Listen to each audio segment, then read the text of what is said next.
Shiva's dominant. Come to beg forgiveness for your failure. For years, I followed your orders. Fought your wars. All to protect the children you took. Just as you took me. And what did you do in return?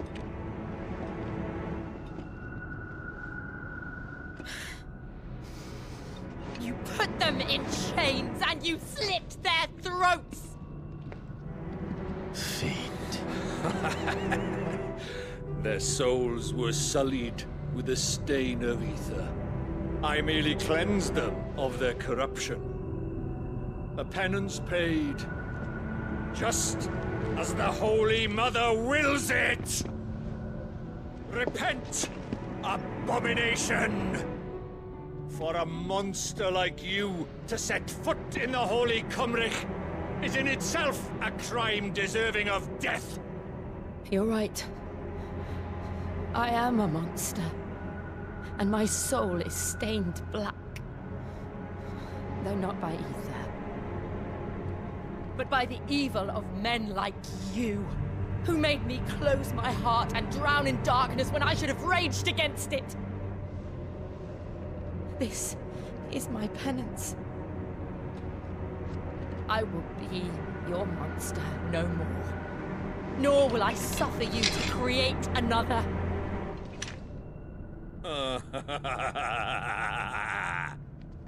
Does the beast bare its teeth at its master?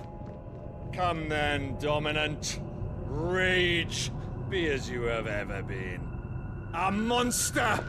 And what are you, Imran? I was forced to kill. You do it by choice. But never again. I bowed to you once. Now it is you who shall bow to me! Kill them.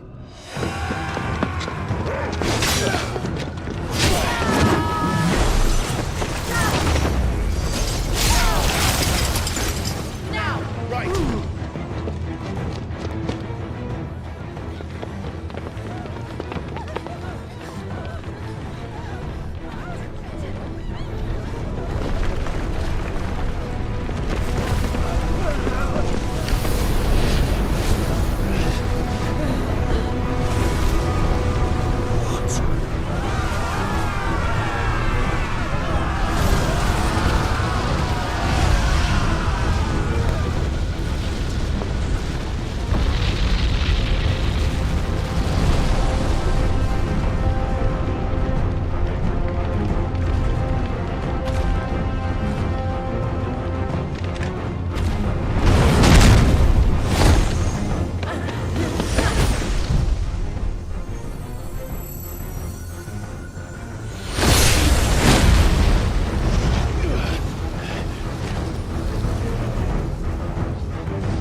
it!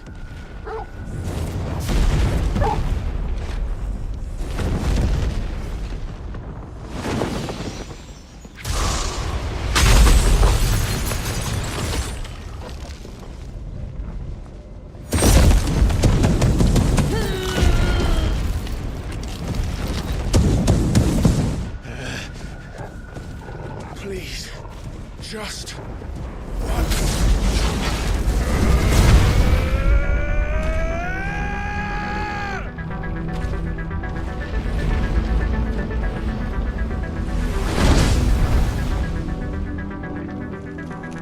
She won't be able to hold that hole back forever. Better make this quick.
Go. All right. I won't take long.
Jill!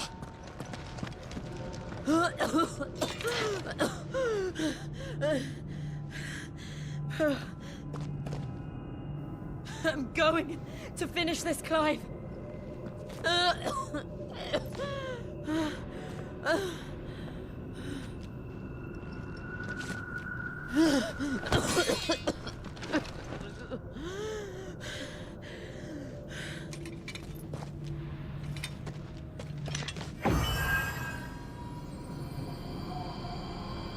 Here. Use this.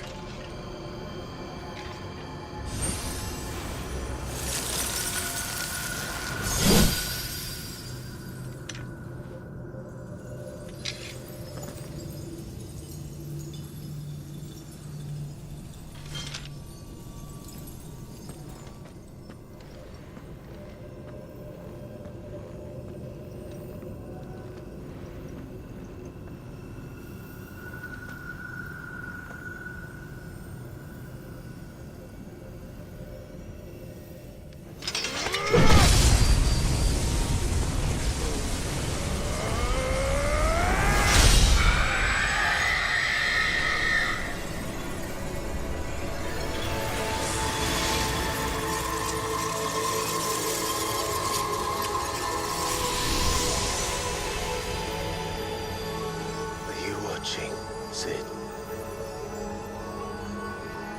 We're one step closer to freedom.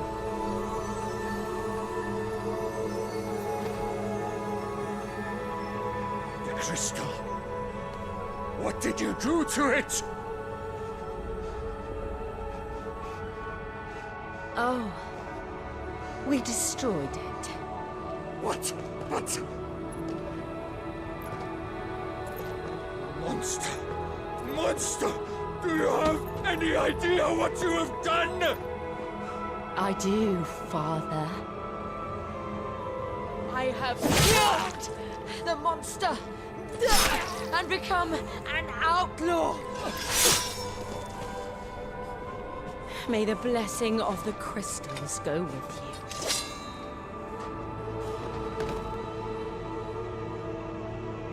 It's over.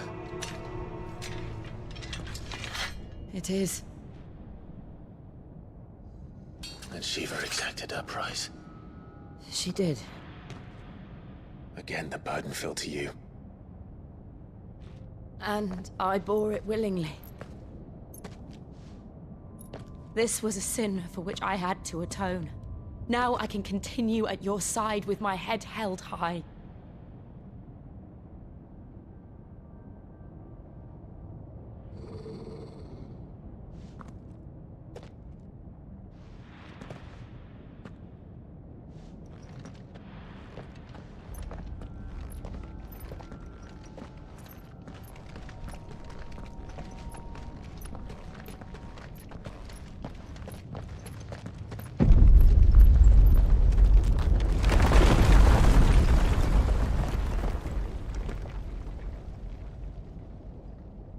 Clive, look.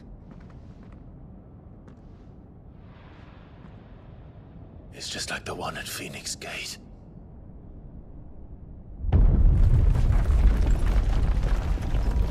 Damn it. We need to leave. Agreed.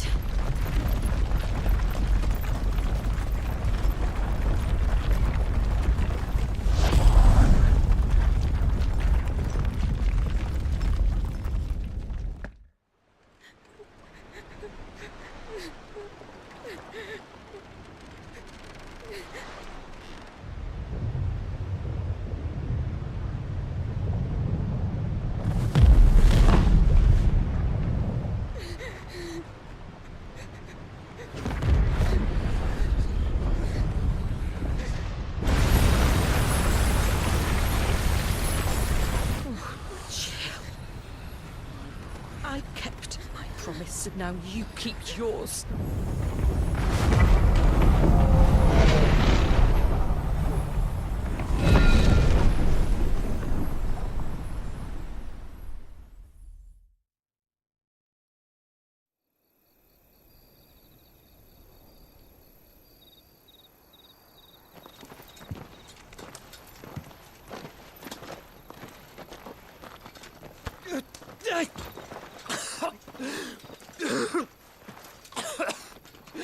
This way, Your Grace.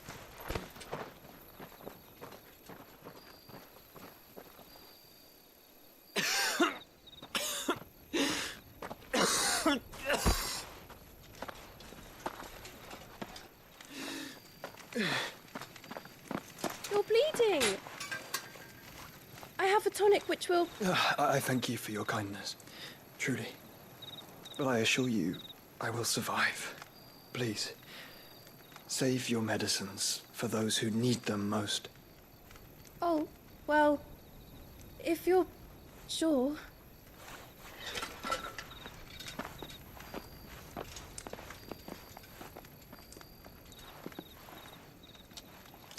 For a moment there, I felt my brother's presence.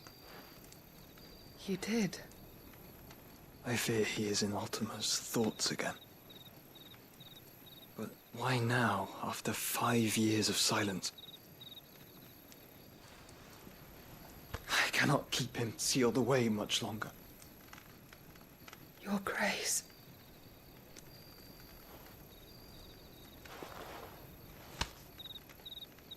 No, do not dirty your hands.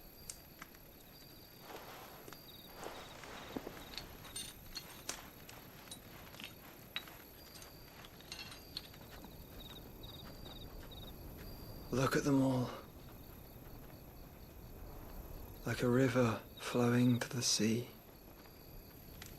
Or moths to a flame, perhaps. The crystalline dominion their light in the darkness. More and more lose their homes to the blight and set out in search of sanctuary, while others lose their fortunes to the Dhalmekian levies and leave to find new livelihoods. What is it that you seek in the Dominion, Your Grace? Oh, Dion Lesage. You mean the Crown Prince of Sanbrec? He has many titles. Dion the Bold, Prince of Dragoons, Odin's Nemesis, or simply Bahamut. I met him once, when we were children. He was a chivalrous soul even then, and has served his empire indefatigably ever since. And you are confident that he will listen to what you have to say? Our world lurches ever closer to the abyss, and a hidden hand ushers us onward. Ultima's influence extends to every nation, Sanbrec included. If His Highness is the man I believe him to be, and I pray that he is, this truth will not have escaped his notice.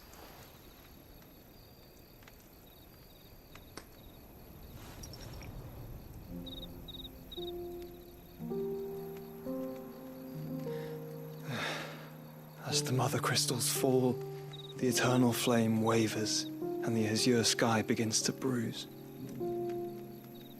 How lucky we were to be blessed by the crystals, and yet how spoiled. Like canaries in a gilded cage, growing fat on seed. But now, the bars are closing in, and we must take flight. Painful though it be to leave our home behind, it is what we must do to be free. Which is it that men cannot live without? A blessing that leads to damnation, or a freedom that leads to deprivation? I do not yet know the answer to that question. Do you, Clive? Your Grace, let us find a place to rest a while. We can return by the Dhalmekian trail once you have recovered your strength. I realize your duty is pressing, but if your health should fail... I know. Thank you, Yote.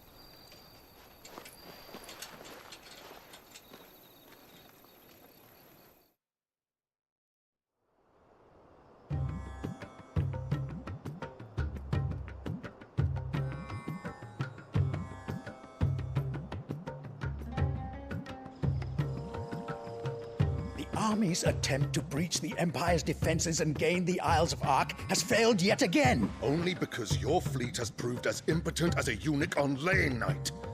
Would you rather we simply fell back to the capital? Enough, both of you. All here agree that the Empire cannot be allowed to maintain its illegitimate claim on the Dominion. However, our casualties mount with each passing day.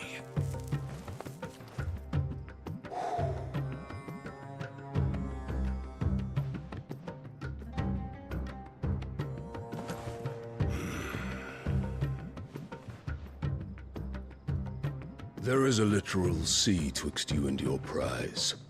The armies of Sambrek need but sit back and watch as you harmlessly lap against their walls. They are dug in like ticks and seek to draw out this siege, knowing the capital's stores are nigh bottomless. And what of our wise rulers? Goaded into war without any thought as to what chaos it might reap.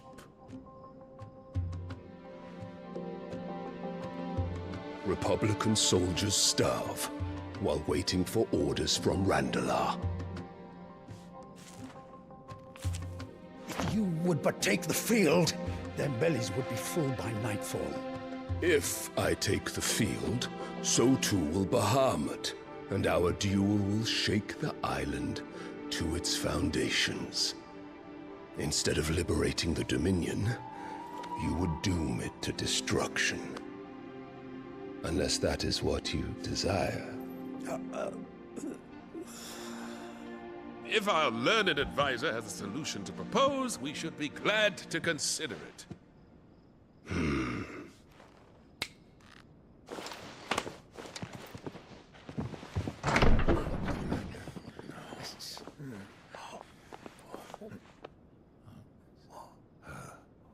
Is that the Emperor's?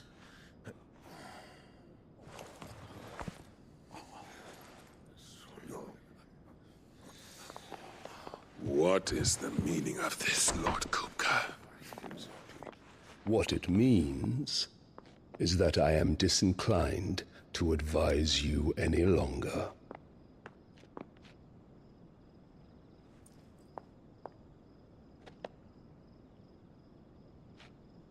Ah, the looks on their faces when you walked through those doors.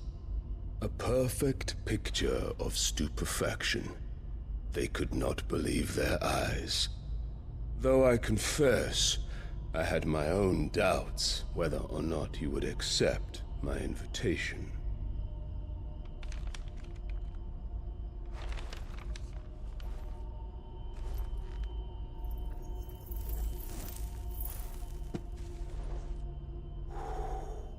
Such shocking news.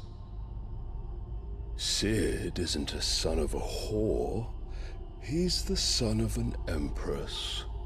Your own dear Clive. Absurd. Who fed you these lies?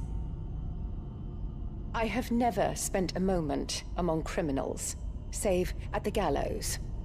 I came here with my son, not to entertain your baseless accusations, but to put an end to the senseless hostilities between our nations. Very well. You need only agree to the terms I set out. Sid took the life of someone dear to me, a woman by the name of Benedicta. I swore to take his in turn. This would not be disagreeable to you, I take it. You would finally be rid of the stain on your noble name. In return, I will leave Sanbrek in your capable hands. Your Imperial Majesty.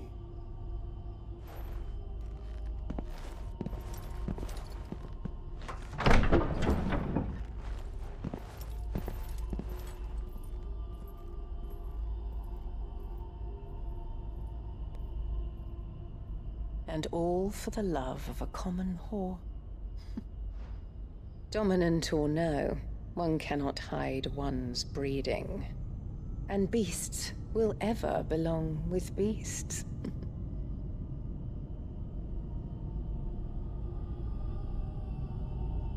There are greater things in store for you, my darling Olivier. Soon enough, you shall be the crown prince of Sambrec. And when your father goes to meet Great Griga, you shall be emperor of all you survey. The old order shall come tumbling down, and you will rebuild the world in your glorious image. Soon.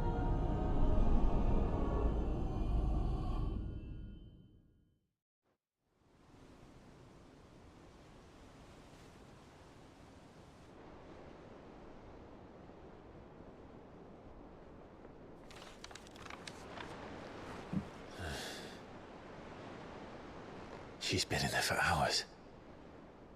Something must be wrong.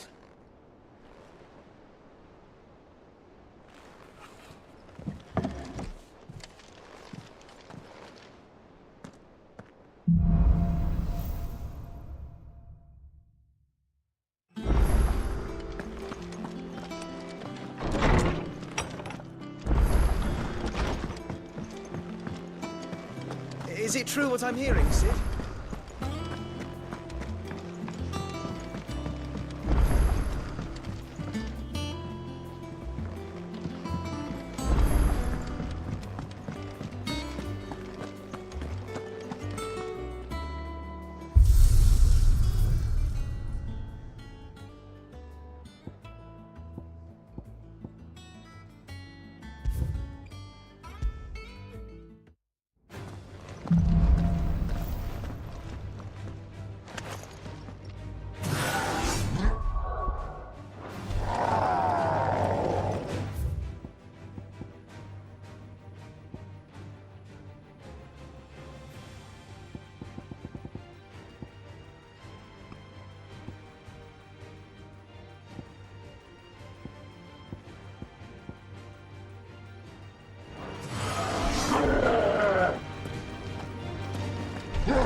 Our man in Dalimil mentioned the cook has got...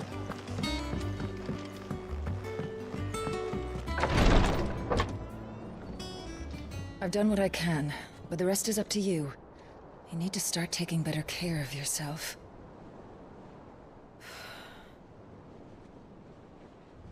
Understood. And thank you.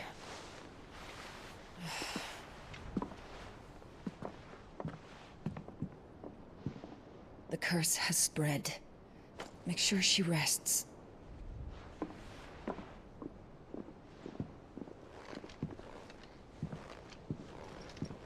If it hurts, you can tell me, you know. I'll understand. I can bear it.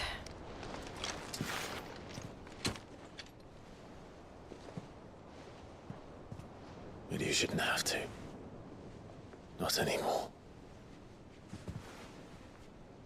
This isn't just your struggle, Clive. It's ours. And when we see how hard you fight, it inspires us to do the same. Or would you rather we left you to save the world all on your own? No. That's not...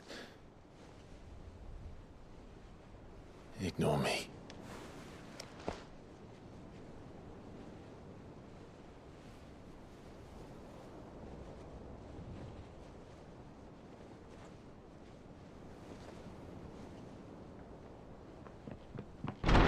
Clive, where are you?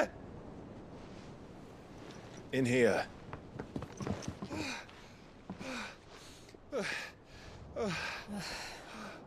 What's wrong? Rosaria's under attack. What?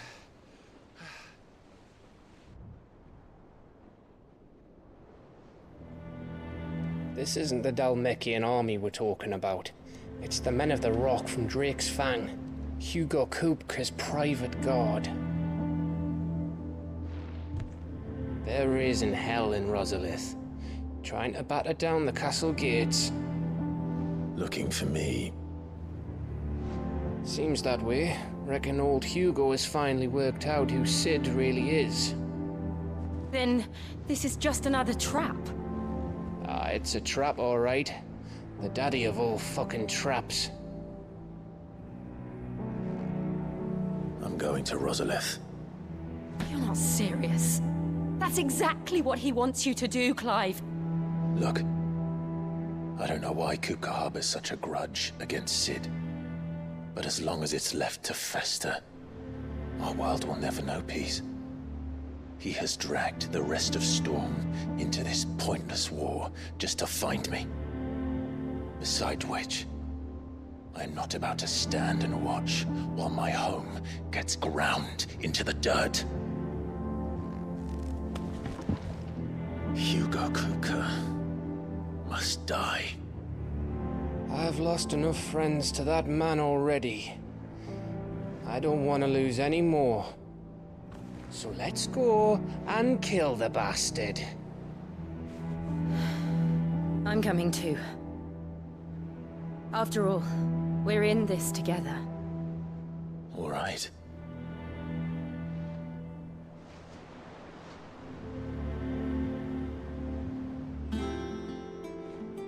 I should probably speak to Otto before leaving.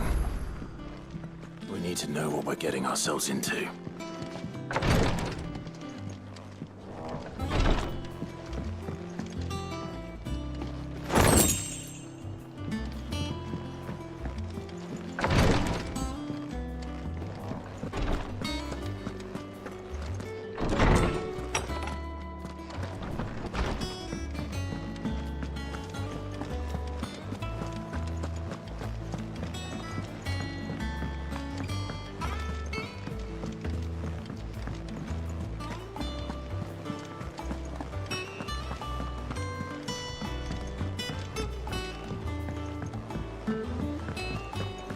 Be ready to leave for Rosalith at a moment's notice. Gov gave you the news, then? We're leaving for Rosalith. But not before I know exactly what's going on. What have we heard? All sorts. Nobody was expecting the Dalmeks to open up a new front against the Empire, least of all our friends in the provinces. Reports have been rolling in from all over the place, with no two saying the same thing. I've been passing them on to Vivian, in the hope she can make sense of them. If you're set on going, you'll want to talk to her. Understood.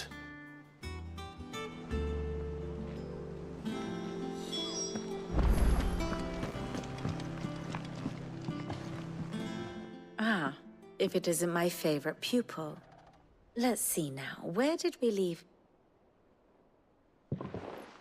Well, this is a surprise. My lectures are rarely so well attended. You know what they say? A little knowledge, can't hurt? We're going to Rosalith to deal with Kupka. What's the situation there? Whoa there, Lord Rossfield. I'm sure you're champing at the bit to return to your roost. But to fully understand the present situation, one must first understand how it came to be.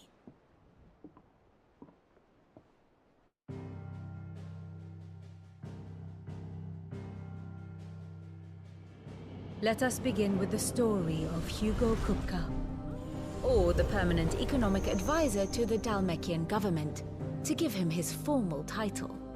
In a republic founded on commerce, there could hardly be a more influential position.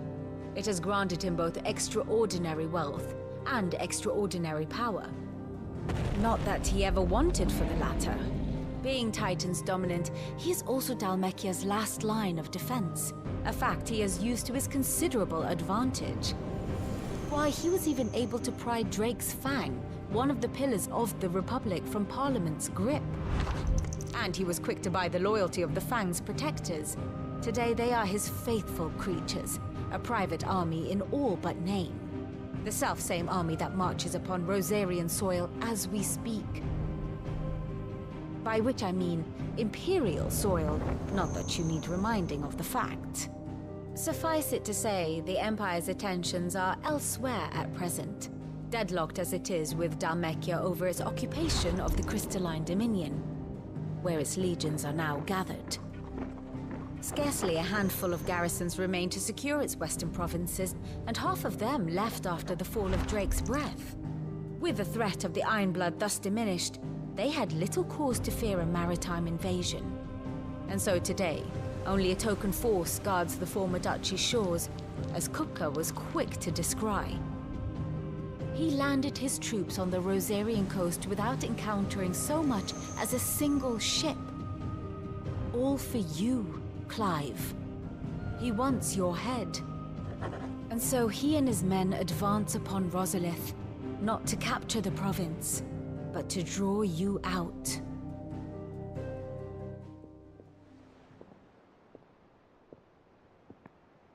You said Kupka's forces sailed up the coast. What of Port Isolde then? Is the city safe? Quite, according to the Guardians of the Flame. The Dhalmekian fleet floated by without incident. But not without remark. When they learned Kupka's forces were making for Rosalith, our friends were quick to begin arranging the exodus of her citizens. And so the stage will soon be set for your heroic homecoming. Alas, it will be a more trying task to enter the capital than it was to leave it. Hugo's men hold Buett Bridge, despite the Imperials' repeated attempts to wrest it back from their grasp. And they were careful not to repeat the Empire's mistake in neglecting their coastal defenses. The seas around Rosalith are firmly under Dhalmekian control. So tell me, pupil mine, what do you believe to be the best route to Rosalith?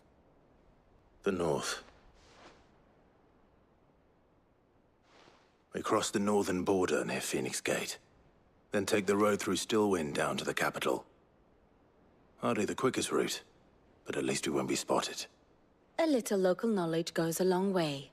And so must you. We'd best get a move on then. Oh, will you be going too? Aye.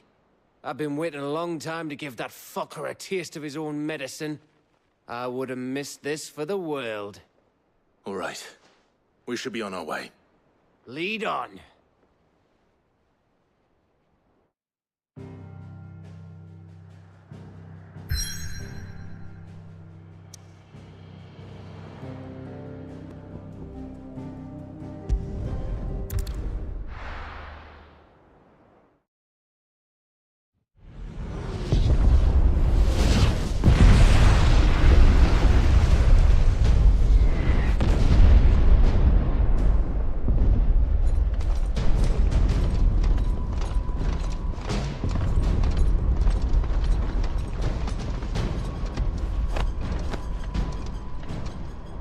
Fortify the castle gates at once.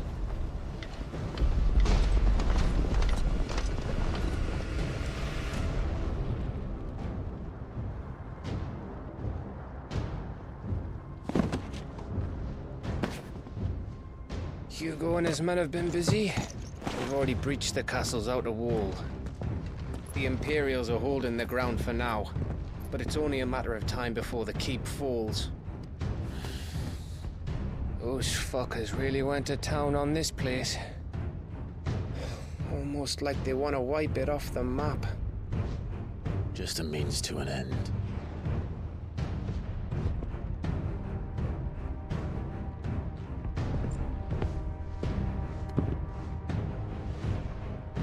All this for one man? They didn't have to go so far. If you keep your wits about you, I reckon you can make it up to the castle without raising the alarm. I'll sniff out any townsfolk who haven't escaped yet and send them on their way. Be careful. Likewise. Don't do anything I wouldn't do.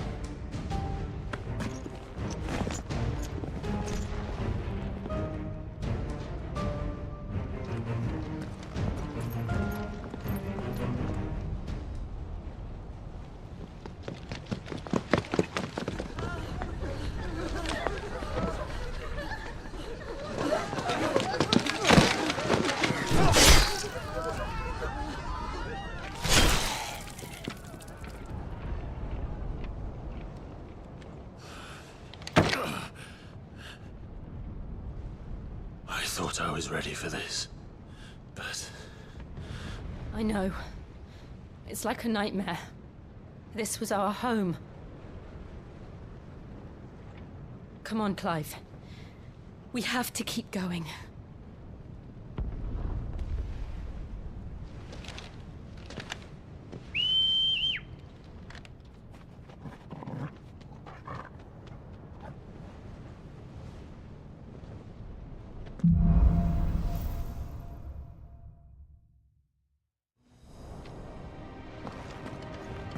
This isn't an invasion. It's a massacre. He'll stop at nothing, Clive. Nothing.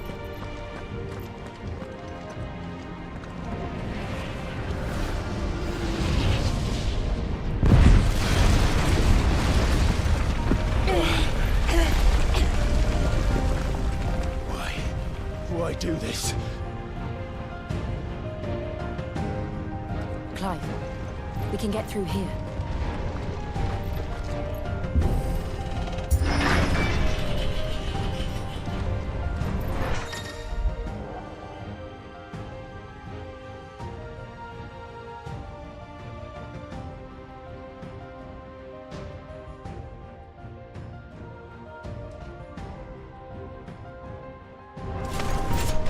Murderers!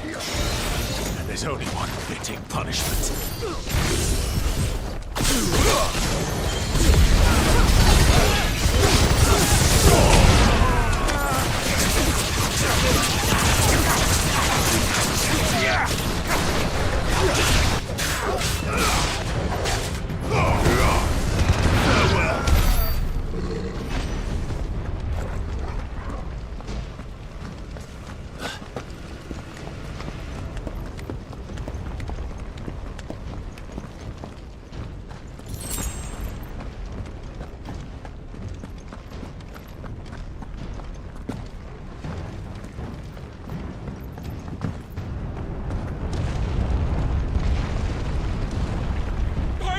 I yield!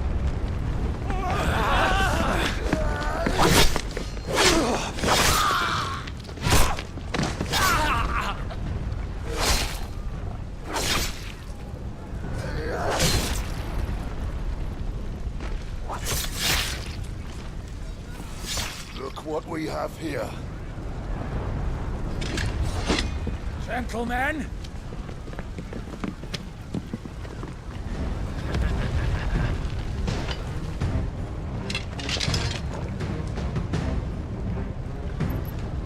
You won't escape!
That's better.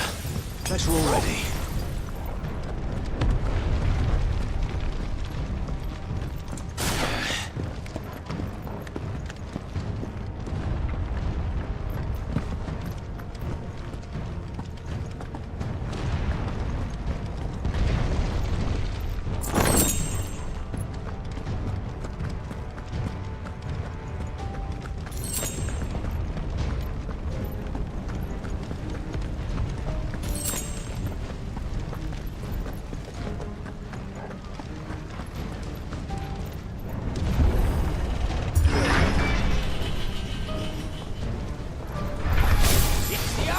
Get out of my city, or die!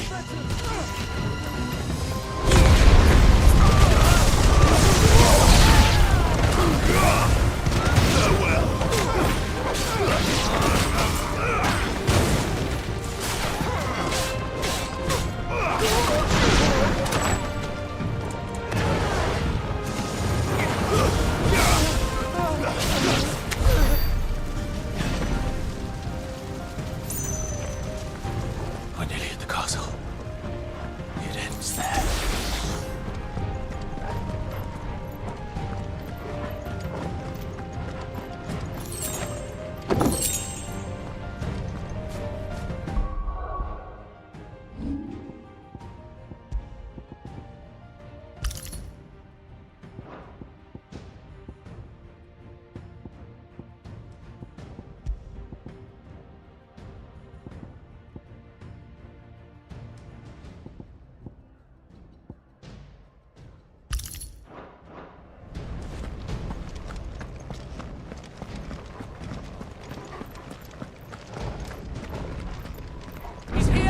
Remember, we take him alive.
Set her loose!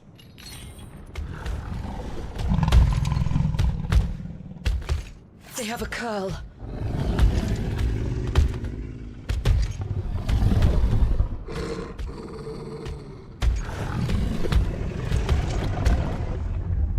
Attack! Ready? What do you think?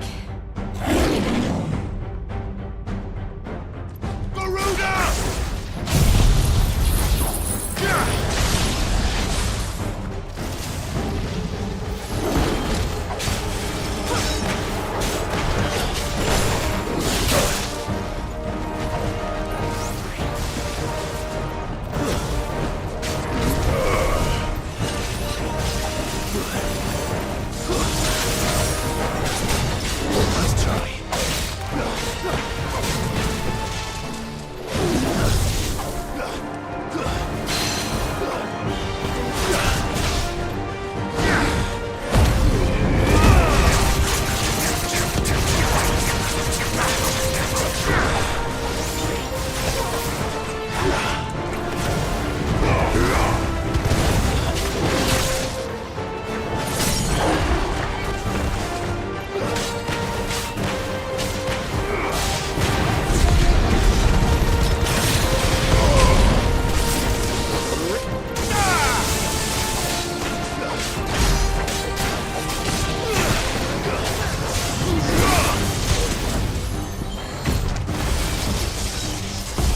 building up to something. We need to stop it. Whatever it takes. There's more!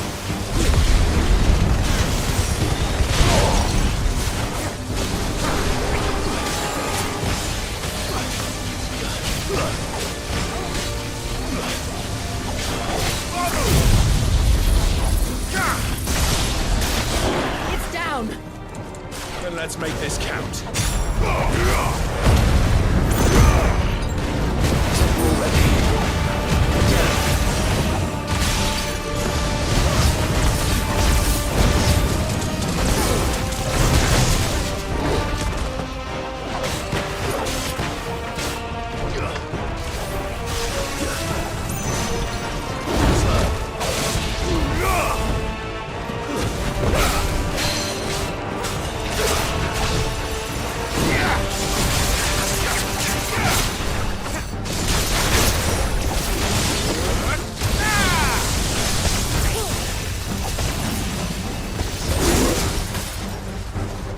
Help me, boy.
Jill! We meet at last, Cid. Or should I say, Lord Rosfield? I've been looking for you for a very long time. Let her go, Kuka. I'm so glad you accepted my invitation. I went to some trouble with the decorations. Do you like what I've done with the place? Bastard! Such a pity your predecessor couldn't join us. But I am sure you will prove compelling company.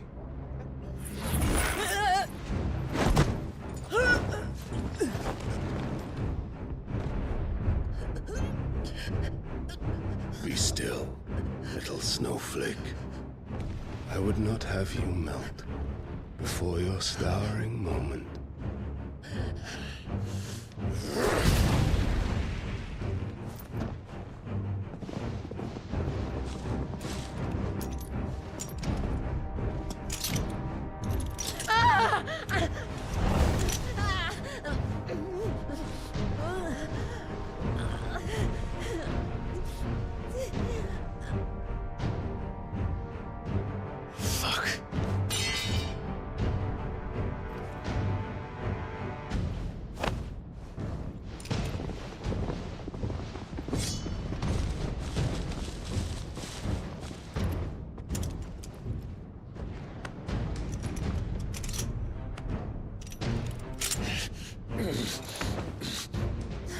Now, on to the festivities.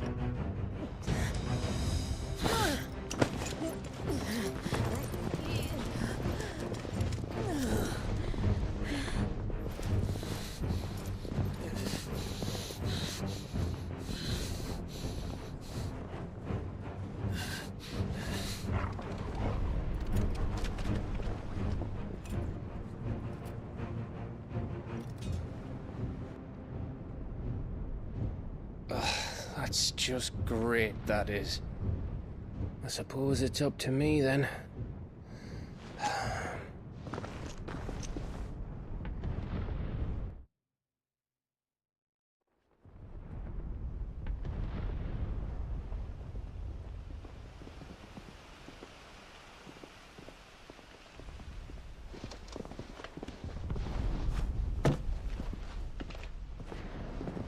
Headsman!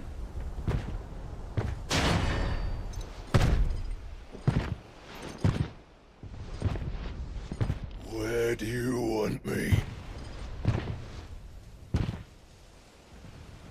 You! Bring the prisoner!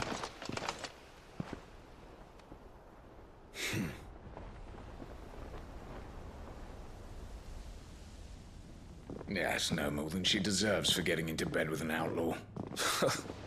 We should get into mine. Lord Kupka commands your presence.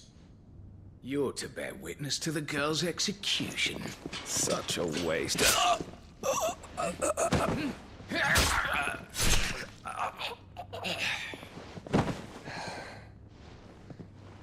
Gav! Shh.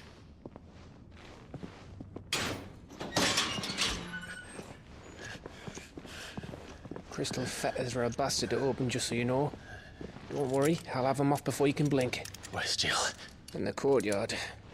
Shit.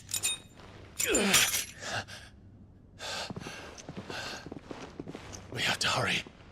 The Imperials have sounded the retreat and cleared out of the castle, but the place is still swarming with Kupka's men. Leave them to me. I'll make my way up top and circle round the back. Quick as you like, eh?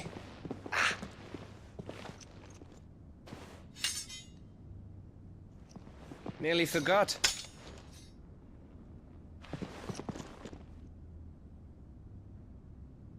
Hold on, Jill. I'm coming.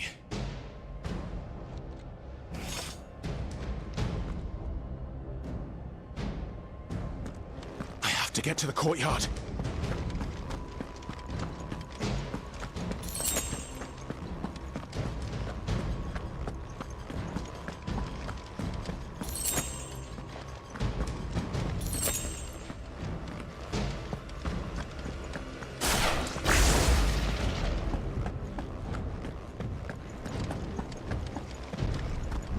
Don't you let her die.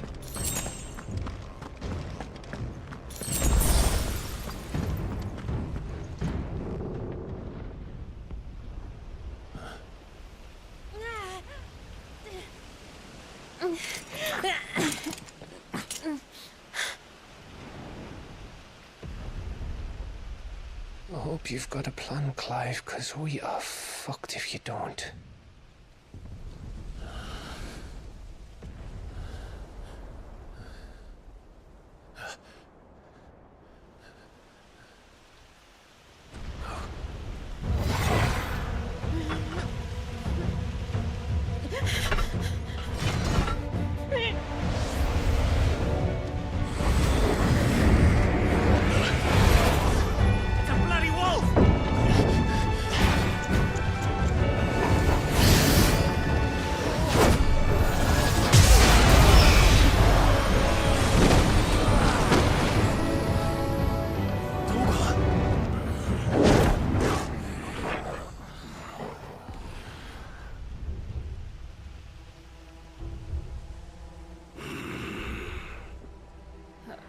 Jill, can you stand?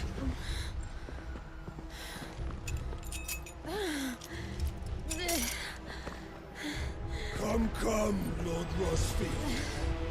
Don't tell me you tire of my entertainment. Enough! Yes. Perhaps it is time we served the main repast. I trust you are hungry! Need this? Much obliged. Stay close. We're getting out of here. And Toggle, thank you.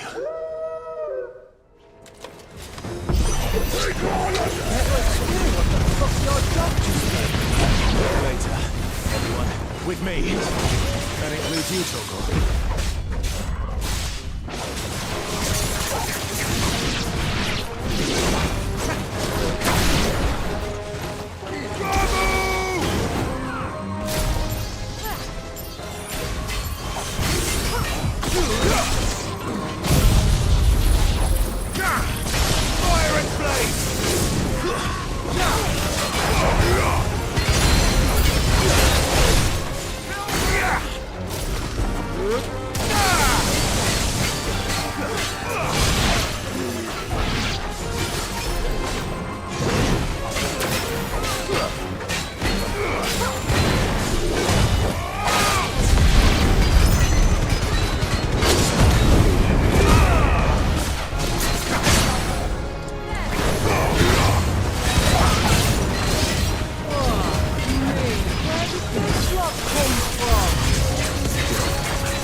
Still breathing, are you? Excellent. Then Lord Kupka's reward shall be ours. I thought bad news always came in threes. Let's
It's over. For now. But I bet that wasn't the last of them. And they won't stop hunting us until Kupka's dead. So you get in there and finish the job, eh? Go on. If they come again, we'll hold them back. All right. But be careful.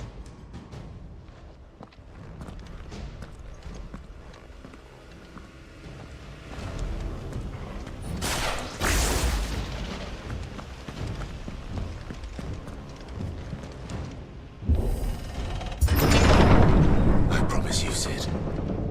He'll die by my hand.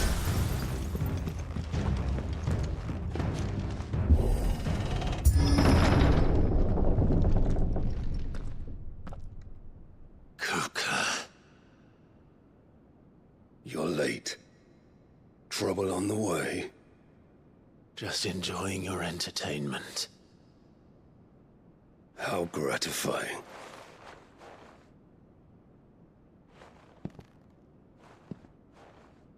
Have you come to defend your father's throne, Lord Rosfield?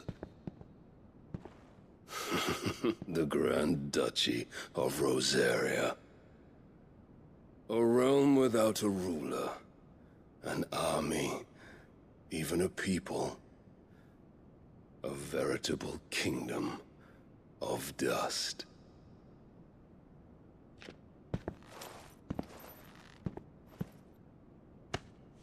Truly, I see no throne to defend.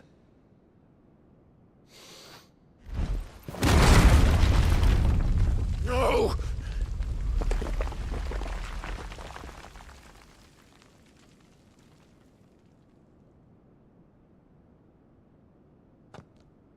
Enough of your games, Kupka. Just tell me what you want. Sid's head in a box. Imagine my disappointment when I learned that he met his end at the hand of another. And my relief to learn that you had taken up his thrice-damned name.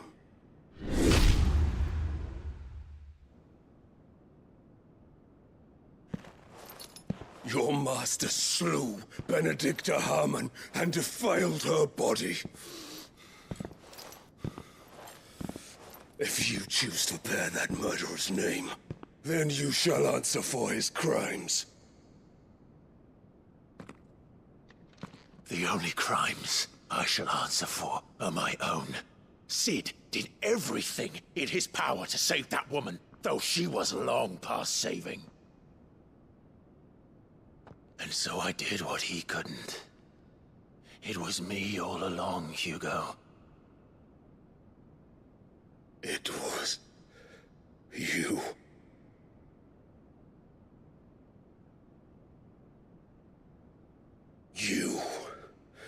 You killed her. I did.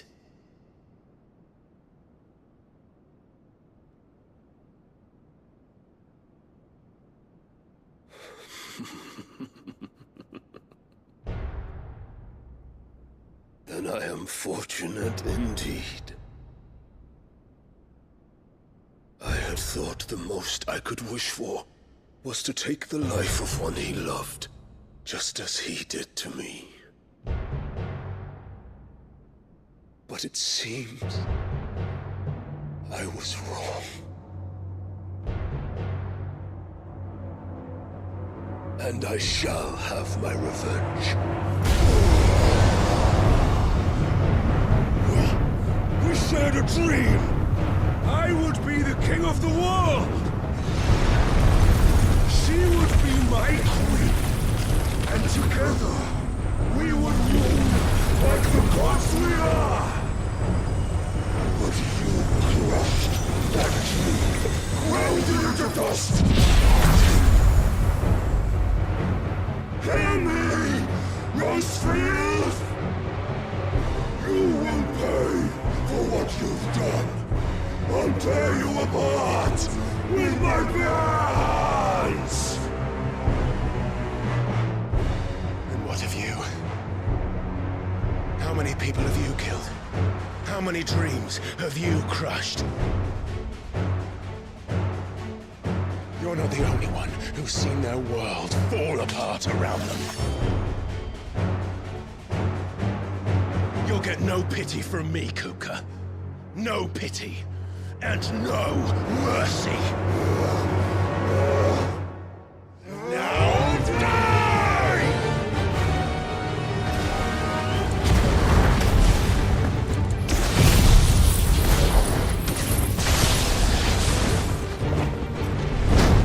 This time, you learned!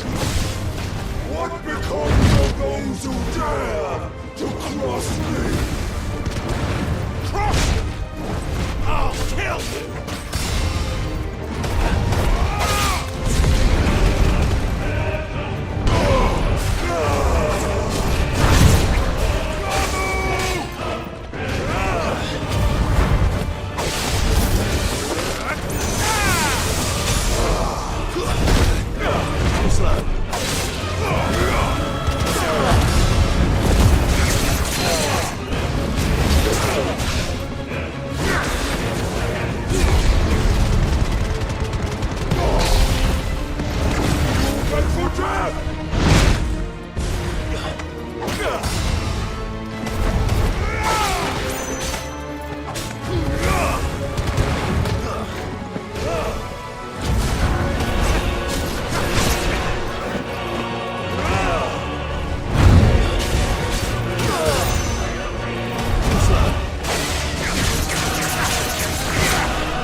hatred for you is unending, unyielding.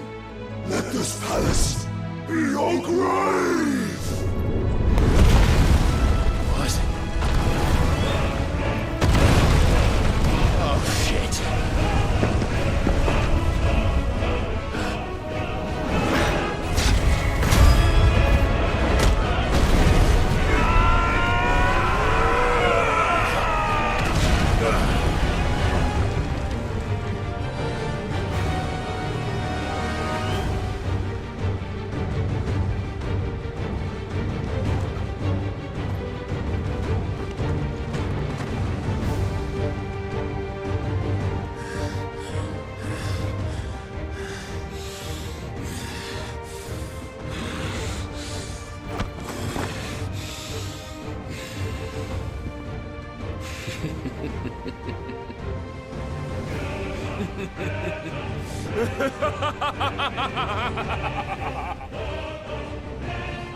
The world has chosen. I am in my element. There's no escape. The earth will always be my domain.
fucking kill you.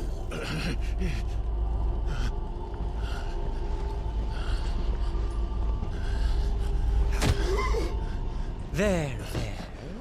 You mustn't get yourself worked up. Wait! Another time, Mythos.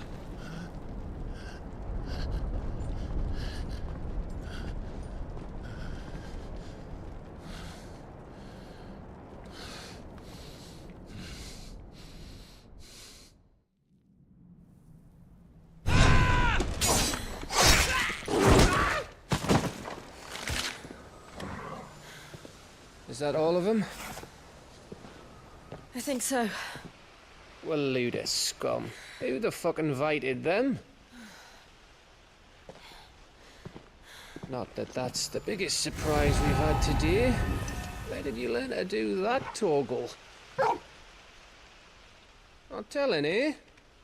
Suit yourself. Gav, we have to find Clive. Right, sorry.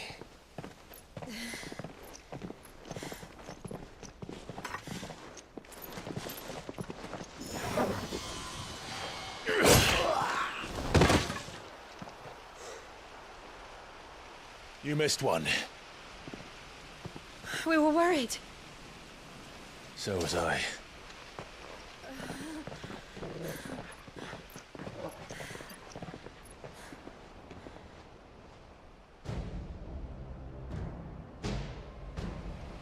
I was so close.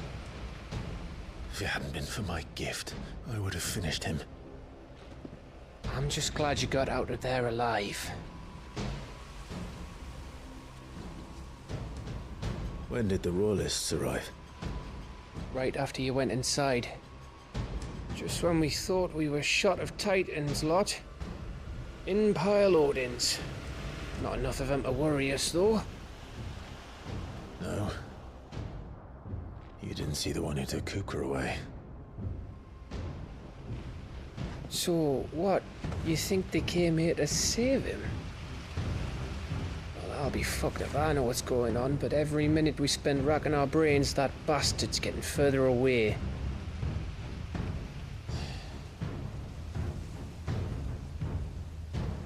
So what do we do?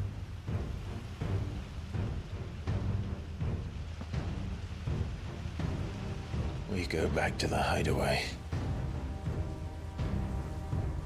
I'm too tired to think. As are you, by the looks of it. And after what Jill's been through. Let's worry about Kupka later, shall we?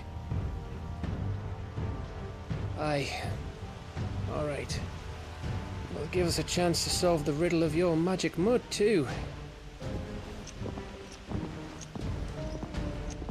Hey, how you feeling? Ready to go home?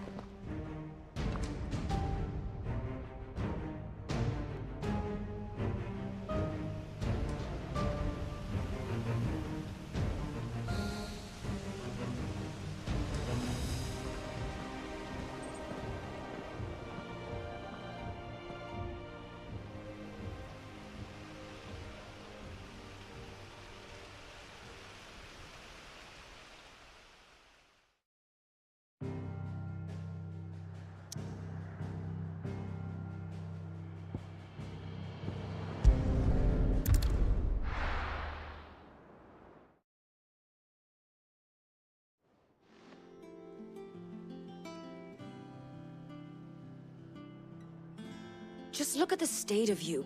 You're more of a wreck than this place. Is this what you call taking better care of yourself? No more excuses, your ladyship. I order you to rest. Fine. I'll rest.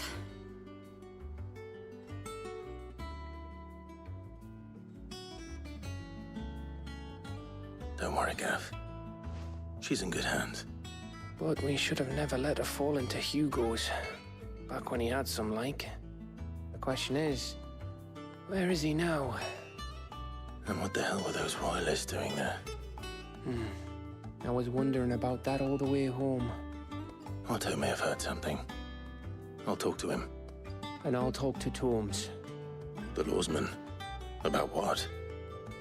About your faithful hound for a start. If any four-legged friend's ever done that before, I'm betting Torms will have read about it.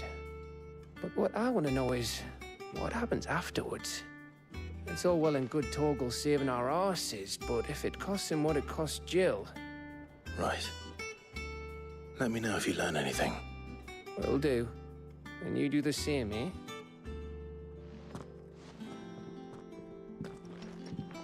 Jill, listen to Taya. I will. Thank you.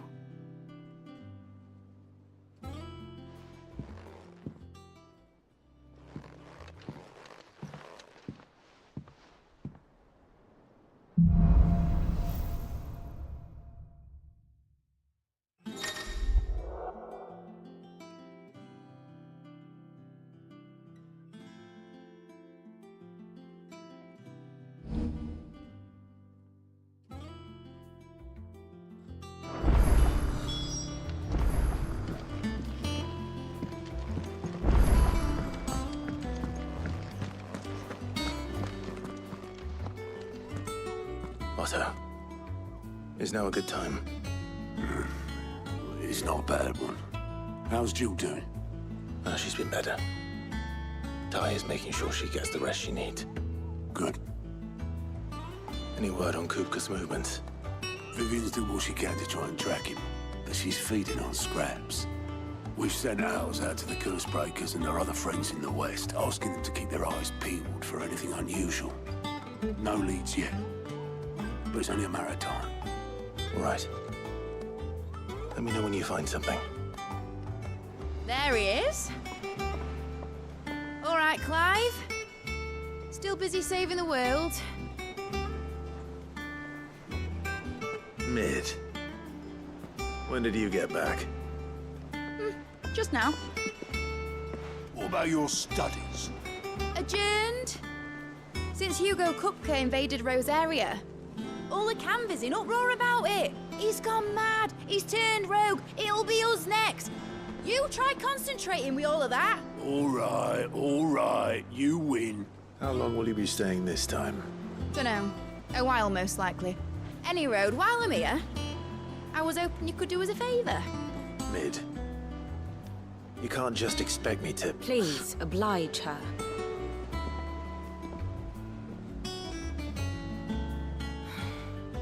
While we are busy tracking down Kupka, you should have a little time to spare. Professor! Now there's a face I haven't seen in a while. Shouldn't you have it buried in a dusty old tome? I did, till a familiar trill pricked my ears. As ever, your exuberance is a breath of fresh air, which successfully scattered the painstakingly assembled fragments of my thoughts. I'll take that as a compliment. Well, Clive, you heard the professor. So, I'll meet you in the storeroom when you're done. Wait, hold on! Breath of fresh air? Bloody tempest, more like.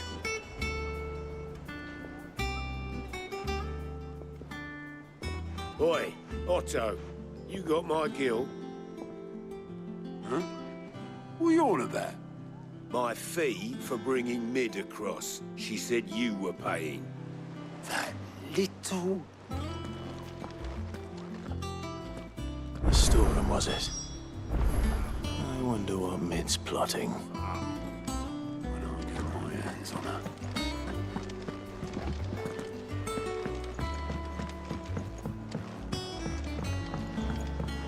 The little uns have been up to their old tricks again.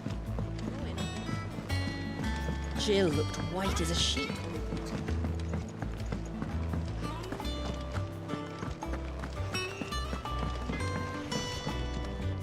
What do you need? So, what'll it be?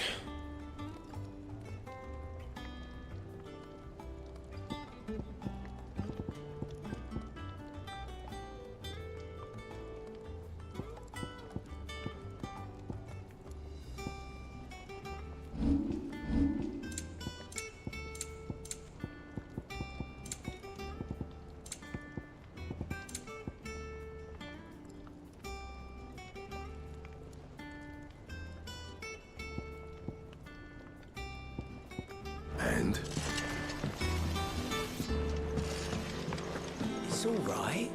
Sid has nothing to... Here from Kupka.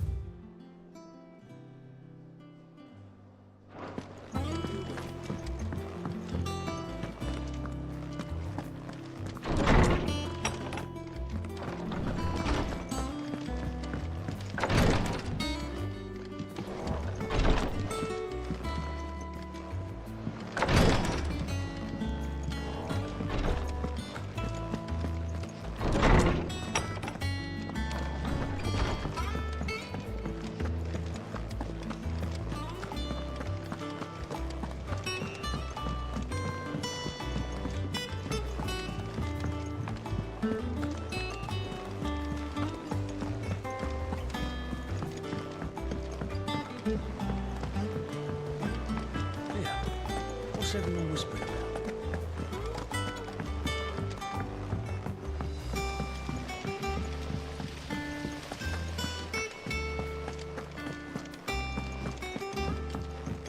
Shouldn't you be getting some rest, Sid?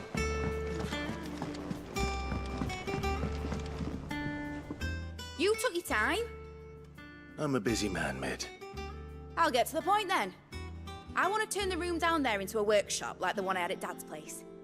Mid, you've only just come back. And I've been thinking about it for a while. Dad said I had a knack for engineering. Told me everything he knew about it. Then sent me off to Canva to learn everything he didn't. That was his dream for me. That one day I'd put my studies to use for the good of the cause.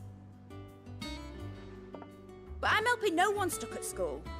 I've studied enough. It's time I put my knack to work.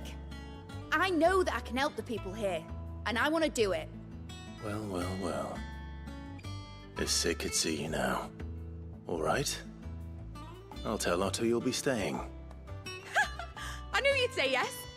Which is why I wrote up a list of jobs for you. For me? Who else? What do you want me to do?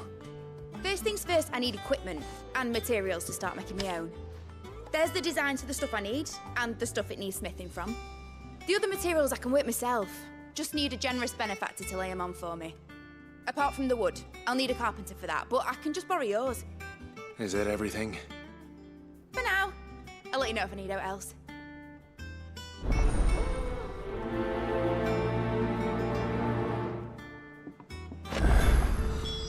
Where to start? Materials and tools. That means Karen and Blackthorn.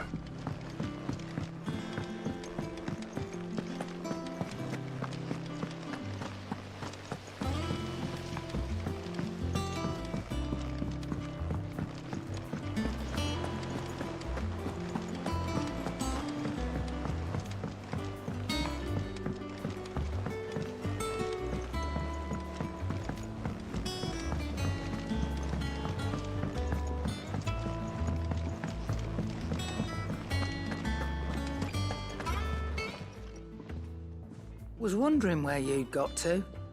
Mid's back from Canva. Have you seen her? Just now. She's planning to set up a workshop in the stores and ask me to buy her some materials. Here's the list.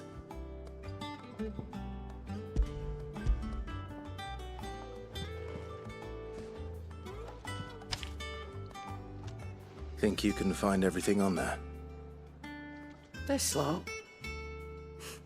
Wouldn't be much of a trader if I couldn't. Excellent. As for payment... It's paid. 100 times over by what that girl's done for us. If it weren't for her filters, we'd have naught to drink but blight water, and that would have drained the life out of us long ago. Indeed it would. I'll send the stuff on to Mid when it comes in. Thank you, Karen.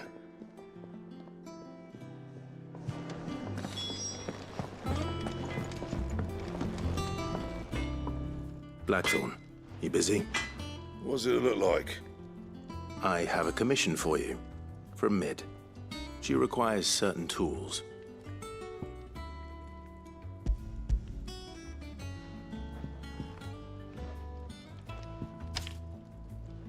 Do you think you can make them? Bloody hell. What's she planning to build with this stuff? An airship? I'll see what I can do. Tell her I'll bring them over when I'm done. My thanks. And mids, no doubt. That just leaves the carpenter. Let's see if Bardolph's available.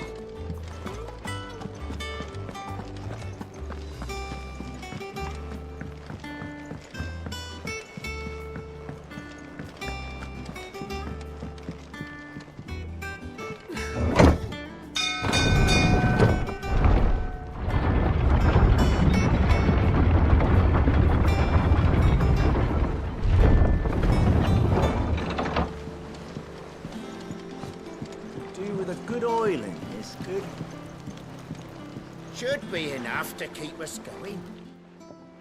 How do, Master Sid? Bardolph. Mid's looking to build a workshop in the storeroom, and she needs the aid of a skilled carpenter. So naturally I thought of you. Well, I'd love to help the young miss however I can. But I'm afraid I got my hands full just keeping this place afloat. There's holes need patching, and if I don't patch them, will all of us sink into the mere. I'd gladly spare Mid all the time I have, but the sad truth is, I ain't got none. I see. It don't have to be me, though, does it? What about that other fella? You know, the one over at Martha's Rest. Bernard, was it? That's right. And he is a friend of the cause. I'll ask Martha if she can spare him. Thank you, Bardolph. Least I could do.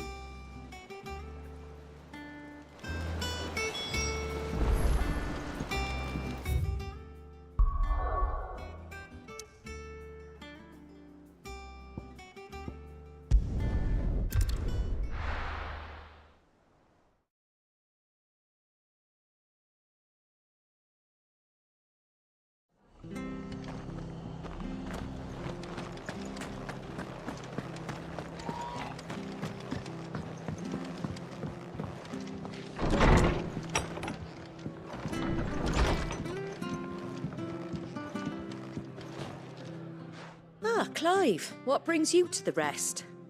Our home finds itself in need of an extra carpenter. I wondered if I might be able to borrow Bernard for a short while. I don't mind if he don't. We're all friends here, aren't we? Thank you, Martha. Do you know where I might find him? He went up to Cressida on business. No idea what, mind. Place is a ruin. Far as I know, he's still there. I'll look for him there, then.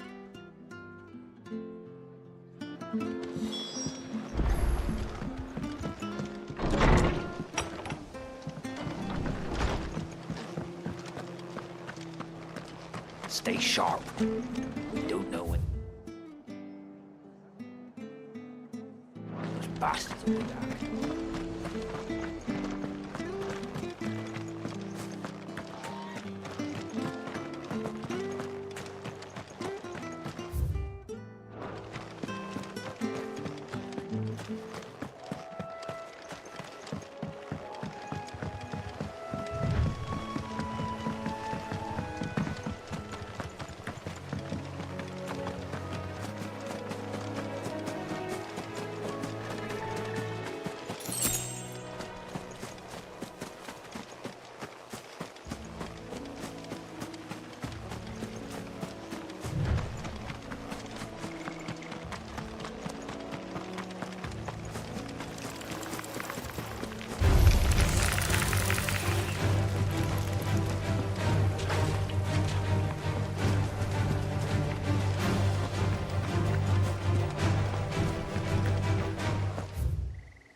Oi!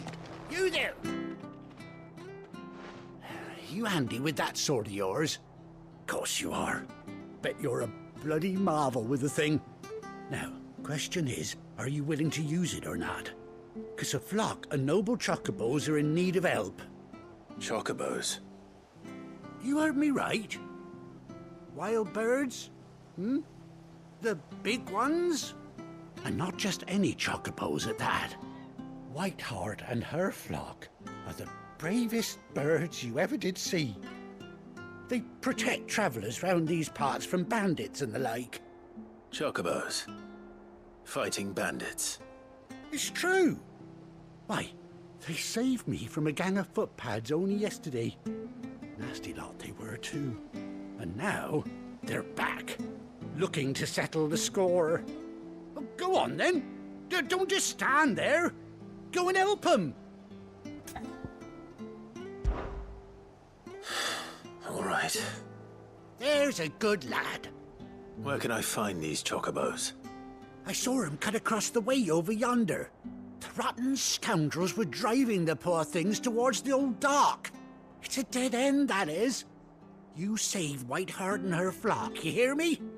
There ain't a pluckier bird in all the world. She's a hero to us locals. And don't worry, you'll know her when you see her right enough. I'm sure I will. And good luck to you. And give those no-good bastards a hiding from me.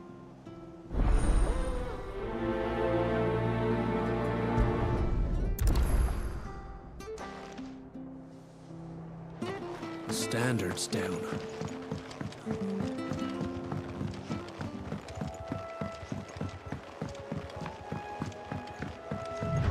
Whiteheart. That's quite a name for a chocobo.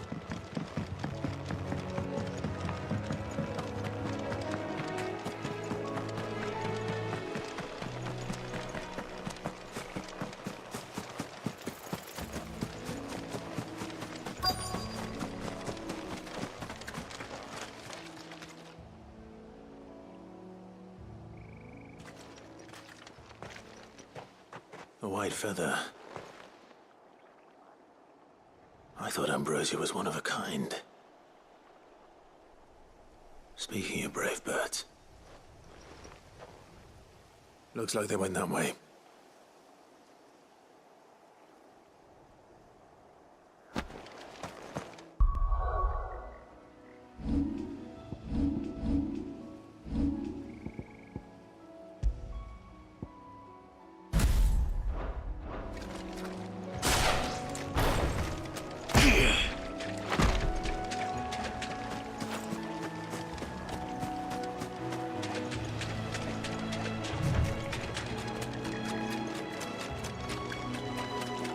These chocobos aren't going down without a fight.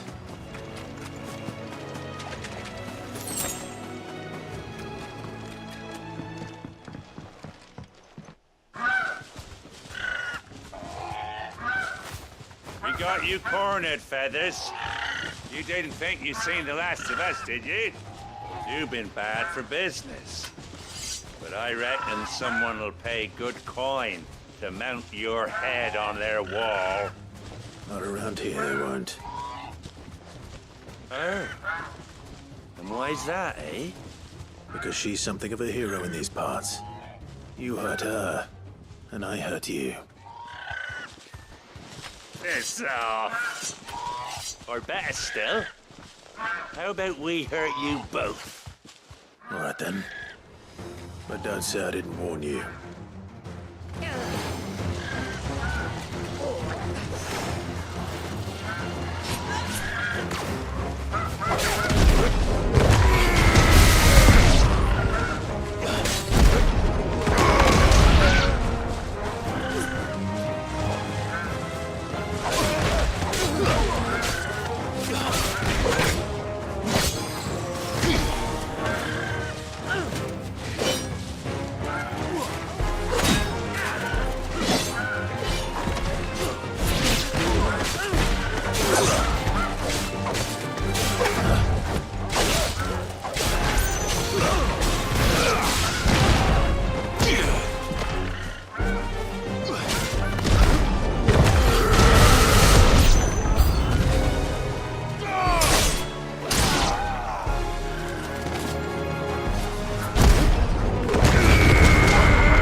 You're safe now.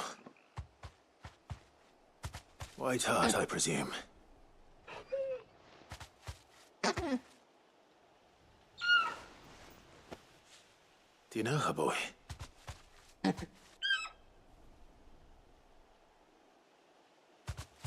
scar.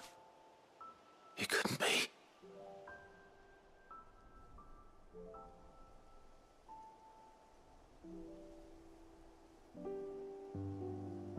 Ambrosia.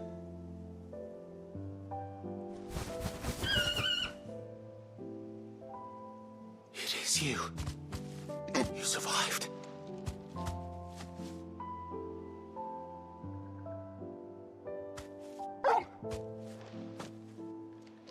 And you found yourself a flock. Oi! Is it over? I thought I'd come and see how you were getting on. Oh, well, you sorted the bastards then. I knew you would. And the whole flock made it through unscathed. Thankfully, they did. And not only that.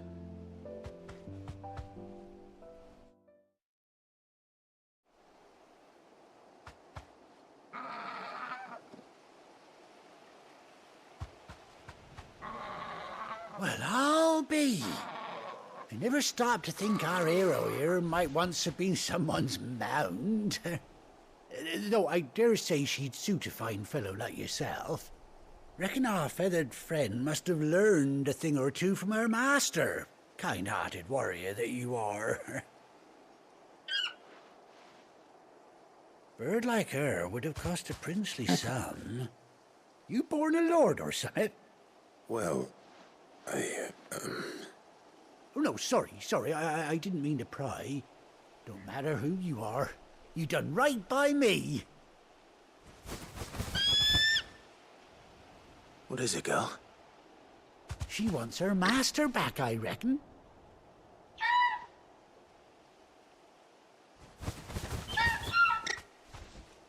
Told you. And it seems her pals agree. Is that it? You want to come with me? Well, bugger me if this ain't a heartwarming sight. The lads down the stables will be hearing about this tonight.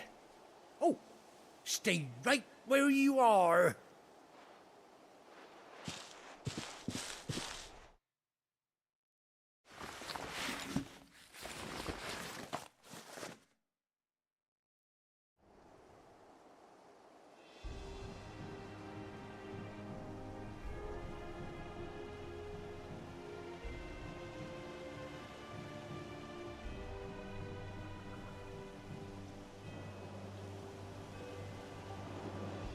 Doesn't she cut an handsome figure, eh?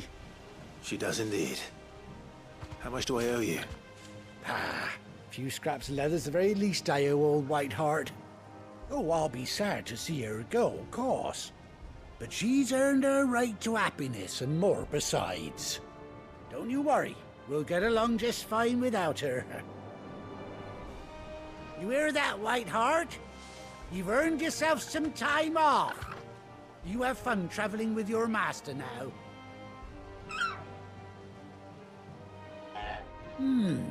You seem awful familiar now I get a proper look at you.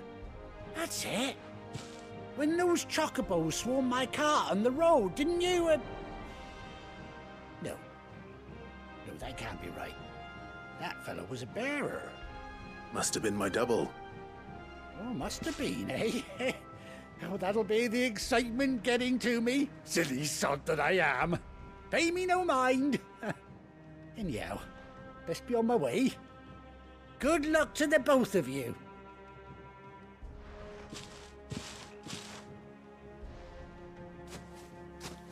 You take care of your flock for now. I'll call you when I need you.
That'll do, girl.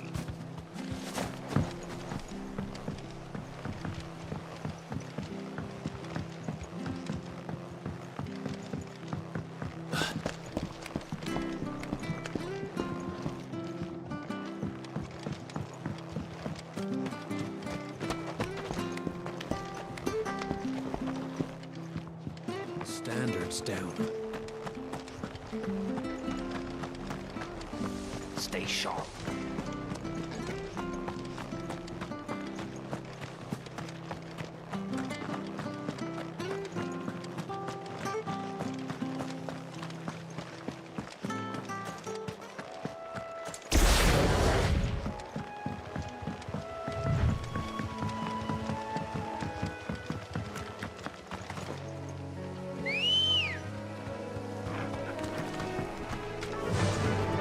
Fly, Ambrosia.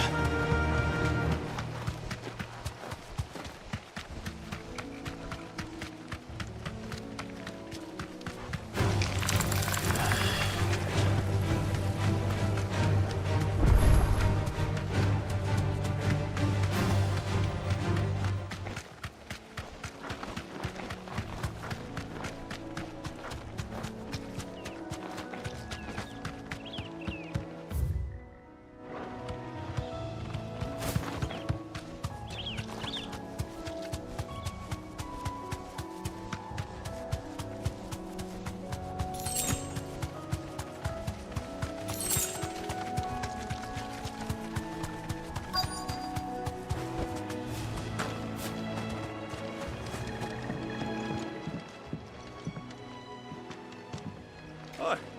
If it ain't the lad who saved my life. What brings you to a place like this? You do, Bernard. Martha said I might find you here. I have a proposition for you. Oh, do you now?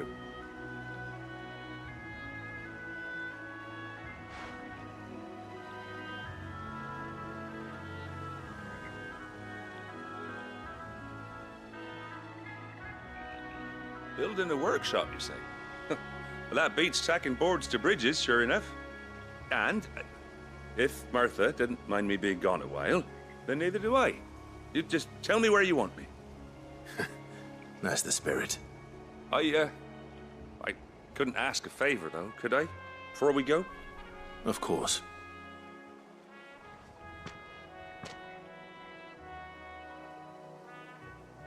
Well, that there is Cressida, where I grew up.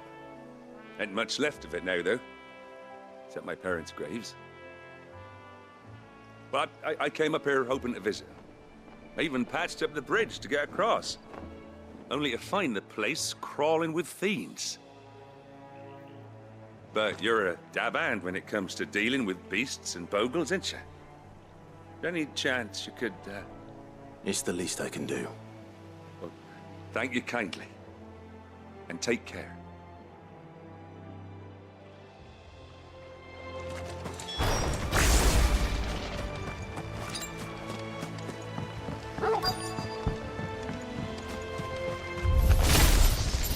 This shouldn't take long.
That should do it.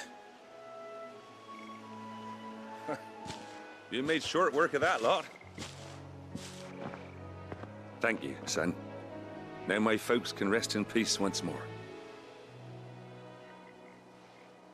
How long is it since the village was abandoned? Oh, people started packing their things after the duchy fell. Between the Blight and the Imperials, you just couldn't make ends meet. Must be nigh on a decade since the last wagon left. Though it may as well have been a century, looking at the place. This isn't the Cressida I remember. I'm sorry.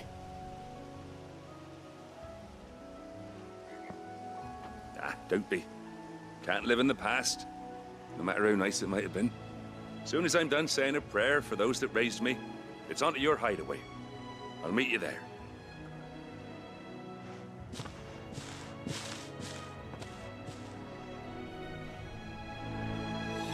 That should take care of Mid's little list. Better head back before she thinks of anything else.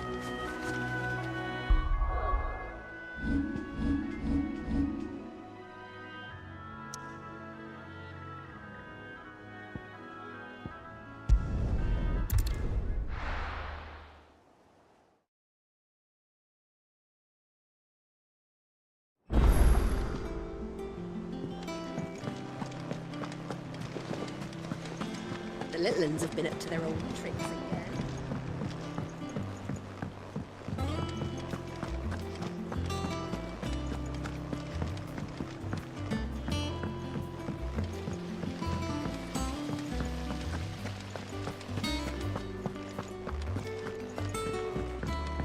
Shouldn't you be getting some rest?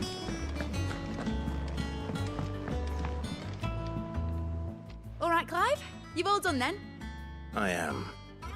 I've placed your various orders, and a carpenter by the name of Bernard is on his way from Martha's Rest. That's brilliant. Thanks, Clive. Is there anything else you need? Nope. Blackthorn and Lady Karen have already sent over everything I asked for, and I've got all my plans drawn up. So as soon as Bernard gets here, we can get to work. I can't wait.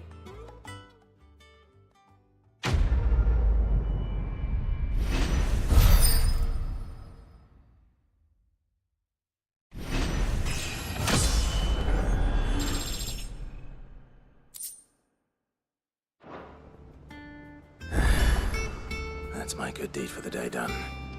Let's see how Jill's faring.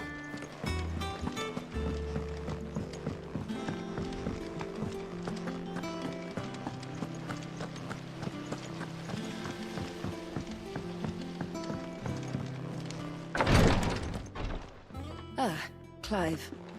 Talia, how's Jill? Recovering, but she still needs her rest.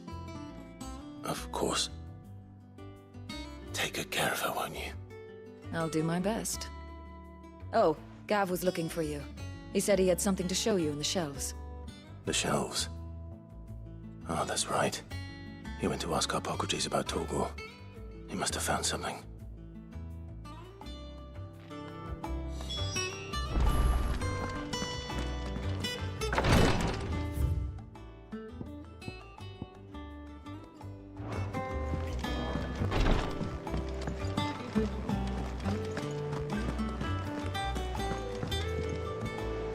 Clive! Oh, am I glad to see you? Is something wrong? It's Blackthorn. He ain't himself. And if I'm honest, he ain't been for a while. Look, normally it only takes a couple of drinks to perk him back up, but not this time. Something's getting him down. And whatever it is, he ain't telling. It's like he's lost his spark, you know? He's barely got enough fire in his belly to get the ump about stuff. But I'm thinking he might if we both bent his ear, because he respects you, innit? So, what'd you say? Fine. If you think it will help. Knew you'd understand. But if he doesn't want to talk, we let him be. He'll open up when he's ready. All right. Now, he'll only smell a rat if we both turn up at once. So, I'll go first, and you can meet us at the forge. Wait a bit, then head over when you're ready.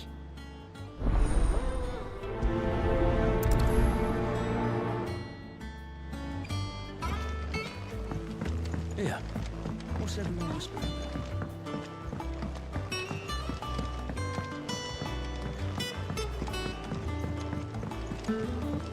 Jill looked white as a sheet when we brought her.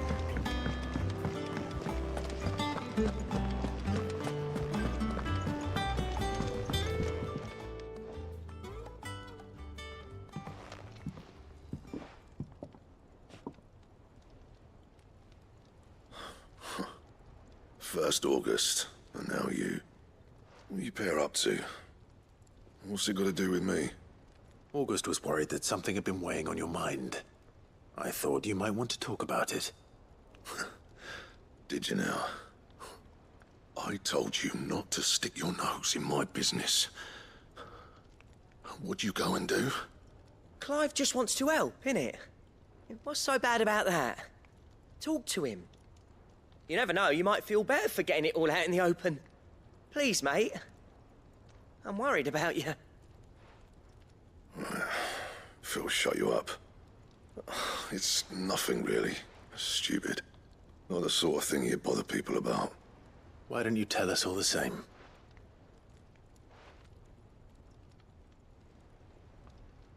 Karen and I have an arrangement.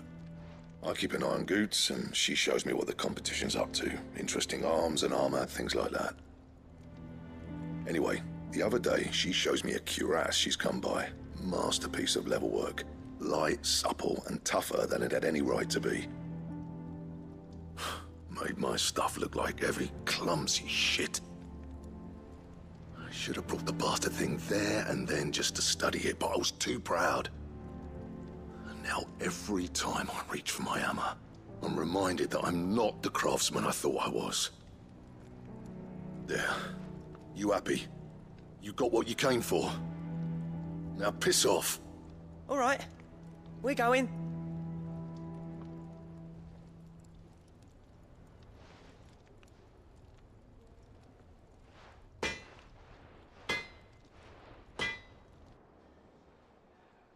I always thought of old Blackthorn as a bit of a force of nature.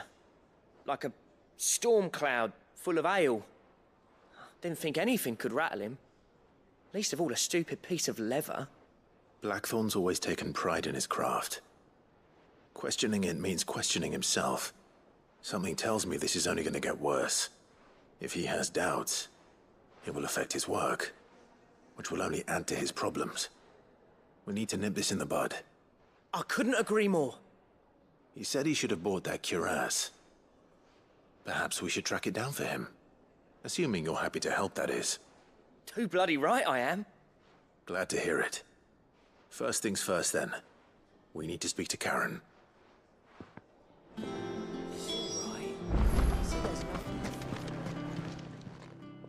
Karen, do you have a moment? Blackthorn mentioned that you'd recently come by a leather cuirass. An exquisite example of the craft, from what he told us. And he ain't been himself since he saw it. So we thought we'd buy it for him. Sorry, sold it already. Didn't think Blackthorn cared for it the way he turned his nose up. But it was nicely put together, that's for certain. Even if the bloke who made it is a bit of an odd one. Happened across him on my travels. Makes all his stuff to order, but the fella who commissioned it refused to pay. He didn't like the colour of summit. So I took it off his hands for a fair price. You don't know where we might find him, do you? Like I said, he's a bit of an odd one. Doesn't even have a workshop. He doesn't trust hunters neither, which means he spends as much time out tracking beasties as he does working their hides. I see. He did tell me something, though. Apparently, his next commission's for a set of griffin hide greaves. Here, there's a griffin on the hunt board. The curse breakers were placing bets on who'd bag it. Now, where the bleeding hell was it sighted? Somewhere in Sambrec, maybe? Care Northern, that was it. Thank you, Karen. We'd be lost without you. At least you admit it. So, it sounds like going after that griffin might be the best chance we have of finding our roaming leatherworker. I'll leave the hunting to you if you don't mind. While you get on with that, I'll ask around the markets. See if I can't sniff out who he is and where he's hiding. Good idea. Hopefully one of us will be able to track him down.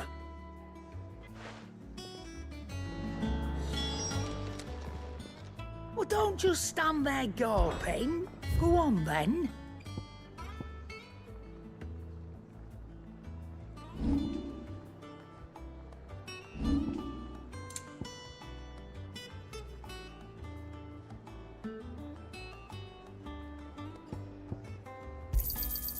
You're rubbing me blind, you know.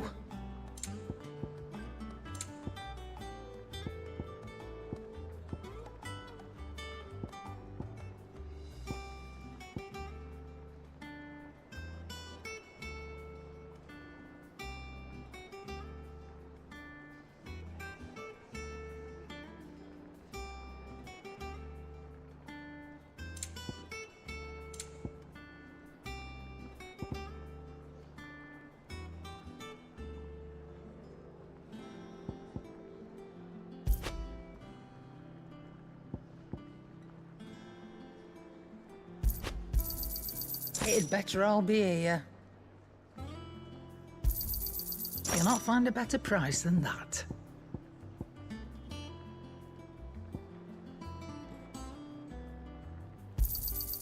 You're rubbing me blind, you know.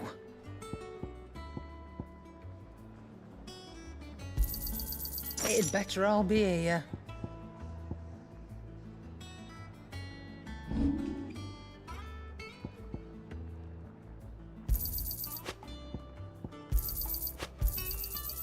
I reckon I can find a buyer.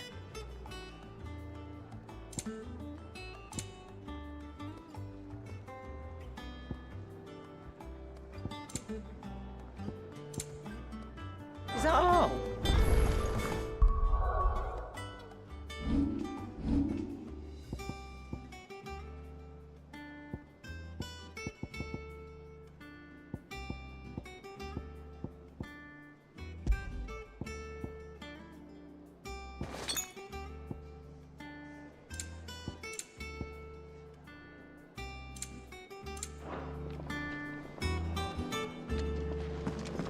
It's all right. Sid has nothing to fear from Kupka.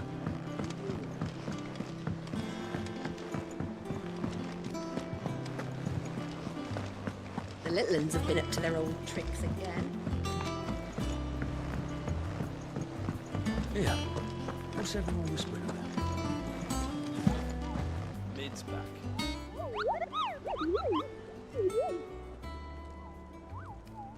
What's the matter, Nectar?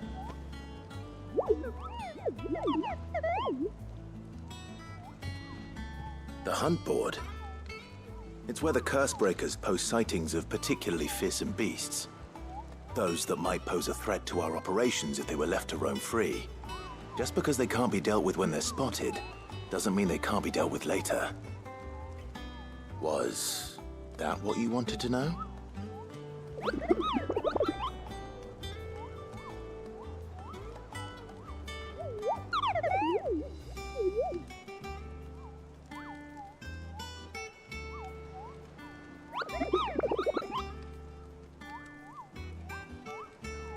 Right.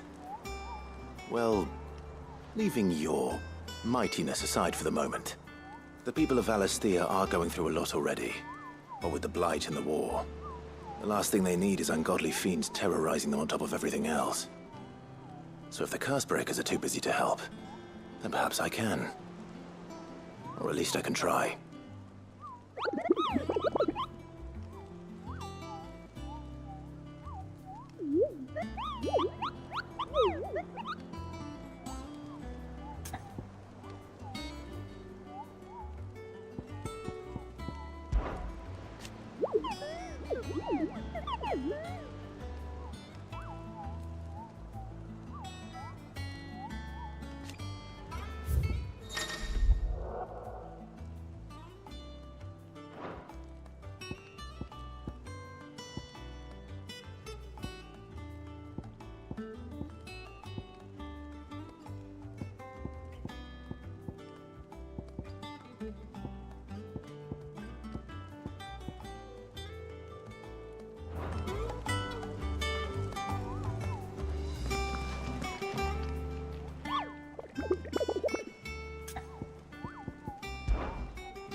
Come on.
All right.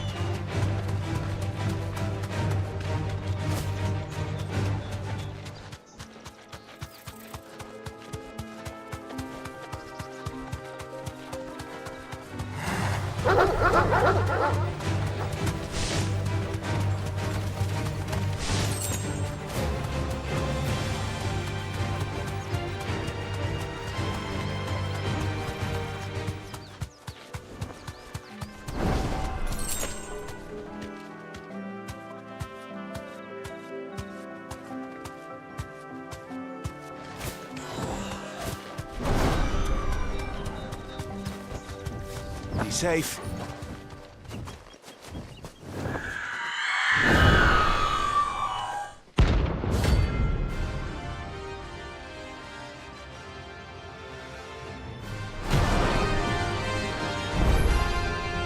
That's what I think it is. This isn't gonna be easy.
Let's go.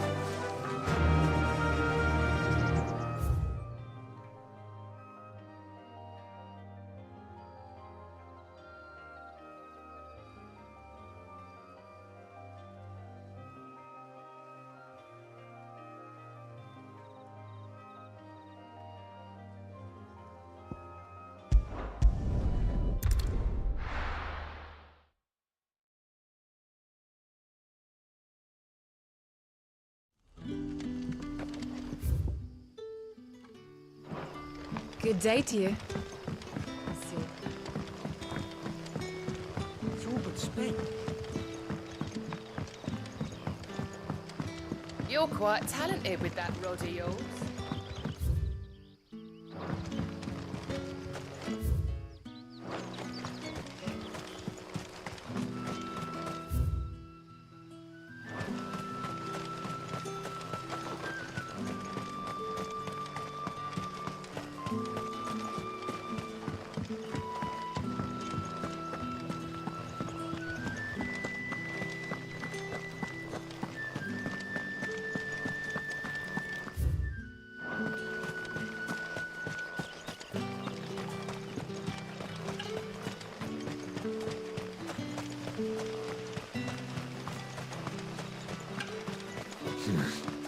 Not here.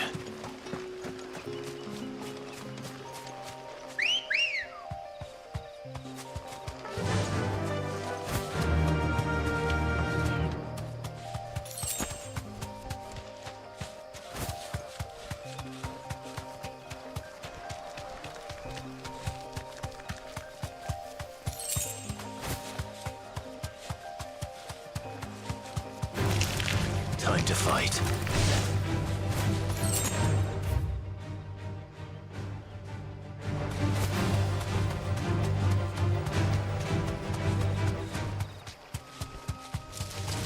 All right.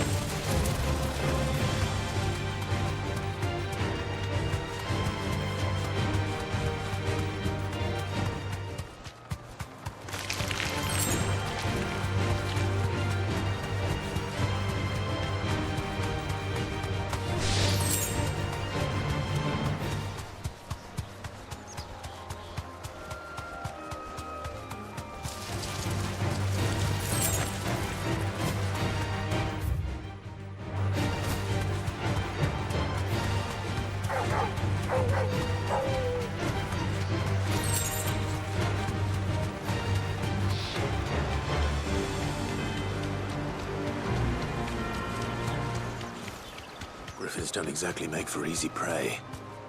Let's hope our craftsman hasn't bitten off more than he can chew.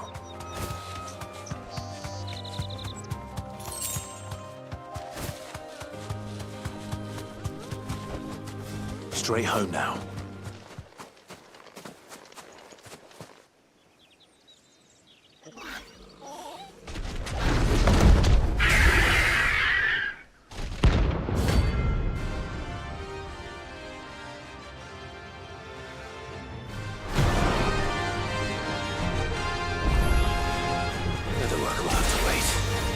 Torgal, sharp.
Something there, boy?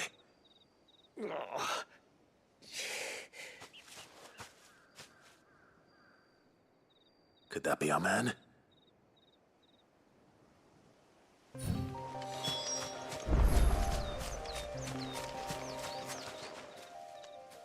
You all right?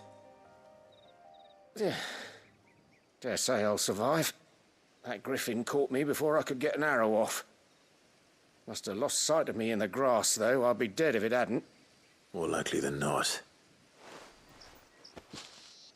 The name's Camille. I'm a lowly leather worker, if you couldn't tell by the smell of me. Not so lowly from what I hear. Do you remember selling to a merchant by the name of Karen? She's not an easy woman to forget. Bought a cuirass from me after I lost my buyer. Quite taken with my work, as far as I recall. Didn't stop her bartering me down to a pittance, though. She sent you for a refund? It's not her who sent me.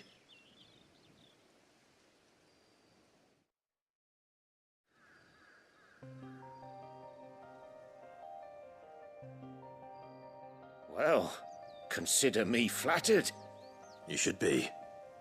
He's a master of his art, and not an easy man to impress. Blacksmiths are proud folk. It's a rare thing indeed for one to praise a glorified tanner. And I don't imagine an impressive swordsman like yourself would be getting your steel from any but the best. I'd dearly love to help a fellow craftsman, but... well, actually, I suppose you could give him this. What is it?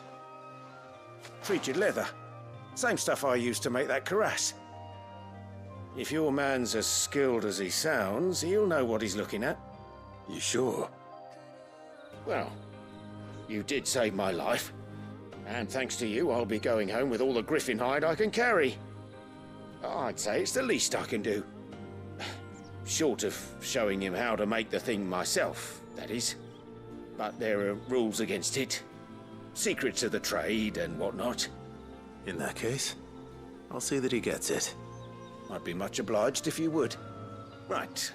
I've got some greaves to make. You send your blacksmith my regards. Will do. And thank you.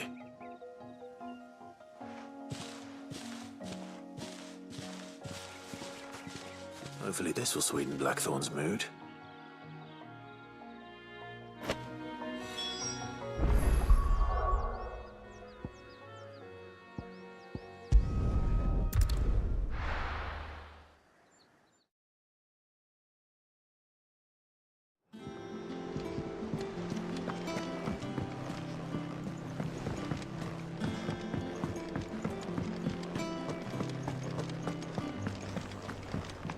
And with a bit of luck... How'd it go, Clive? Did you find him, or does the hunt continue? I found him. And he asked me to give you this, along with his regards.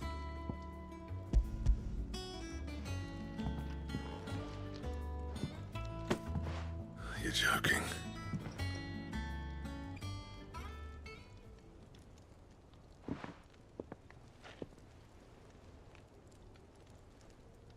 He said he wouldn't teach you how to work it, but that if you were as skilled as you sounded, you'd have no trouble understanding how it was done. So that's his secret. Crafty bastard. He's layered and cross-grained it. Good few times, too. No wonder it's tough.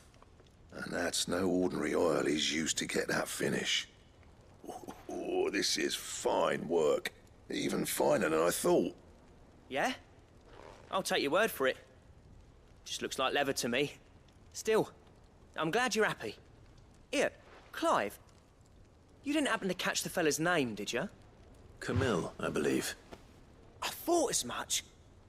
There ain't many leather workers in the realm daft enough to do their own hunting, see? And his name kept cropping up when I was asking around. Turns out he's from Tabor. And again, most leather workers are. But our friend Camille guards a long-held family secret, the details of which are the subject of some debate in the leather-working community. Then we better keep this close to our chests. Listen, Sorry for putting the both of you to all that trouble. Should have kept my moaning to myself. Still, I'm glad you found him. This has cheered me right up. That was the idea.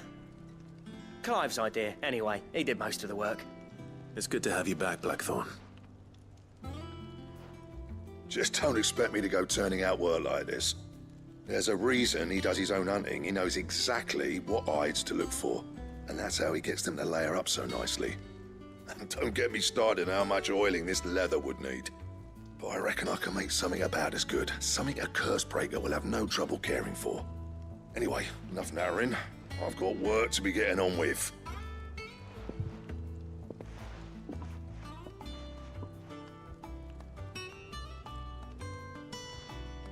Looks like we won't be needing a new blacksmith. As if there was a better one out there. Nah, it wouldn't have been the same anyway. No one spins a yarn like old Blackthorn in his cups. Right, now that's sorted, I've got duties to attend to. Thanks, Clive. You've given me my mate back.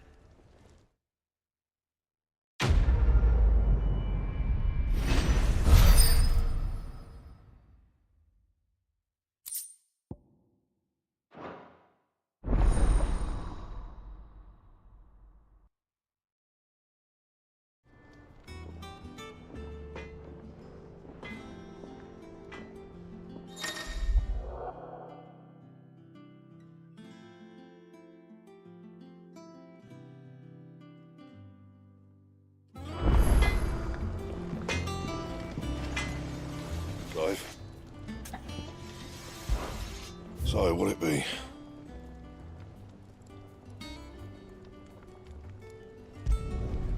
Not bad, if I do say so myself.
Anything else?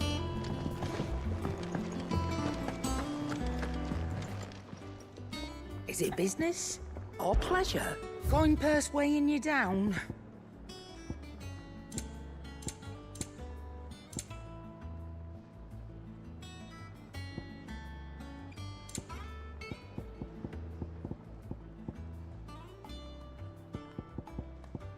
Is that all?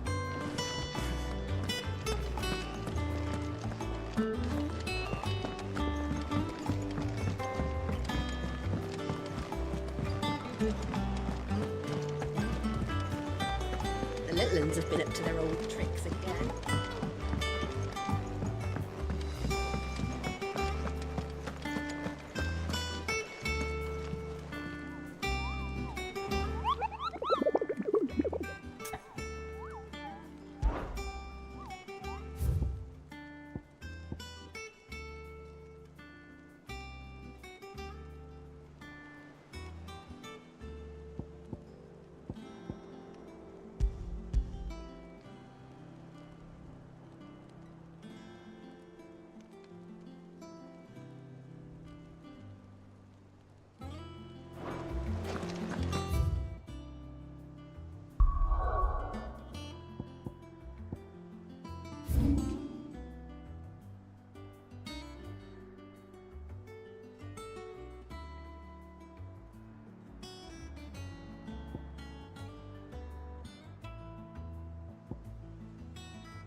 Thank you for sticking with us. Those of us who are still here have to look after each other. It'll take ages to tidy all this.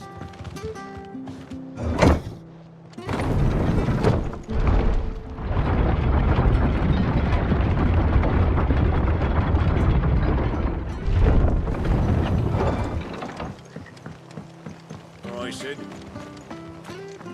No use calling Ambrosia now.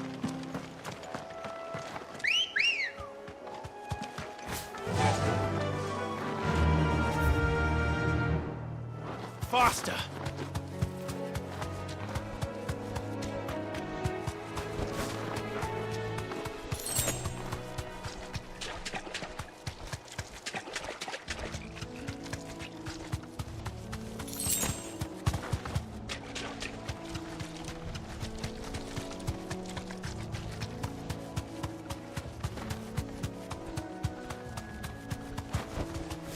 You deserve a rest.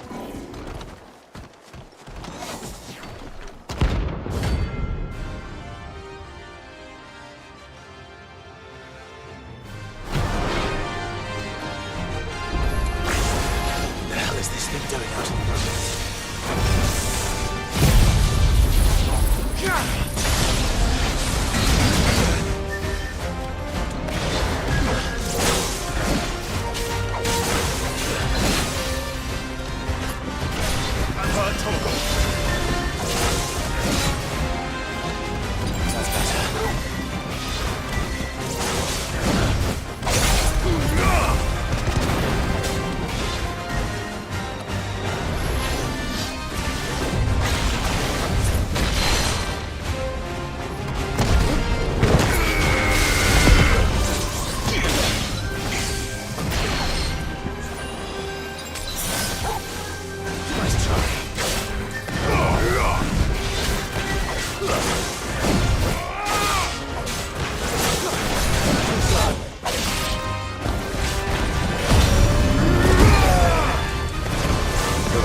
Finished.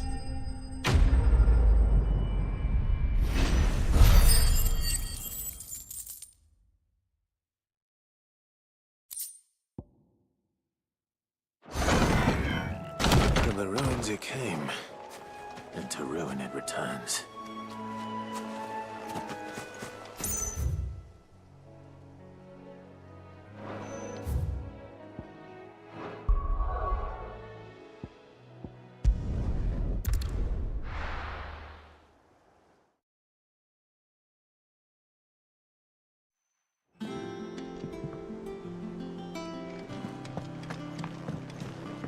Jill looked white as a sheet.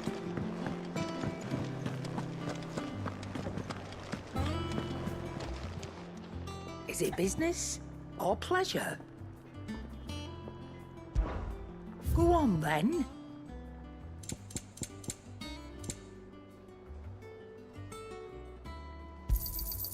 You're rubbing me blind, you know. You'll not find a better price than that.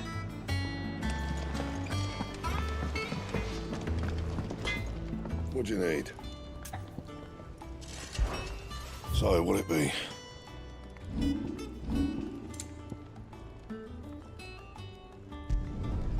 Should last you a good while.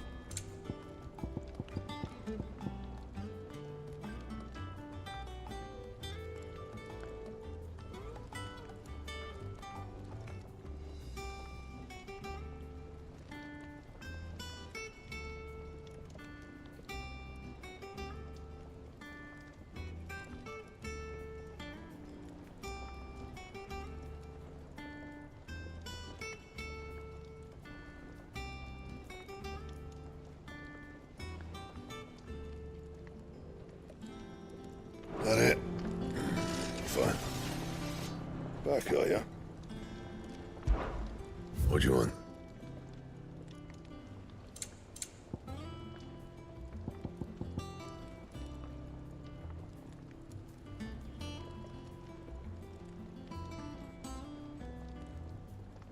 That it? Fine.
Ready, go?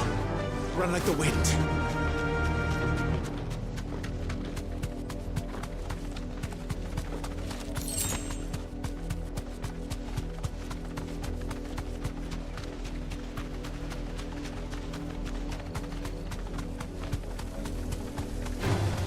Time to fight.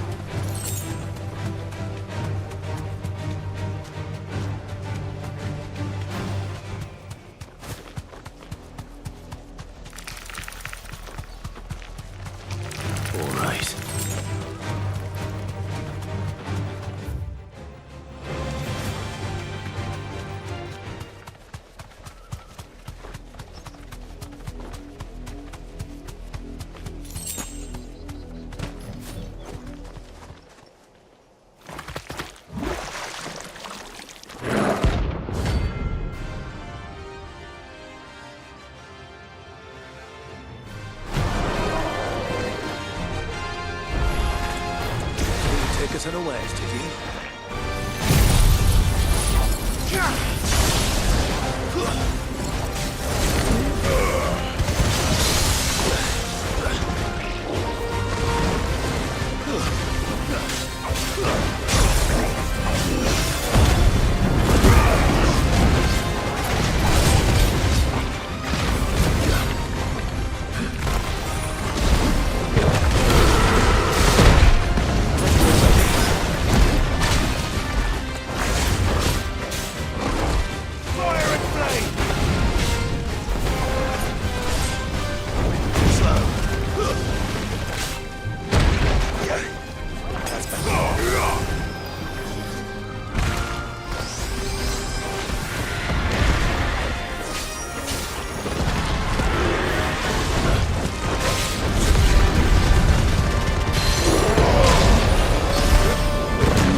Straight home now. It's us or them.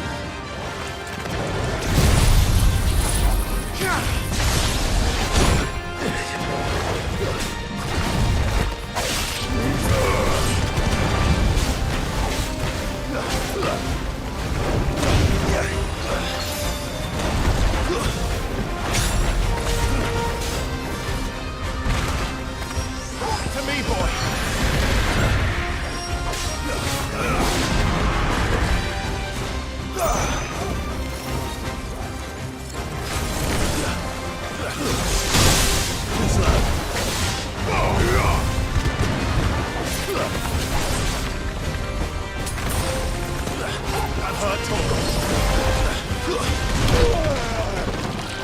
I needed that.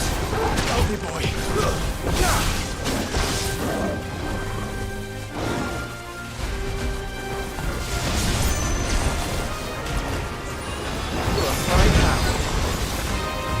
To me, boy!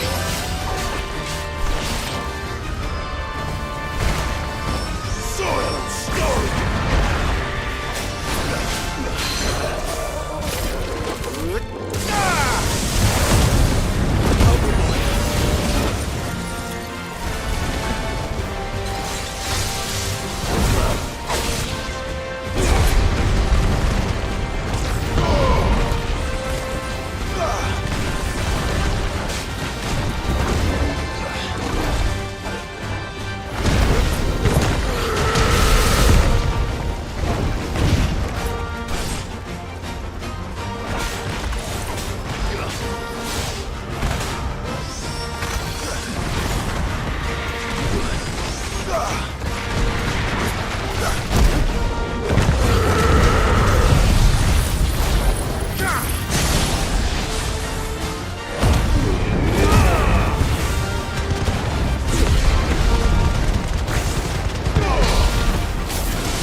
It's dead now.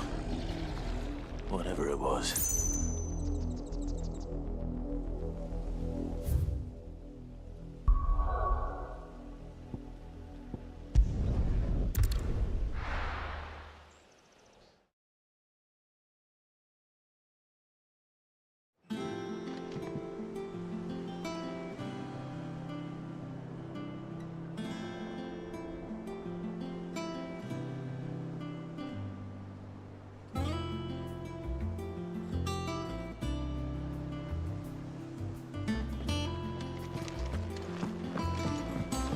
Jill looked white as a sheet when they brought her back.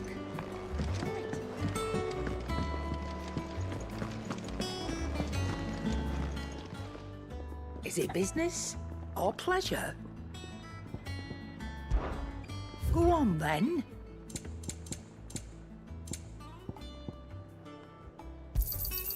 You're rubbing me blind, you know. It'd better all be here. You'll not find a better price than that.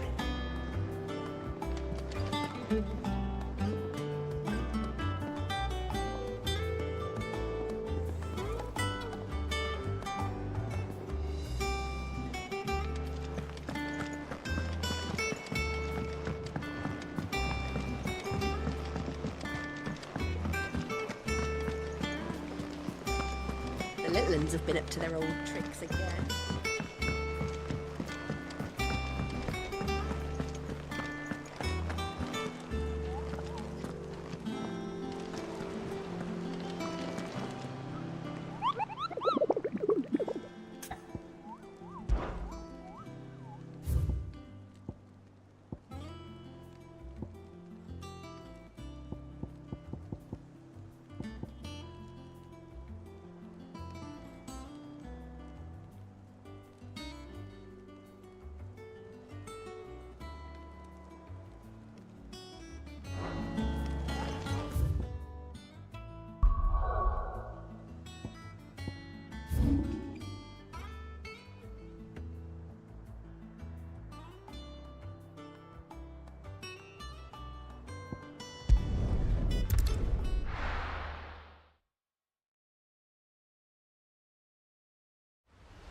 Let's go. Fly, Ambrosia.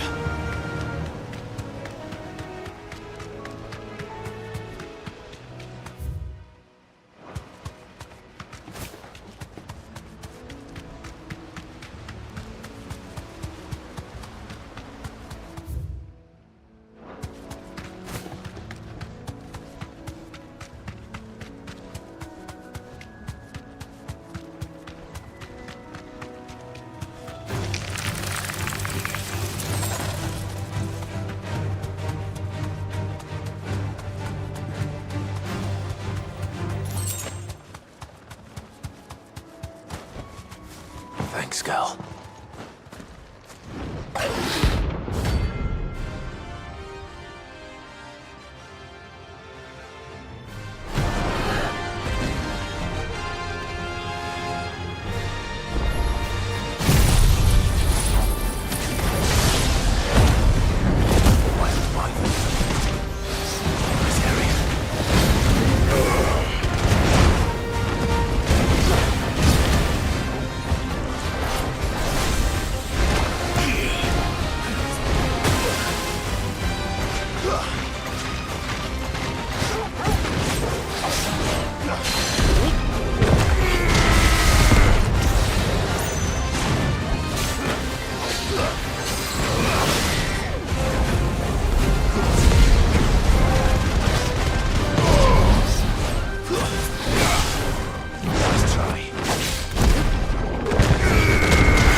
there aren't any more of them.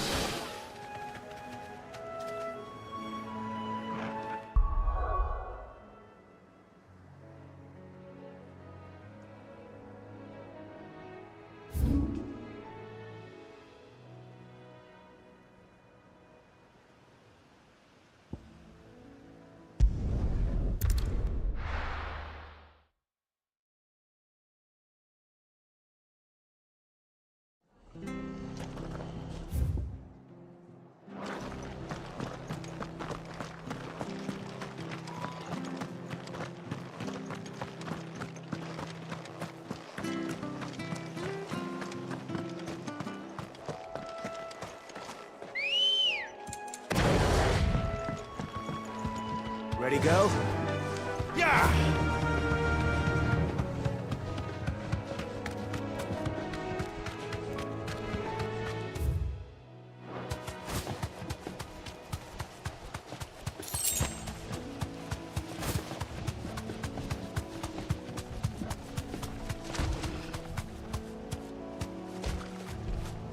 Straight home now. Bet we're all ready.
Well, the locals will sleep easier without him at their gate.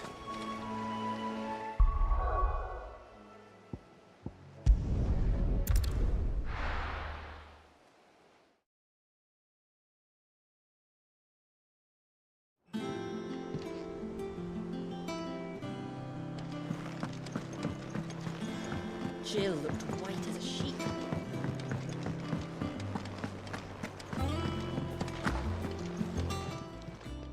Well, don't just stand there gawping. If you're gonna buy something, be quick about it. It'd better all be here.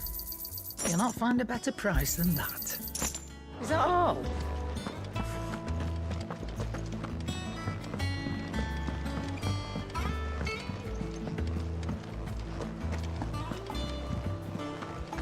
The little ones have been up to their old tricks again.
Clive.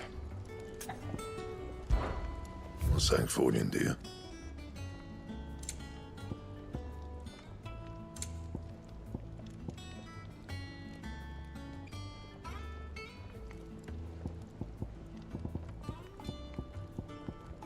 And?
Yeah. What's everyone whispering about?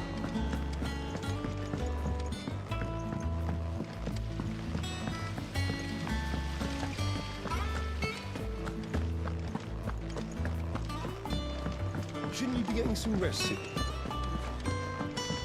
But I want to help Miss Mididol with her experiment. You were born in Rosalith, weren't you?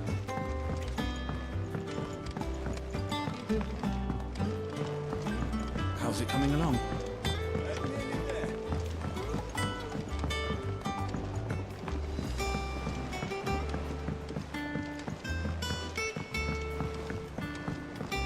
Oh, what a lovely fragrance.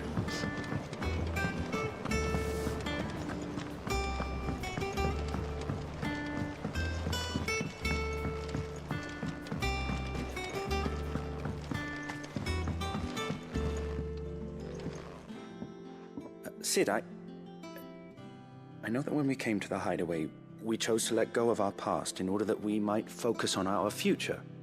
We did? Nonetheless, I was wondering if... Well, I know you are from Rosaria, and I'm in need of someone with intimate knowledge of those lands. Apparently, the duchy is home to all manner of curative herbs found nowhere else in the realm. Among them is a flower called a Morganbeard that increases the potency of lesser medicines. I can't say that I've had much practice healing. My youth was spent in the Bailey. A shame. You see, the hideaway relies heavily upon medicines procured from afar. And when those shipments are late, well, it's our sick who suffer. If we could find this flower and learn to grow it here, we might save many lives. However, as you are well aware, Imperial occupation has rendered the roads unsafe for those like me, untrained in the military arts. Now, I'm not asking the busiest man in the hideaway to drop everything and make the journey for me, but if you happen to be in the duchy on other business...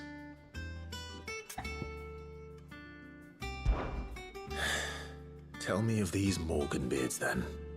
But of course. If my old tomes are to be believed, the flowers are bright yellow and as large as goblins' eyes. Oh, and they grow in the marshes of Sorrowise. If I am to propagate them here in the backyard, I will require several samples, preferably of blooms which have already gone to seed.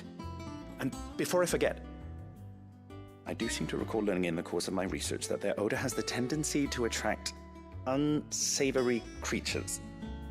Nothing you cannot handle, though, I'm sure.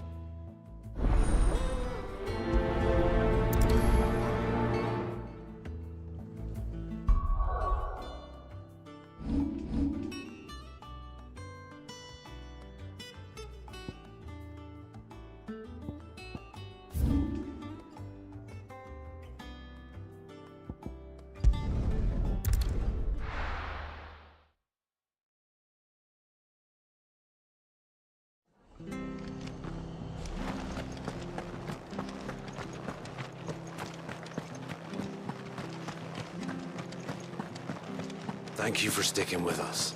Those of us who are still here have to look after each other.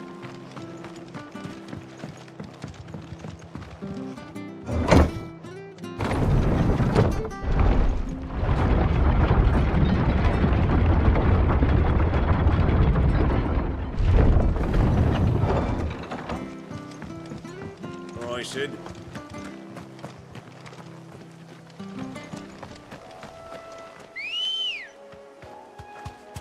Ready, go? Fly, Ambrosia.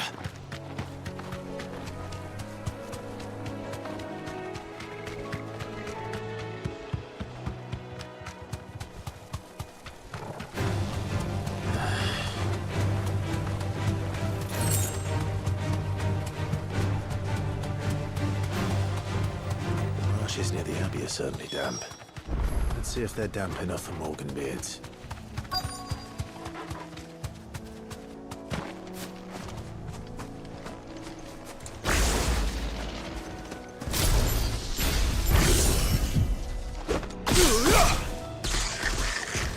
Size of a goblin's eye. Not this goblin. Certainly wasn't wrong about the being attracted to the flowers there.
Bright yellow.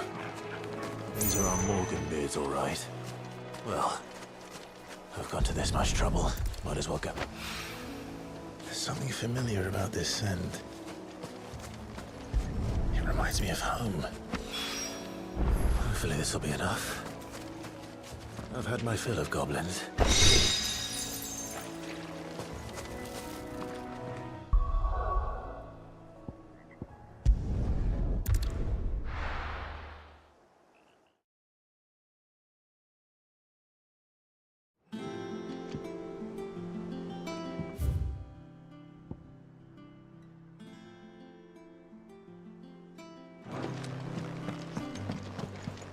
Jill looked white as a sheet.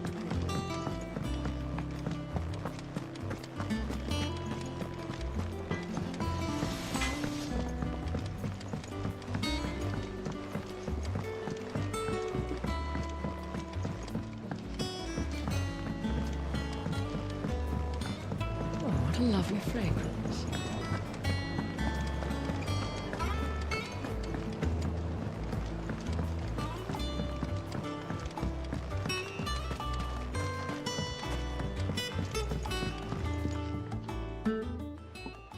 It is rare that we see you so often in the backyard, Cid. What brings you to the gardens?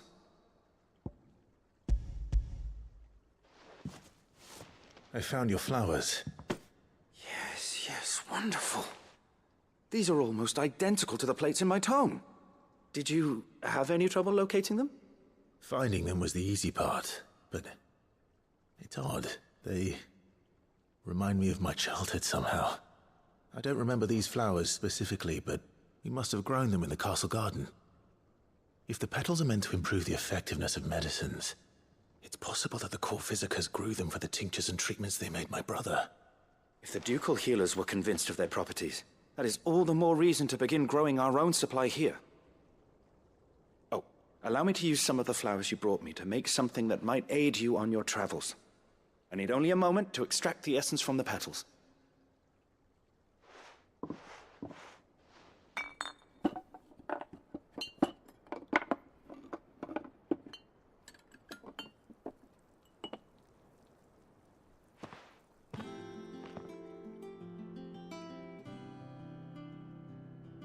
And here we are.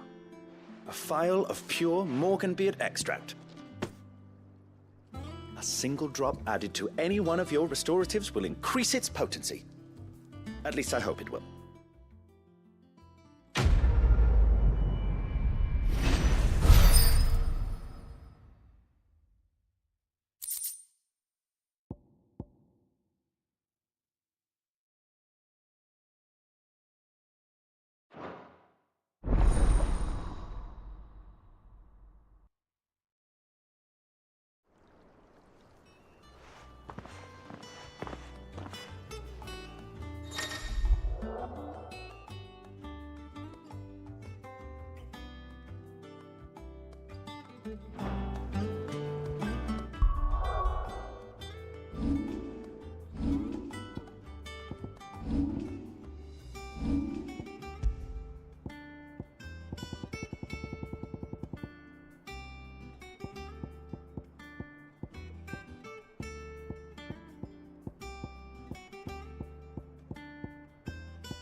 Long now, Martel.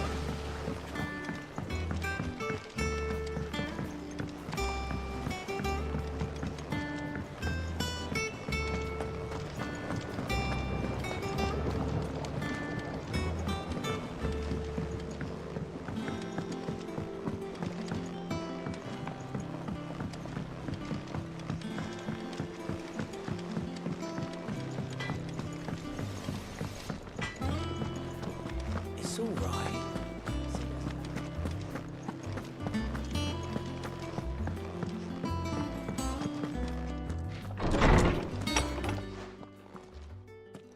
Clive, where have you been?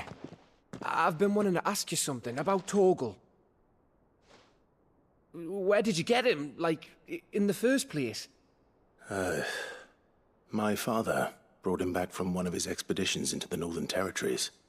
They were crossing a snowfield when they heard his cries, and seeing no sign of his pack, they took him in. What do you reckon, Torms? It certainly adds weight to the theory. Clive, I believe that Torgal may be no mere hound, but a rare frostwolf, an animal native to the far northern reaches of Valisthea. In one of our oldest bestiaries, I found reference to a frostwolf who served as guardian to an ancient queen of the north. Such was his mastery over ether, he could cast magics on command. His name was Fenrir. Fenrir the Frostwolf. Now, the annals do not state it explicitly, but I have reason to believe this queen was a dominant of Shiva, a girl from the Northern Territories and her faithful hound. One awakens as the dominant of Shiva, and the other... You're saying that Jill granted Torgal his powers? What? Just like Fenrir. People called him my hound, but Torgal and Jill were inseparable. He grew up as a faithful companion to the dominant of Shiva, and years later, his powers awakened, just when his master needed him the most. You're right. If it weren't for Torgal blasting those bastards to Kingdom Come, Jill would have been for it. Quite. Though Torgal's power is his own, his latent birthright as a Frostwolf. It had only to be unlocked. Oh, get you, Torgal! You're an even finer hound than we thought. And regarding your original concern, you need not fear for Torgal's health. Why, the beast has the appetite of a behemoth. Just this very morn, I found him with his nose buried in my nuts. There you are! I've been looking everywhere for you. Bernard's here. I need you to introduce us so we can get to work. I shan't be a moment.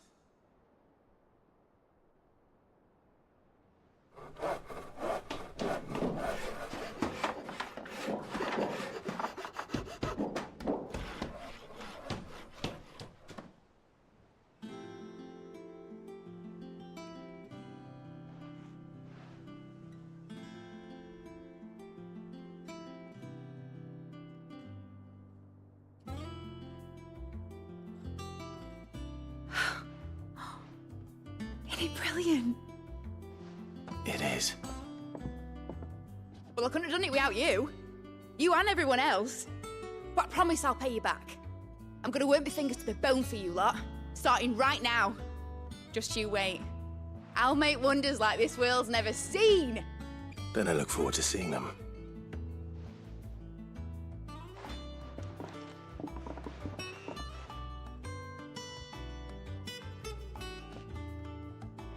Now that that's settled, I wonder if Vivian's made any progress tracking down Kupka.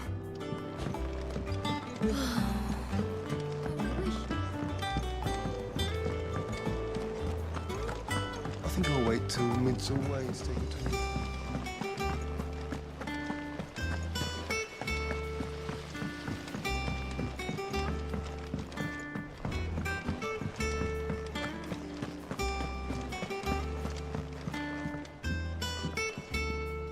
How goes the hunt for Kupka? Largely in circles. We have myriad sightings of strange soldiers in unexpected places, but nothing definitive as yet. If only we knew for certain by what route he left Rosalith. Well, keep at it. If anyone can piece this puzzle together, it's you. And I'm willing to wait as long as it takes.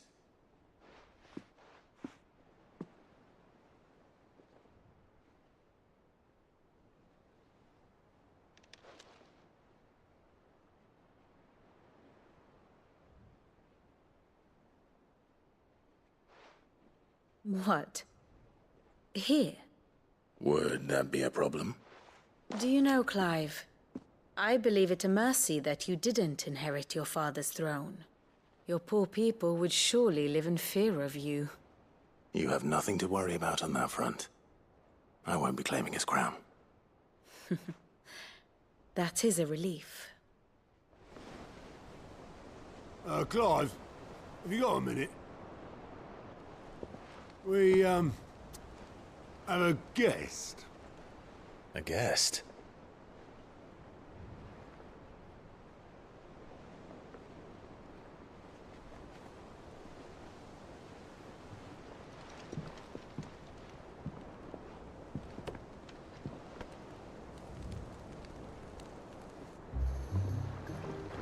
For your trouble. It was a pleasure, in hindsight. Uncle Byron? Clive, my boy! Tap a cask and stoke the ovens, for your favourite uncle is here!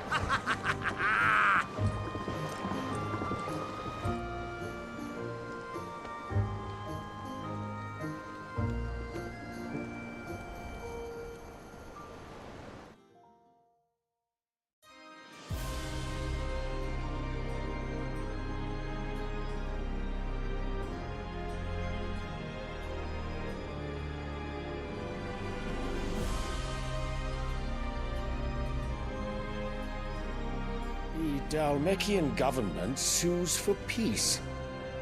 How shall we respond? If they're willing to accept their fault in the matter, I see no reason to refuse them.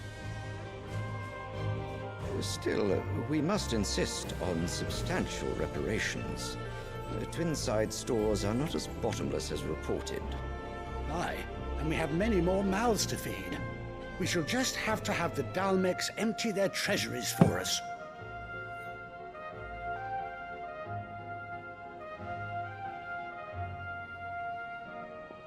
Of course, none of this would have been possible without your timely intervention, Prince Olivier. Indeed, I doubt any of us would have had the courage to trade words with the mighty Titan, nor less the wit to win him over. The Empire owes you a great debt. May the blessing of the crystals go with you, Your Highness. May the blessing of the crystals go with you. Very good.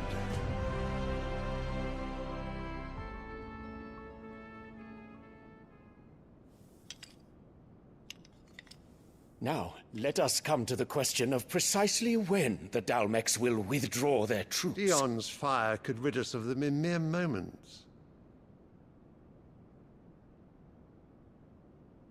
The men of the Fist will not withdraw until a peace treaty is concluded.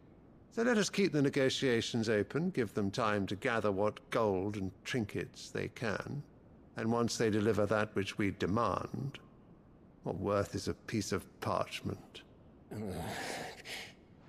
Your Radiance, were Prince Dion to take the field, the enemy would surely send their own dominant to meet him. And while His Highness would of course prevail, there would be heavy losses on both. You need not fear Hugo Kupka. He is engaged on the Western Front. Even were the Dalmecs to send for him, he would not arrive in time.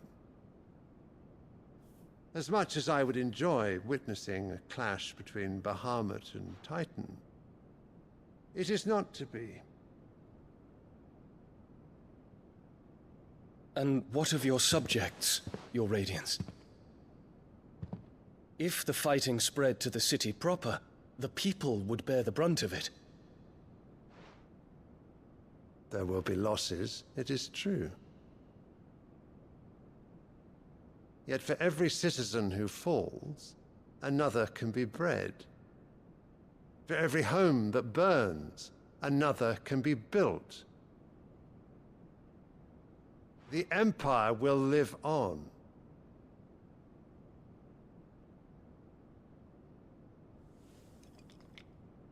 Dion? Yes, sire.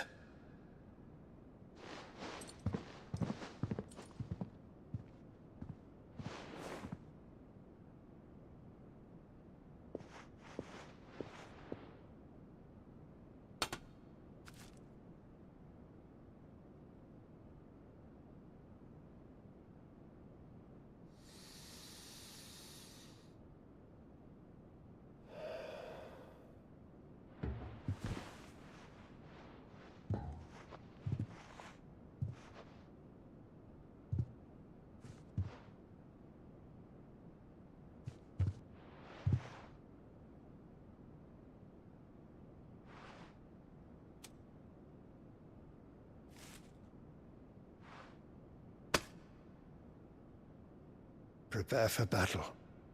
But sire... Do not make me repeat myself. Return to your camp and await my orders.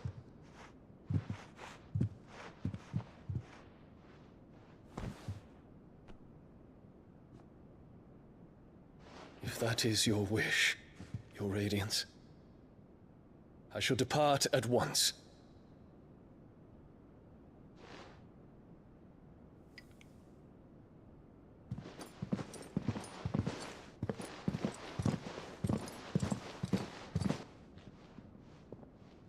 May Gregor forgive you.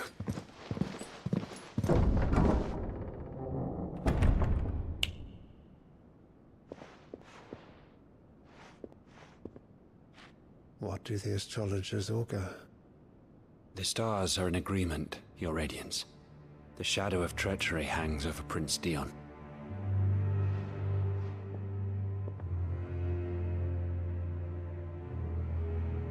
So Annabella's tales were true. You disappoint me, Dion.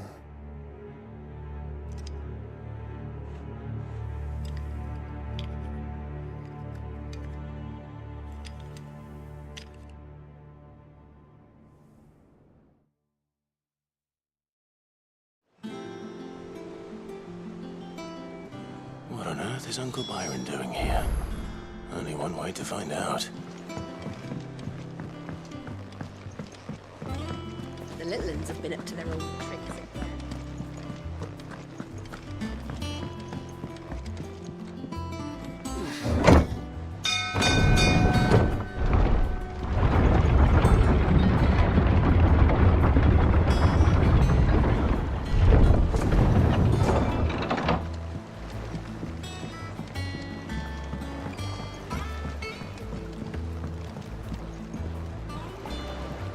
Ah, my dear nephew, how I've missed you. How did you find this place, Uncle? Through the good offices of young Sir Wade. He really is the most helpful fellow. As are you, I hear. The Guardians and those they freed tell the most outlandish tales of your heroics in Rosalith. Which is why I came, to learn the full truth of the matter. Sort the fact from the fiction, so to speak. You were working with the Guardians of the Flame to evacuate the people of Rosalith to Port Isolde. I was, aye. Then I have questions for you. Please, come inside, Uncle. Gladly. You there? There are 2,000 gold talents in those chests. See that they're added to my nephew's coffers, would you? 2,000?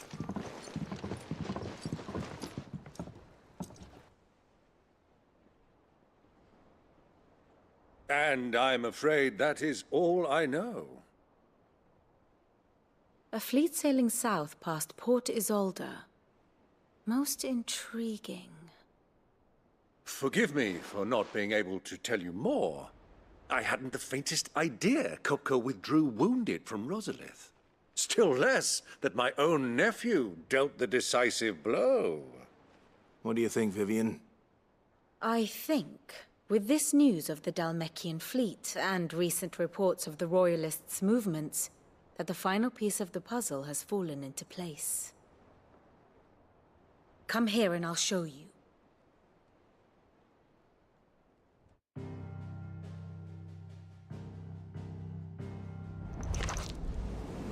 It is known that Kupka's forces entered Rosaria via its unguarded coast. So can the same be said of your visitors from Waloed?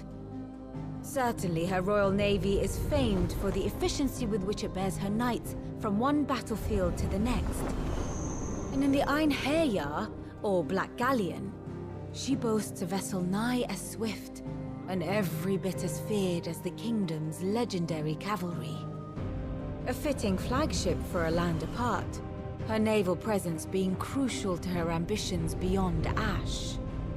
Yes, it seems safe to assume that the Royalists did indeed enter Rosaria from the sea.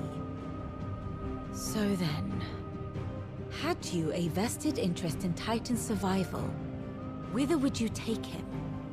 Why, home to Drake's Fang, a place rich enough in ether to conjure the magics needed to mend his hurts. But would that not entail an arduous voyage around the Southern Cape?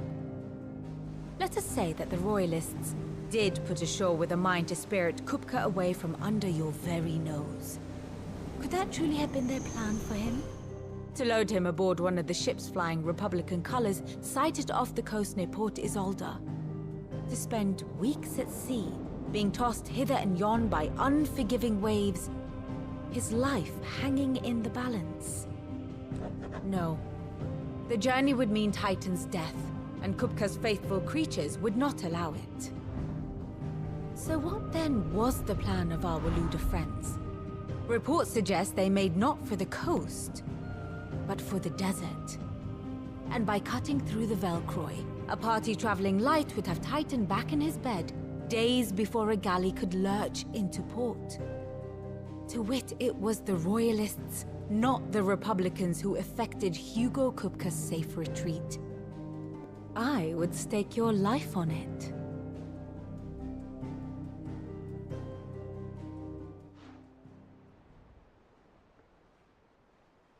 So it was the Waludas who spirited the wretch away.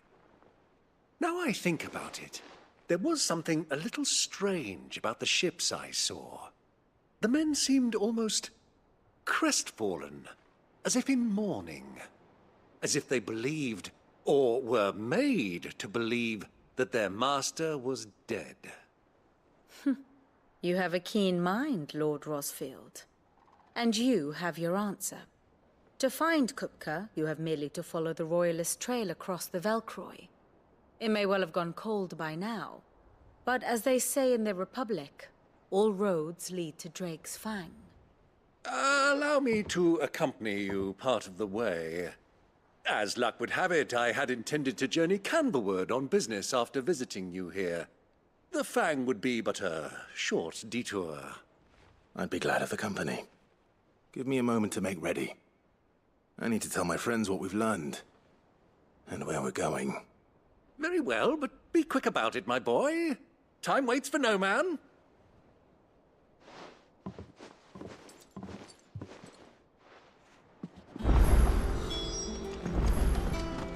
Mid's finished outfitting her little workshop, I hear.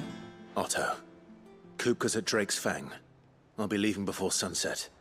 You're not going in there alone, are you? Don't worry. I'm not going there to destroy the Mother Crystal. All I'm after is Kupka's head. I won't risk any more than I have to. I promise. The Lanza and the Fang are all Kupka's personal fiefdom. You have any trouble on the way, you ask for Rosina Dalamil. Some call her the Desert Hare. Who is she? An old associate of Sid's, and only Sid's. All I know is the name, and that they used to meet at the Dalamil Inn. We've heard nothing from her since he died. But I'm thinking maybe the new Sid might be able to bring her back into the fold. Thanks. I'll keep that in mind. So, what about your uncle? I mean, he's welcome to stay, but... Don't look so worried. He'll be coming with me. Thank fuck for that. Gav, Otto, I'm leaving you two in charge. You can count on us.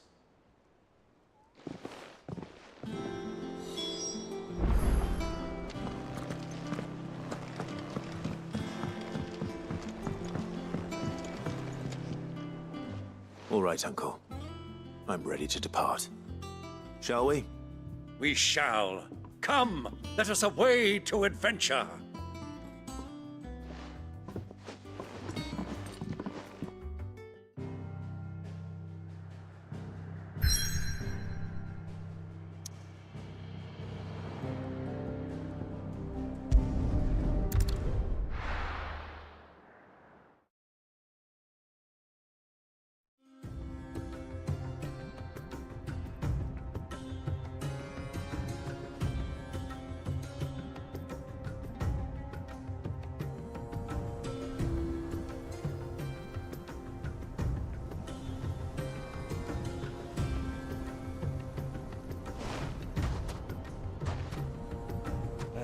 I was a young man when last I walked this path.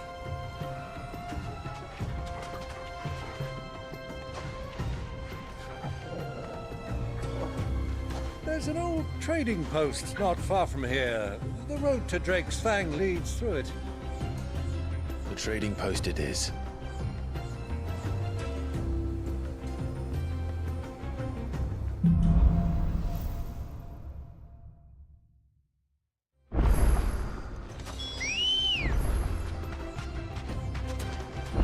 Come on. Our destination lies over that dune, beyond the ruins. Mark 'em well, Clive. It's all too easy to lose one's bearings in the sands. Many years ago, when you were just a boy, you and I rode this way together, accompanying your father on a scouting expedition to Drake's Fang. He let me come with you. I'm not surprised you don't remember. It was just before Joshua was born. You were so eager to be there when your brother arrived that you whipped your chocobo too hard on the journey home and fell from the saddle. I shall never forget how Elwyn fussed over you as you sat in the sand, bawling like a babe.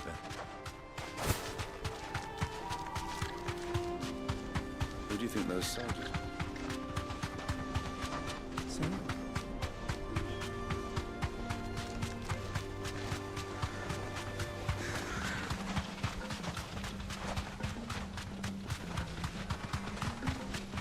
Ah, there she is.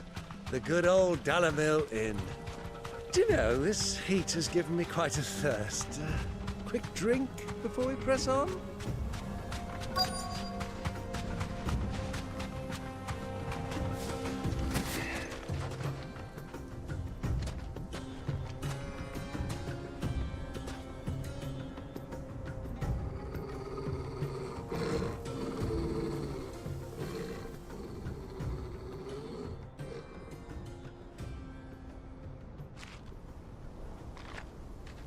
Look, there. Those are Ashen steeds. No doubt about it. And such a long ride from Stonehair. Our Waluda friends must be soothing their saddle sores in the inn. Shall we join them?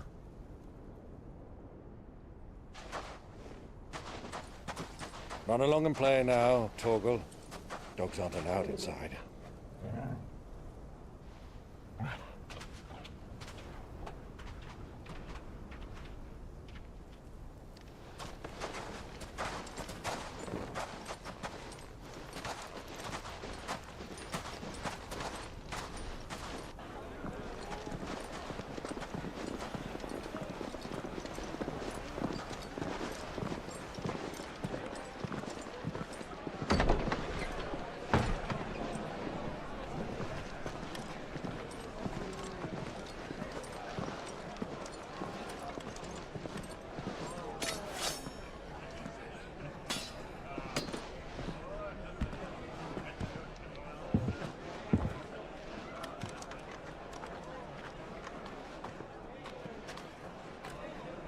Good day to you. Eating?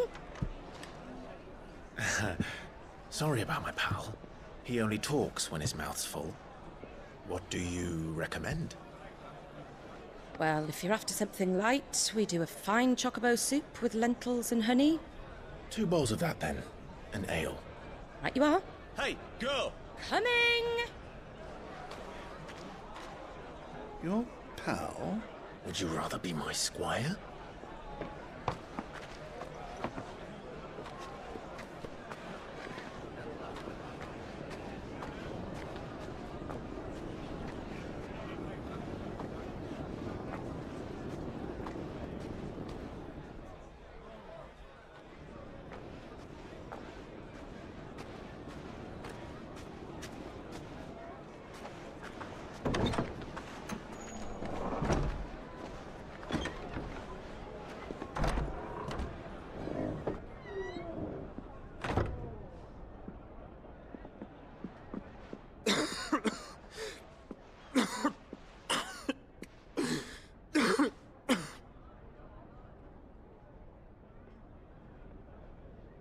Grace, it is plain you are not yet well enough to travel.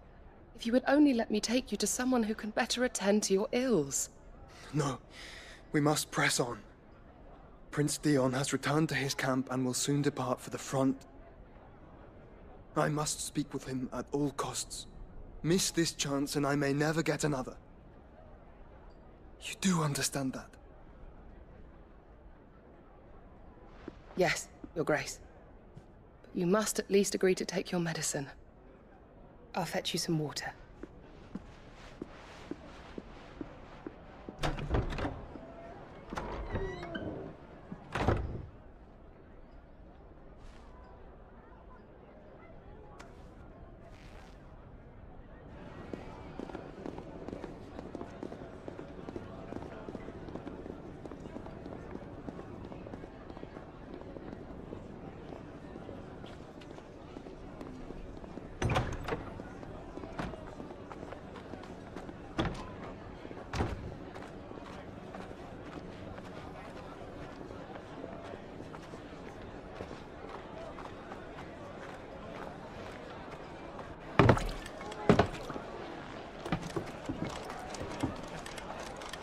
Keep watch, they tell us.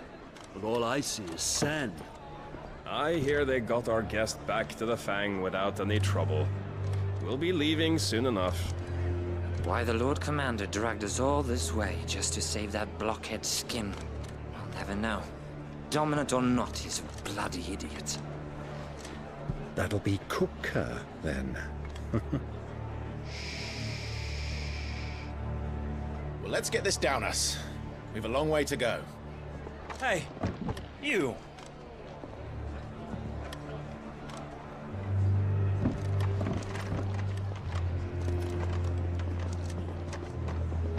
Uncle? Sorry.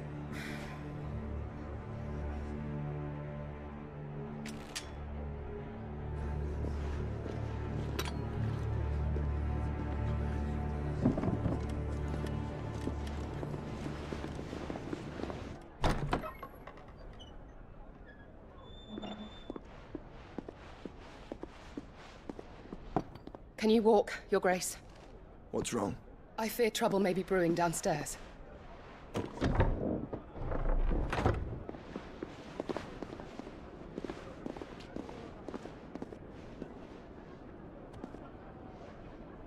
You two are travelers, are you not? Me and my companions are strangers here. Perhaps you'd be good enough to accompany us a while. Help us find our way. Sorry, lads, but we've got business in camera that can't wait. Ah, I'm sure you could spare us an hour or two. Come on. Friend.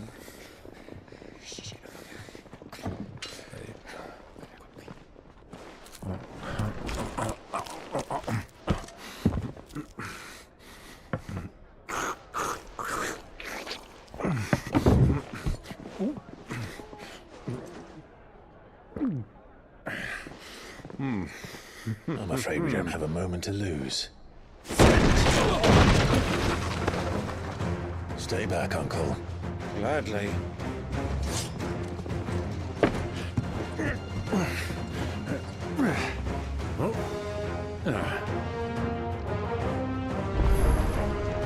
What's the outlaw? Take it! Try it.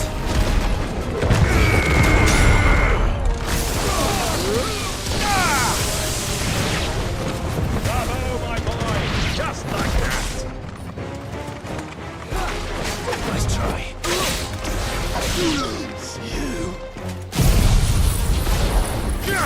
So far from home.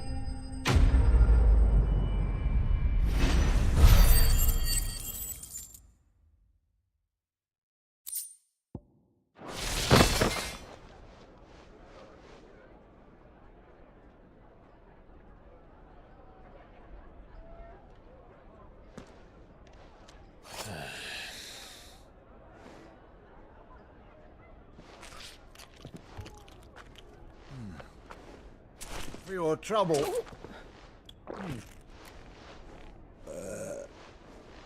Word of advice, miss. That soup could do with a touch more salt.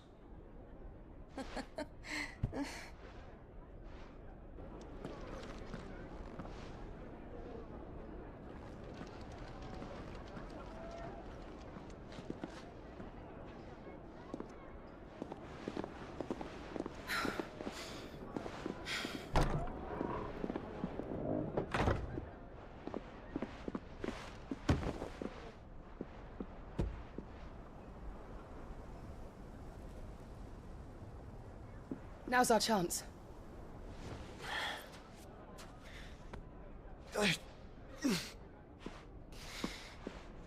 Your Grace? I'm fine.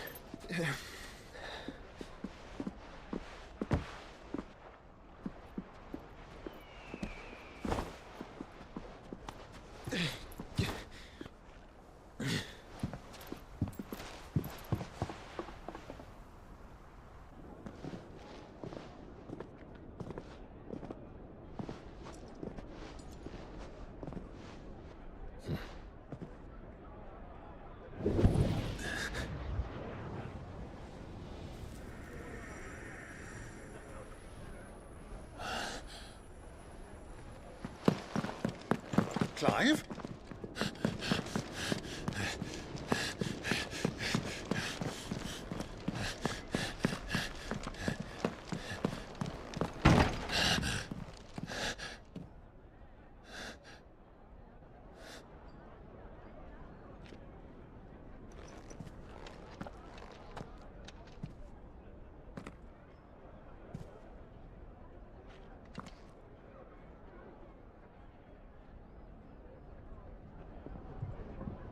What is it now?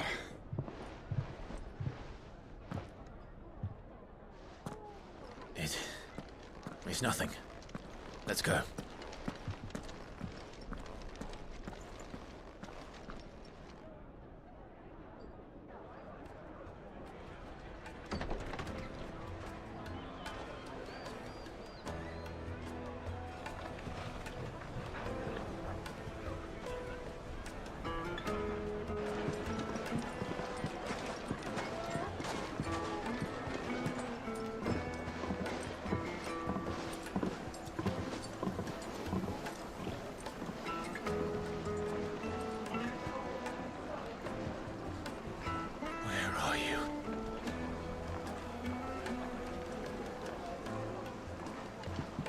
Well, we didn't know where to find Kupka before. We do now. The Royalists said it themselves. Their guest is in the Fang. We should press on before any more of their friends turn up.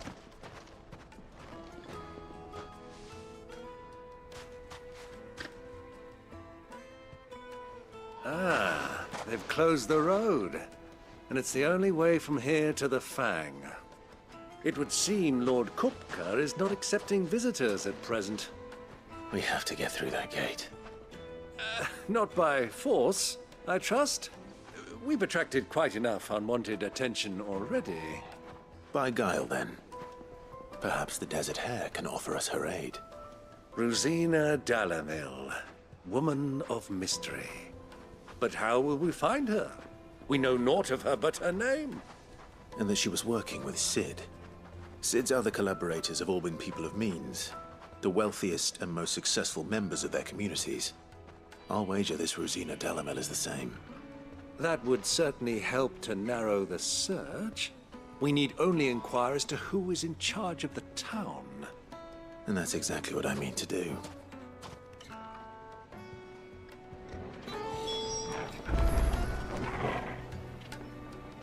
Looks like we won't be getting back to Drake's Fang anytime soon. Well, it's not like we've got to read. Lighting, for Gilbert's sake. Bearer, aren't you? Anything I can help you with, travelers? Allow me. My good man, we represent one of the oldest and greatest trading houses of Port Isolde. We're seeking to expand our business in the region and would very much like to make the acquaintance of Dalamil's leading entrepreneurs. If only we knew where to find them. Well, we're best known for our baths, our markets, and our smithies. I suppose you could do worse than start your search at one of those. Thank you. You've been most helpful. Oh, you wouldn't happen to know a lady by the name of Rosina Dalamil, would you? No. I can't say I do. Well, thank you all the same.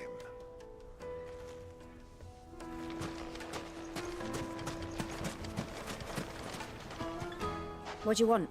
Can't you see I'm busy? I won't keep you long. I'm looking for someone. A woman by the name of Rosina Dalamil. Do you know her? Never heard of her. Is that all? One more question. If I wanted to find the richest trader in town, where would you recommend that I look? Oh, that's easy. The Briar's Kiss. Won't find a finer smithy this side of the strait. The owner's only a young sprig, but he's got all the right ideas. The Briar's Kiss, you say? Thank you. I doubt this young sprig is the person we're looking for. You said Sid's contact was likely to be an influential sort. Influence comes with age and experience, believe you me. Mummy, I want to play with the crystal. How many times do I have to tell you? It's not a toy.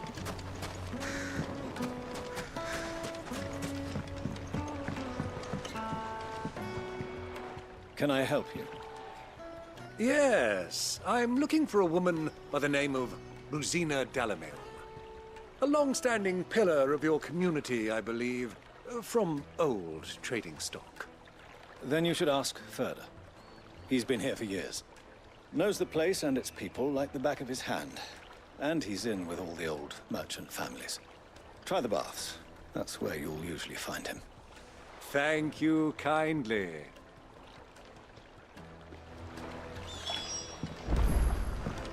Well, it sounds like we have our man. Perhaps. Let's go and find out exactly what this Furder knows. Hanging lanterns, keep the darkness from your door. Excuse me. Are you Furder? I am. Can I help you, travelers? I hope so. You've lived here for some time, is that correct? Do you know Rosina Dalamil? We believe she may be a trader of some renown. And what business do you have with the Desert Hare? She was a close friend of mine. I was hoping she might be able to help me. Very well. Go to the bordello. I'll arrange an introduction.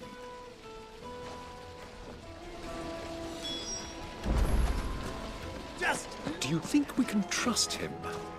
Only as far as I think. So you're the ones who've been sniffing around? I beg your pardon? Don't play the fool. Stick your nose in our business and you're likely to lose it. Give me!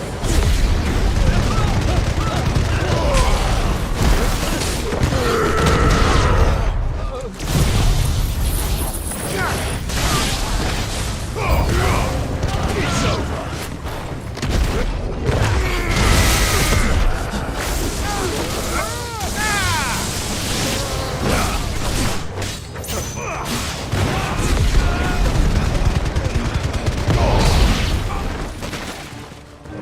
Stay down!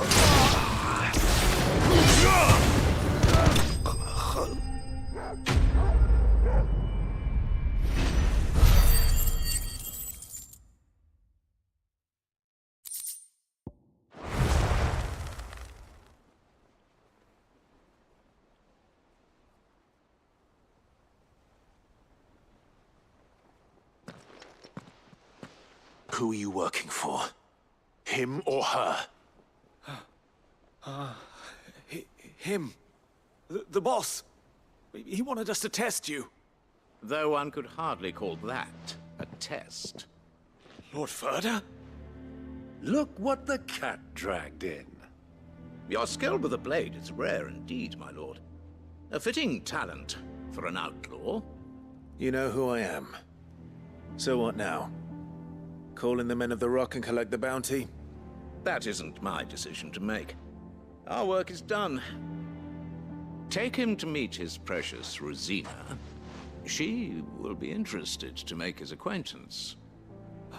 Yes, my lord. To the Lock of Leisure, then. To the Lock of Leisure.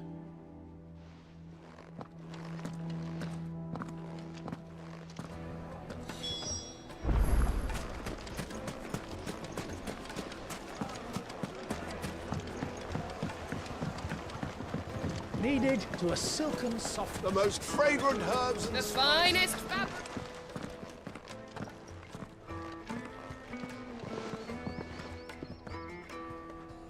Is this the place? Lubor's Forge. The Briar's Kiss.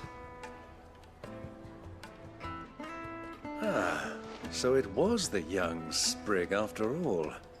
So much for Rosina Dalamil being a woman of experience. How wrong I was. It was an easy mistake to make, Uncle. After all, it must have been years since Sid last saw her. Sorry, him. Whoever this Lubor truly is, he's clearly a man of means. I'd say he deserves our respect. See that he gets it.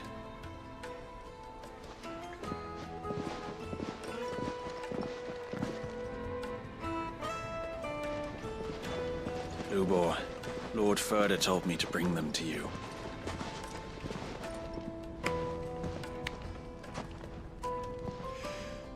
My boys tell me you're in need of assistance. Sid the Second? I won't waste your time.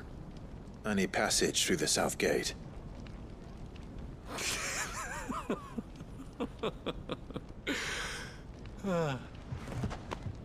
Tell me, what do you think is a merchant's most important commodity? Why, trust. Everyone knows that. Without it, you have nothing. And nothing is exactly what you have. And so, for you, I, too, have nothing. I'm not in the business of helping every lost puppy that wanders in off the street. I'm a busy man, as you can see. Let's leave this mummer to his farce. By all means. Find someone else to help you on your way. Just be sure to tell them you're not the two travelers from the inn the guards are looking for. Don't want them jumping to conclusions, do we? Why, you... So, what do we need to do to earn your trust?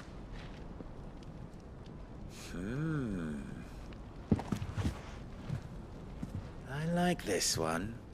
Willing to do whatever it takes to get what he wants. Ha! Men like you have a special place in my heart. Why, you ask? Because they get me what I want. Always. Fine. So what do you want? Don't tell me you're going to listen to this swaggering scruff! We might as well hear him out. It's only natural that an ally of Sid's would seek assurances of strangers. Assuming he is an ally, of course. 5 years ago, he would have still been a boy. And yet even then I had more good sense than a man, 5 times my age? But enough of the pleasantries. We were speaking of what I want. I want you to put an end to the trouble in Dalamil. Return to me when you have done so, and you shall have my aid. Until then, I bid you good day. What trouble? If you're going to give us orders, be clear about them, damn you! Manners, Greybeard. One catches more damselflies with honey than with vinegar. What did you call me? My apologies. A word of advice in recompense. Follow the crystals. Oh, but that was 3. Oh, I'm making this too easy for you. Ha! It will be easy. Solving his little riddle should be like dealing with him. Child's play. Let us divide our forces, Clive. I'd rather not drag this parlor game on any longer than we need to. All right. Good luck, Uncle.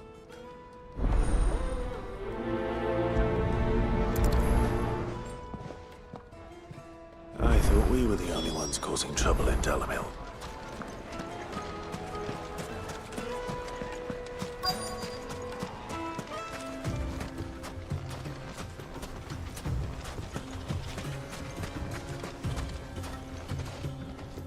Excuse me. Is it true there's been trouble with crystals of late? You've heard, then? I've heard rumors. Damn thieves. Pilfering the crystals that were meant to fill our cups and light our stoves. Us common folk have hardly had a shard to share between us these last few moons. And it isn't as if we can buy them on the black market either. Whoever's taking them, they aren't sharing.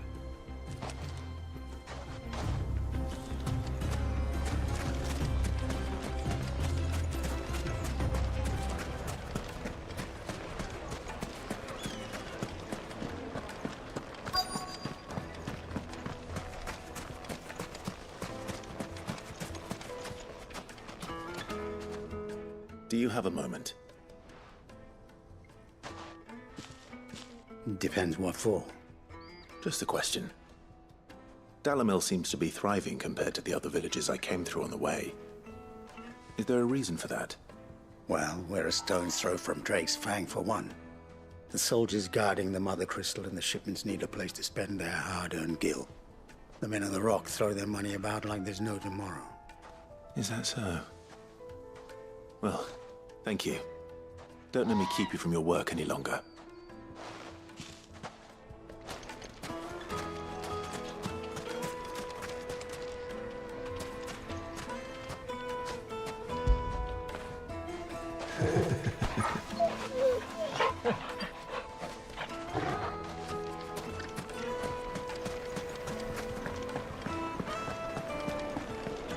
A deposit.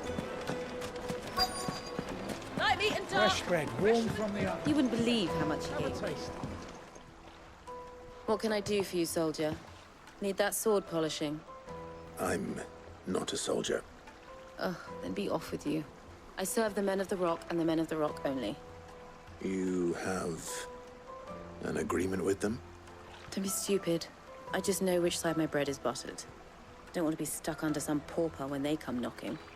With pockets deeper than Zemeckis and an urge to empty them. No, just leave, will you? Before you scare them off. I think I'm starting to get an idea of what's been going on. I wonder if Uncle Byron's learned anything of use. He'll probably be back at the inn by now. My carpets have pride of place in...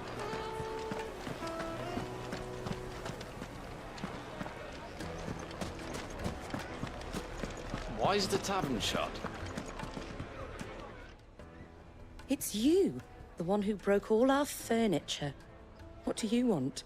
Haven't you caused enough trouble already? I'm looking for my pal. Have you seen him? The gentleman who was with you? Yes, he's upstairs, but...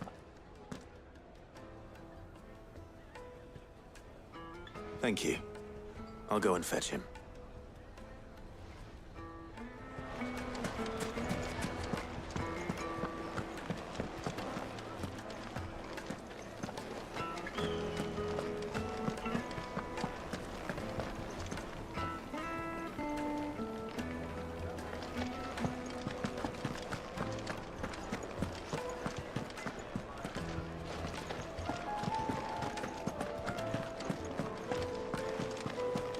Let me treat you. I'm pretty flushed. Huh?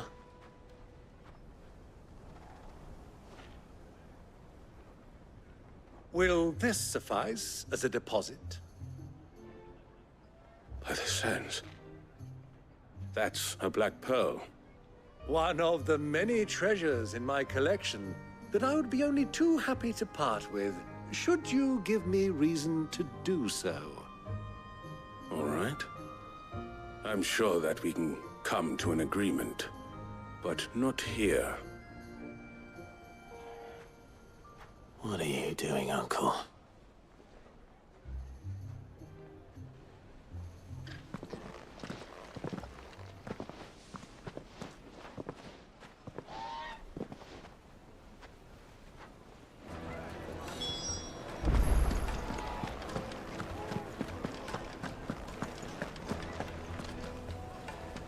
Care to explain why you're giving gifts to Kupka's men?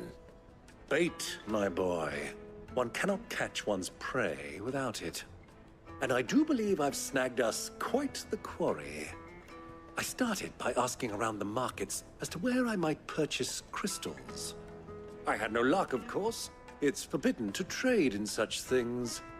But my uncharacteristic indiscretion just happened to attract the attention of those uniformed ruffians. They took me aside and said they could procure the crystal I sought if I proved I could pay for it. So the pearl was your proof? I thought they'd ask for more. A second-rate specimen like that would only fetch 500,000 or so. A small price to pay for admittance to the underworld. But enough about my little act of subterfuge. What did you discover? That the supply of crystals has dried up of late. And some people seem to think they're being stolen. Meanwhile, members of Kupka's private guard have been spending money all over town. I'll wager those soldiers you've been talking to have been siphoning off crystals meant for elsewhere, and pocketing the profits. I'll wager you're right. We'll meet with them then, just as you arranged, and put an end to the trouble Lubor spoke of. Ha! That preening popinjay thought this would be difficult. It just goes to show, one should never underestimate a Rosfield. We'll soon wipe that smirk off his face. I arranged to meet with the soldiers in a secluded corner of the Velcroy, far from prying eyes. The perfect place for a spot of double dealing. I trust I can count on your support, if things turn sour. Of course.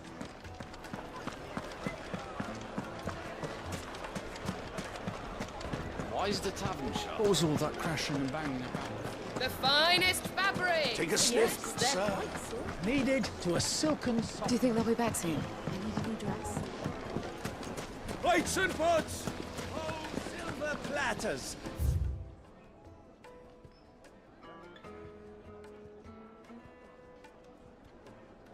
Like they eat off in Castle Castle.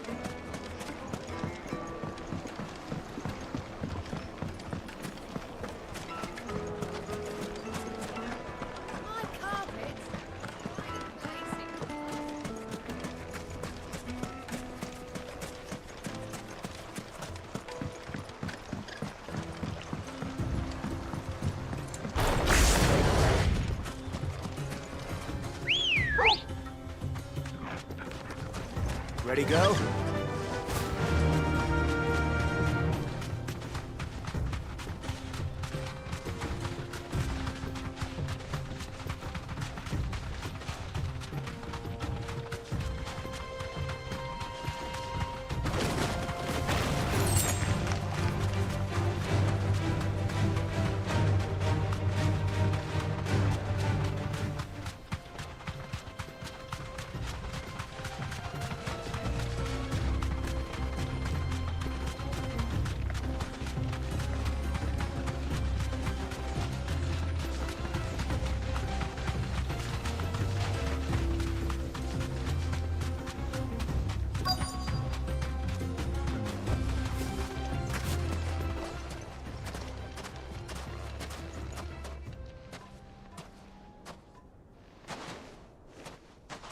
I'll take it from here.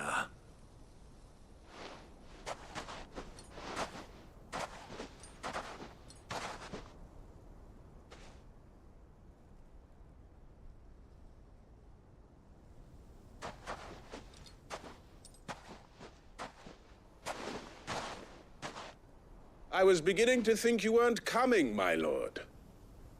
You've brought your contribution? All the silver and stones I could scrape together at such short notice? You brought the whole 500 talents. That was the price we agreed upon, yes? If you've no objections, I'd like to see the crystal. Of course. Right this way, my lord.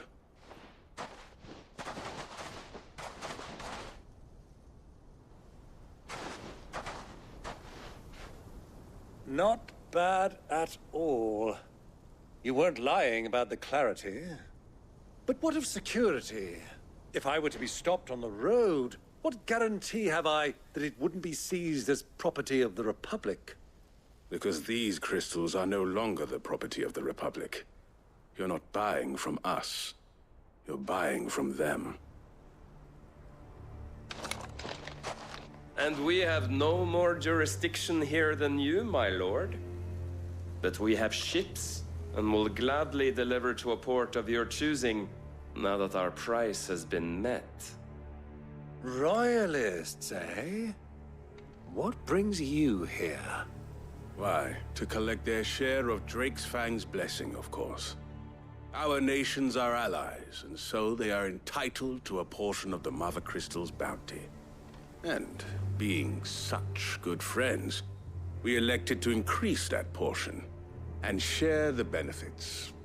And now that these crystals are officially property of the Kingdom of Waloed, we are duty-bound not to interfere, no matter where they might happen to end up next. Did you get all that? They're in cahoots! So it would seem. My lord, what is the meaning of this? Double-crossing dogs. They're not here to do business. Kill them. Kill them both!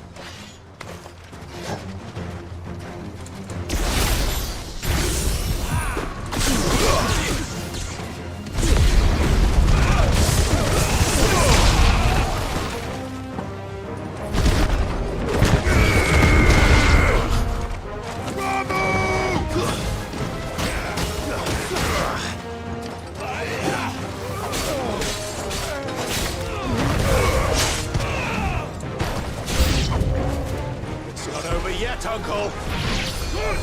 I'm just getting warmed up!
Well, that wasn't too bad. How'd you like my performance, huh? I've often played the villain on the stage. I think I did the role justice. Don't you? Greybeard, you were magnificent. The battle scene was particularly thrilling.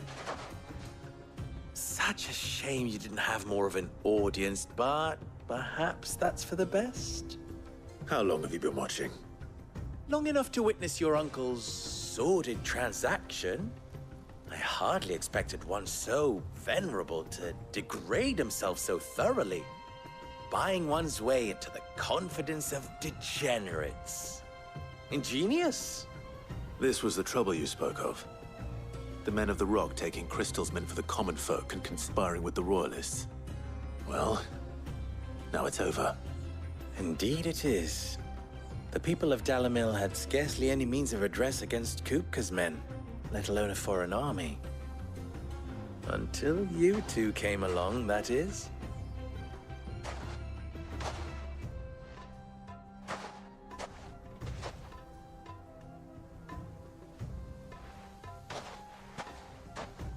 Well, we'd better get these crystals back to town. You won't mind waiting with them while I fetch a wagon.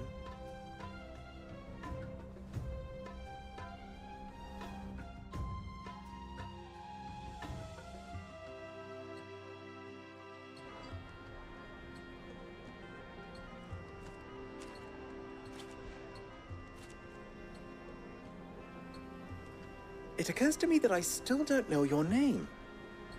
Clive. So, Sid the Second is a Clive? I suppose it could have been worse. Well, Clive, you held up your end of the bargain, so I must do the same. Passage through the South Gate, was it not? To tell the truth, you've helped a little there too. Many of the guards have already been redeployed to deal with the issue of their missing comrades. And those left behind have been encouraged to look the other way should you attempt to pass through. Thank you. And please allow me to cover your costs. You still have the purse I gave to the soldiers, I trust? I saw you pluck it from one of the bodies. Oh, dear. Was I really so obvious? And my name is not Greybeard. It is Lord Byron Rosfield, thank you very much. No, thank you very much, Greybeard. Double the... Ugh! Here, wear this.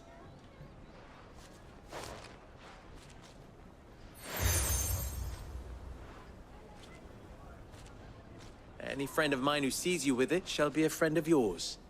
Thank you, Lubor. And please, feel free to send one of my Stoluses back to your people.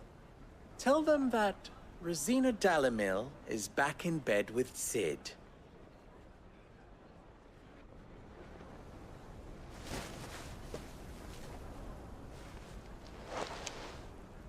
Omia Lostelan. Tuisa Kelith.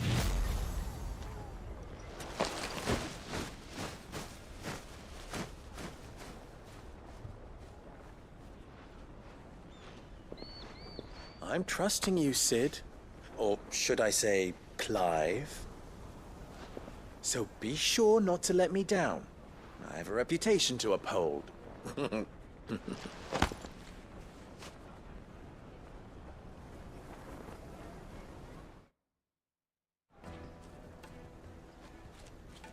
Well then, I wish you a safe journey south.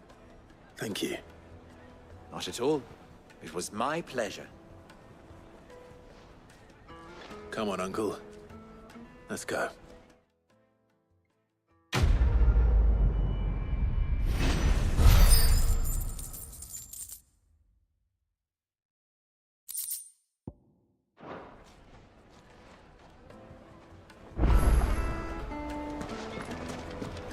Is it true what I'm hearing? The finest fabrics! The juiciest meat. Fresh bread, warm from the oven. Made from the stoutest stonework. Just look at the detail. Ha! They've opened the gate! Lubor was true to his word. We should get going soon. Ah, I'm not too late. What is it, Lubor? A question that I neglected to ask earlier. Where is it that you're bound? To Drake's Fang. To finish Hugo Kupka. Just as I thought. Then allow me to share a secret. Drake's Fang is currently riddled with royalists. Talmeki and Waloed are allies, and as you have seen, their soldiers work hand in glove. But no nation has ever before allowed a foreign army to make a barracks of its holiest of holies. Not by choice, at least. And there's more. My man on the inside of the Fang has failed to report for several days. I fear there may be more trouble lying in wait for you on the road ahead. Isn't there always? If you're determined to beard the lion's den, then promise me one thing. That you will enter via the mines, where the guard is lightest. I've lost one Sid already. If I lose another, people will start to think me careless. I don't plan on dying. Not before Kupka does, anyway. Well, so long as you have a plan.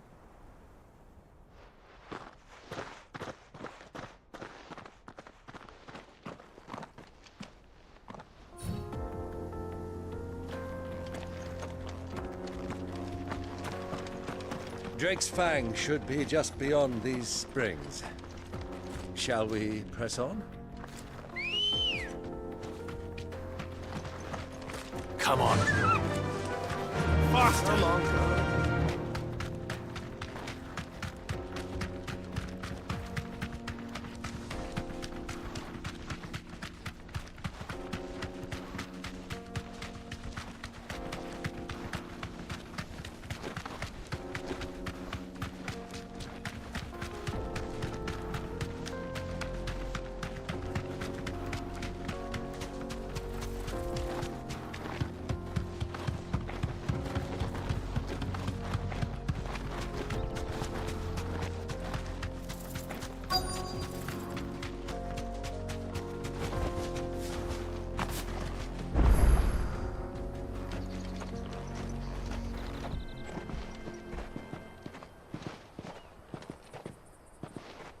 There it is. Drake's Fang.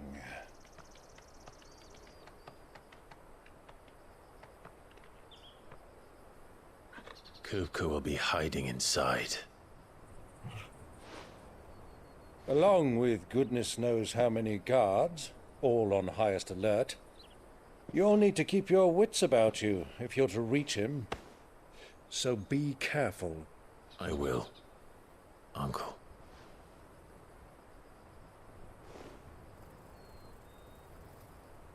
Before you go, Clive, allow me to apologize.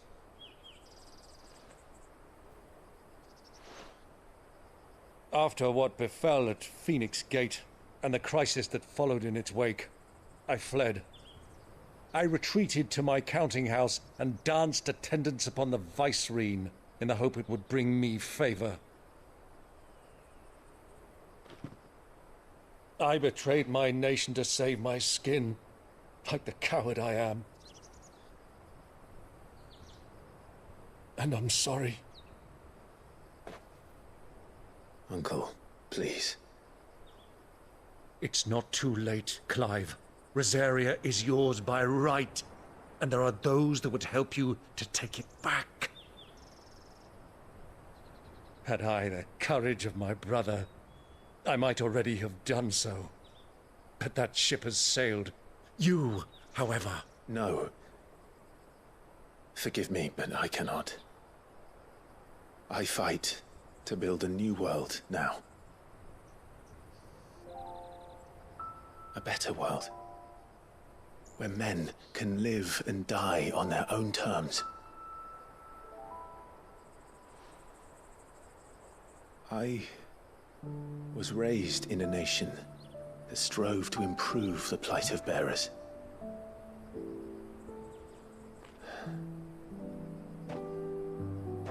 Only later did I realize that spark of freedom did not arise by chance, but was kindled by my father.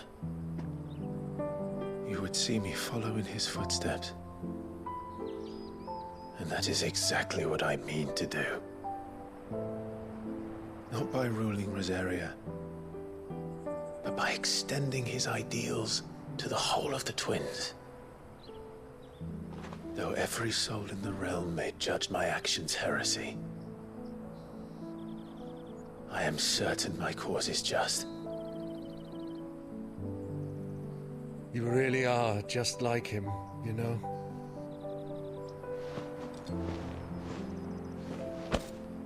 Thank you, Clive, for coming back to me. I am proud to call you nephew.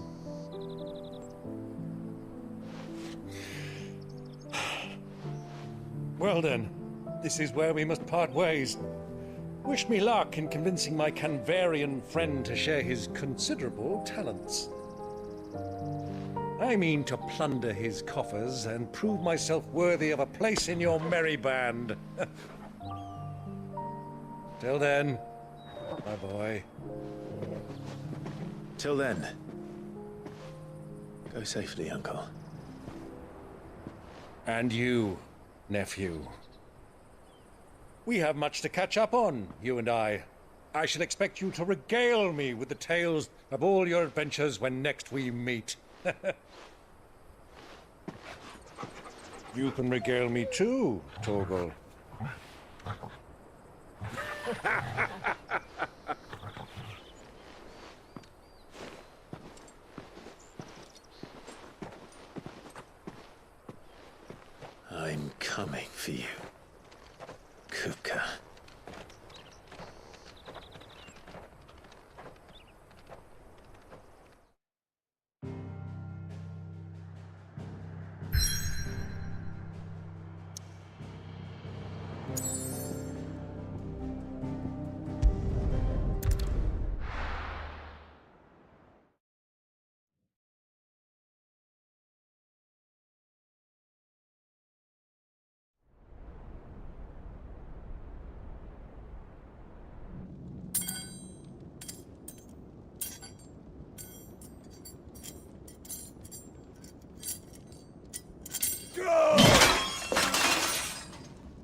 What's a rat done to me?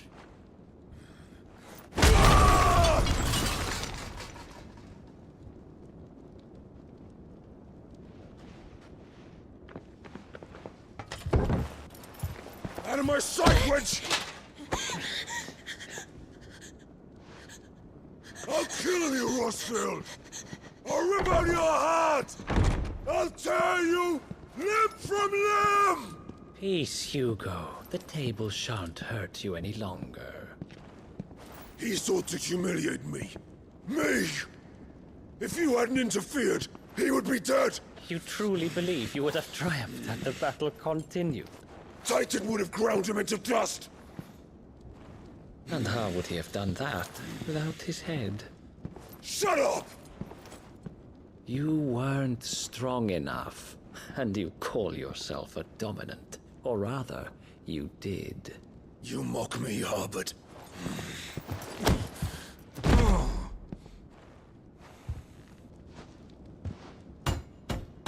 Do you see, Hugo? You are weak. Fuck! But so long as that fire burns within you, there is still hope. There may yet be a way for you to take your revenge. Tell me, what must I do? Please, I'll do anything. Just tell me.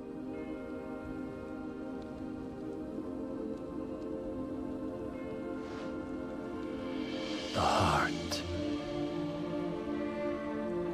What of it? A Mother Crystal's heart is the most concentrated source of ether in all creation. Perhaps you could take advantage of that. Of course, the crystal would not yield her blessing to any ordinary man. But then, you are no ordinary man, are you, Hugo? Clive Rossfield stole your power, but others have suffered a similar fate, and still managed to find the strength to conjure their icon. Like Benedicta Harmon. She too drank of the ether and gained a power beyond human understanding. She did?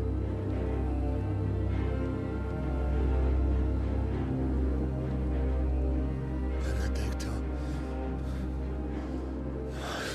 Benedict.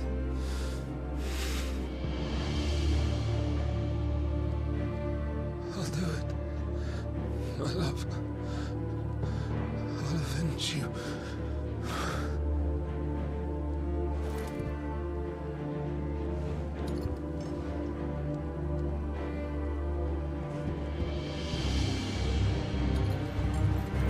Run along now, Hugo. You need only follow the light.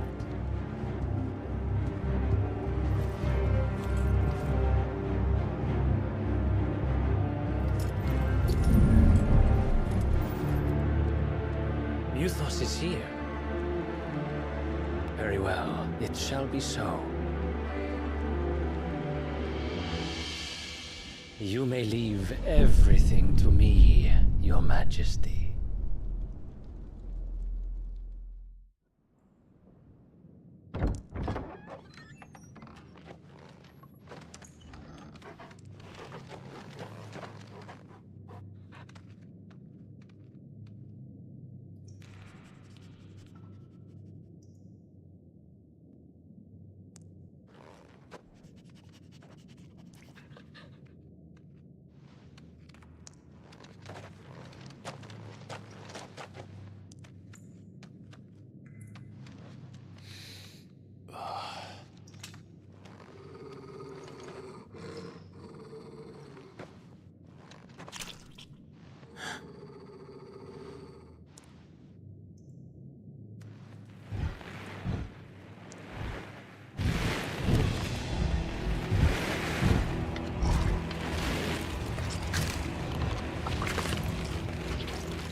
Did the Royalists bring them from Ash?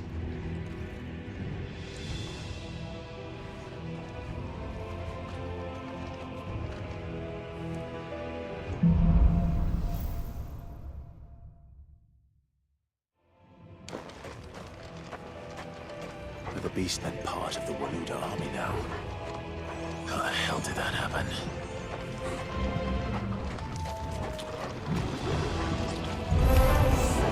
They spotted us.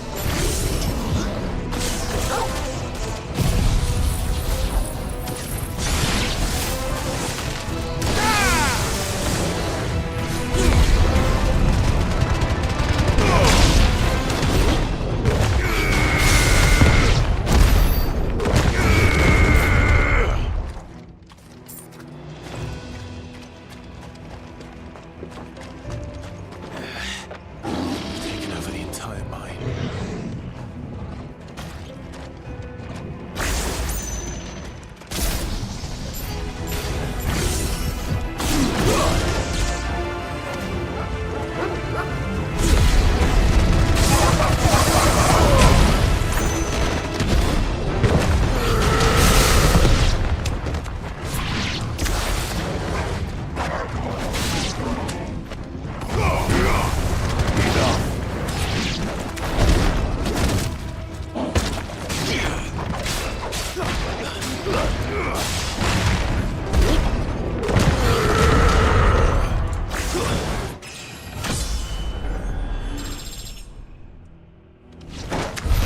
So much for the men of the Rock.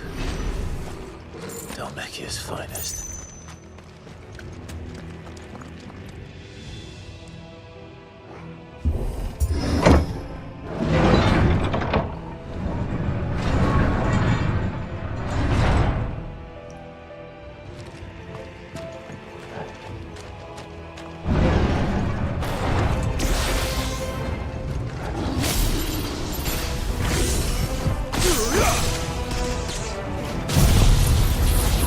Yeah!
Come on, Torgal.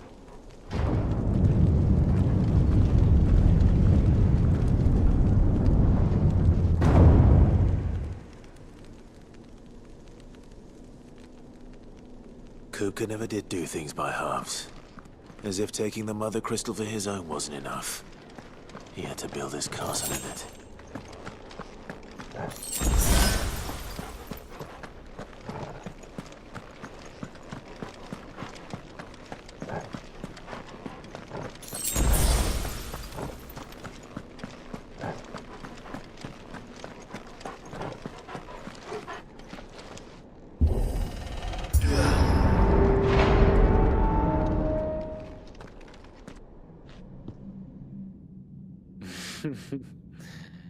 Let the trial begin.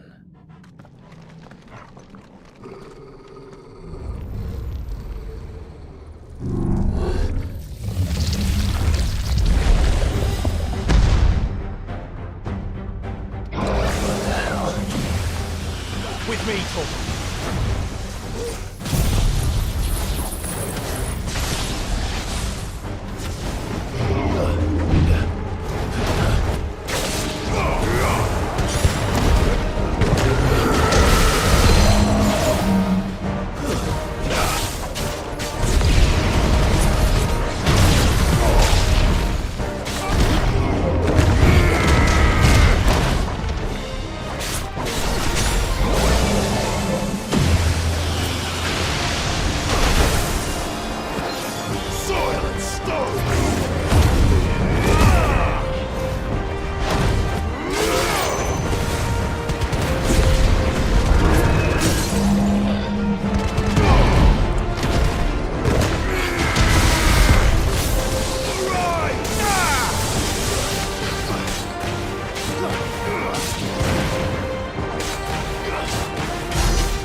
Seems we're expected.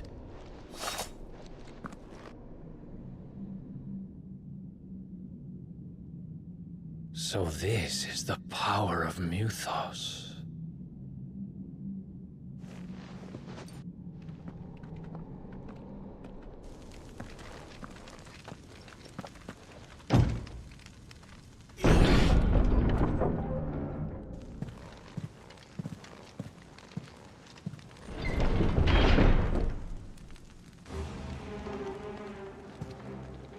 Did the orcs do this too?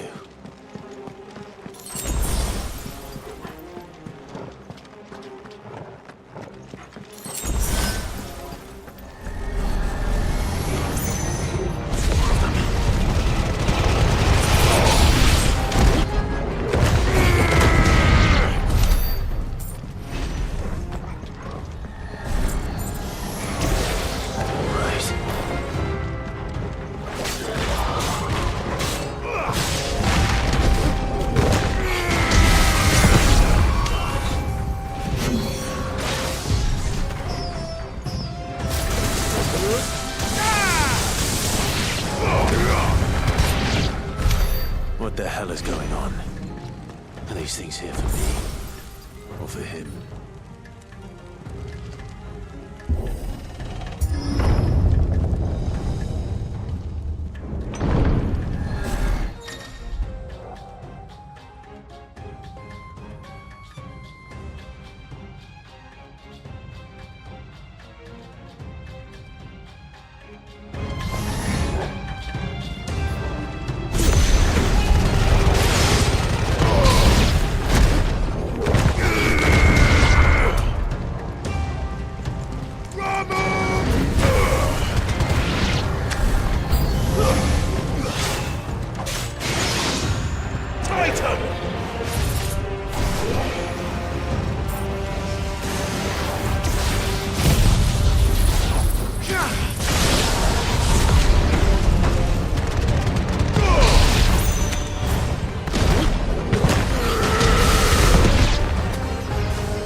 worst orcs are these nightmares.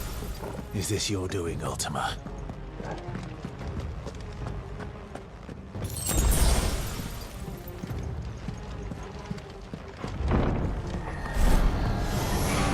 Fire and flame!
You've been busy, Kupka.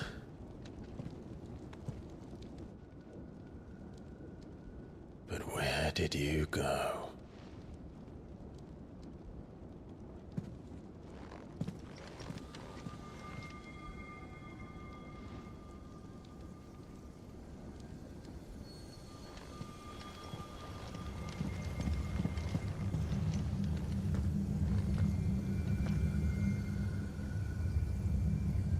The heart.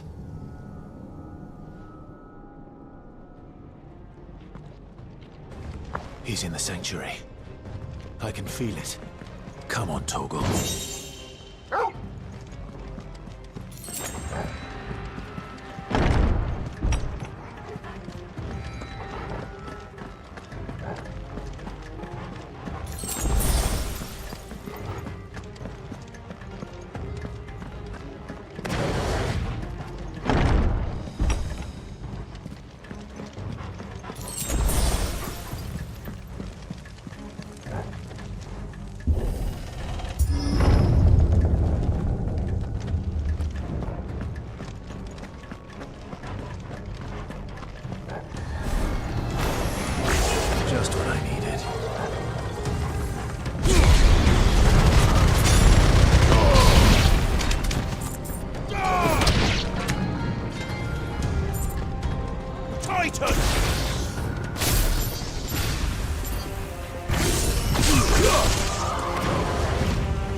That better be the last of them.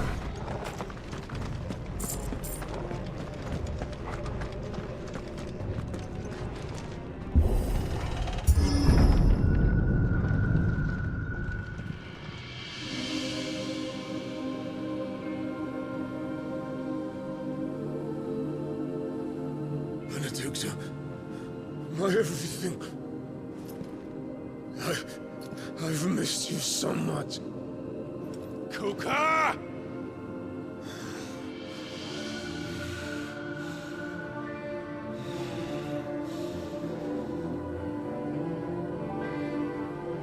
I swear to you, my love, we will never be parted again. What's wrong with him?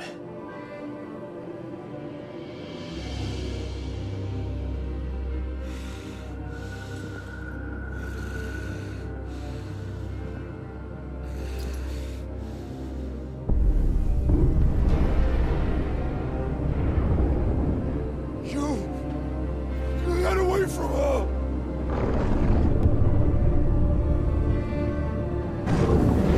Benedicta!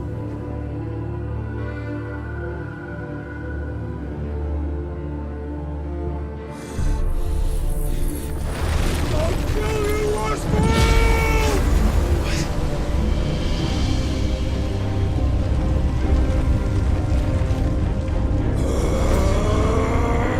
Oh shit, he's priming.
Let's give this a try.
What do you want? Your soul is tainted with worthless human will, yet your thirst for power remains undiminished. With every sip you take, you grow in strength, and soon you shall achieve perfection.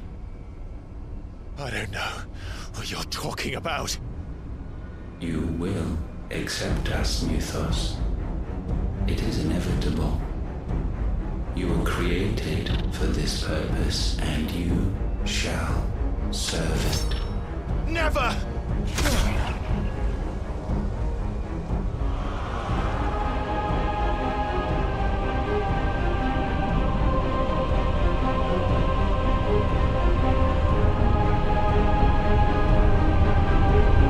Fight it, Tide! Don't let him in! Consciousness. We see now. Human will is so insubstantial it cannot exist in isolation. You mitigate its weakness by interweaving it with your consciousness. We believed we had merely to purge you of your will to claim our vessel. It appears we first have to sever every thread of the consciousness that supports it. No matter. The time to build a new world is not yet upon us. We will contemplate.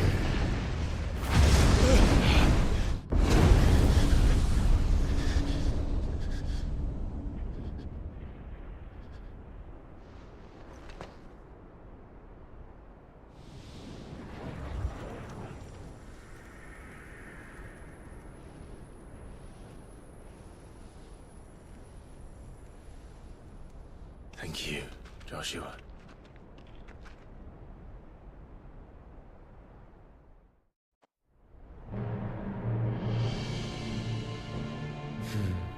One can no more command the power of ether by drowning in its flood than one can constrain the tides by standing in the sea. I had thought Hugo wiser than this, but it seems his head was full of rocks after all.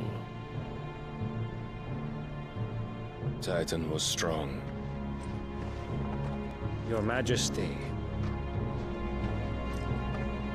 But Mythos is stronger. For 5 years, that man lived only for revenge. Clinging fast to a fiction, even as it swept him into the abyss.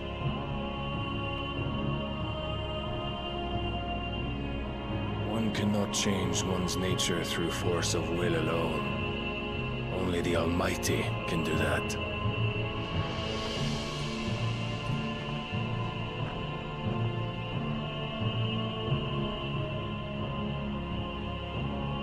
Hugo Kupka, the man who gave his life for a woman's head. A fool like all the rest.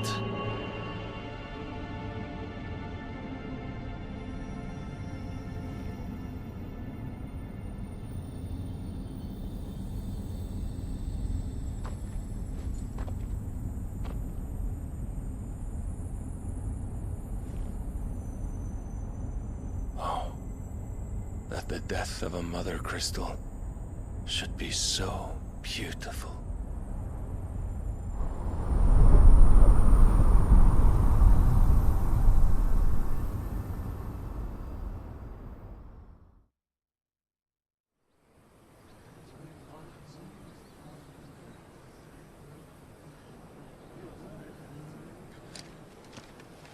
Some medicine, my lord?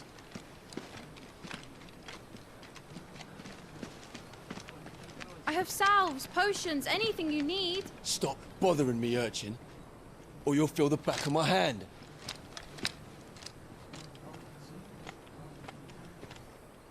You must consider your health, my prince.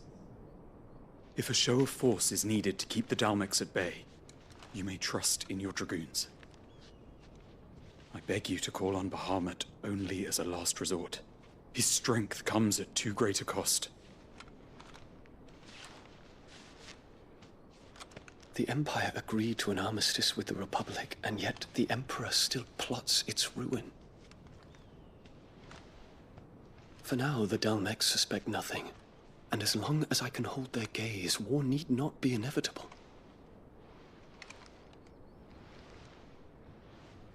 But more than that, Bahamut is the champion of the Empire. When our people look to the heavens, the sight of him gives them hope.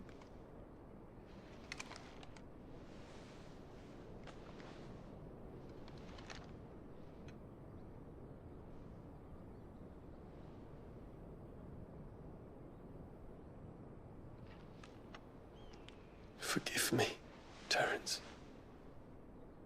Would that you were my master. But alas. I will always be your loyal servant.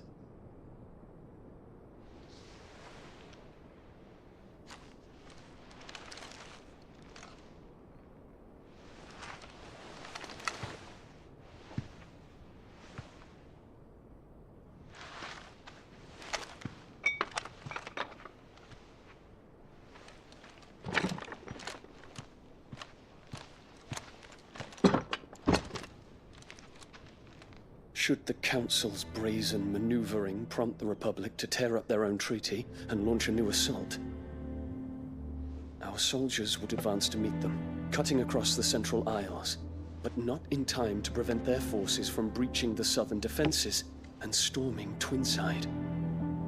And so the capital would become a battlefield. Thousands of innocents would die. I cannot allow that to happen. There is one small mercy, at least. You will not be forced to do battle with Titan.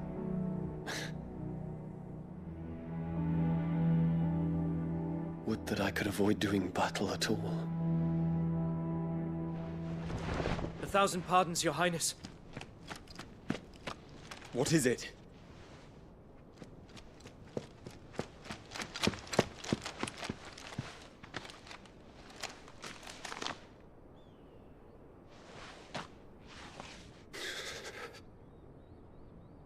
Olivier has been made Emperor. What is the meaning of this? My father's orders. What were they? Quickly! Yes, Your Highness. His Radiance requests that Your Highness maintain position here and... Ah!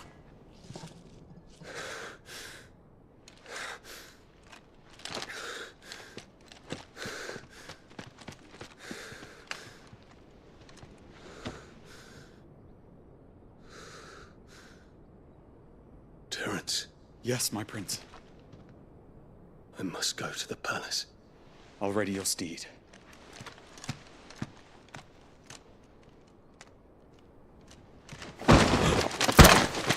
What is it now?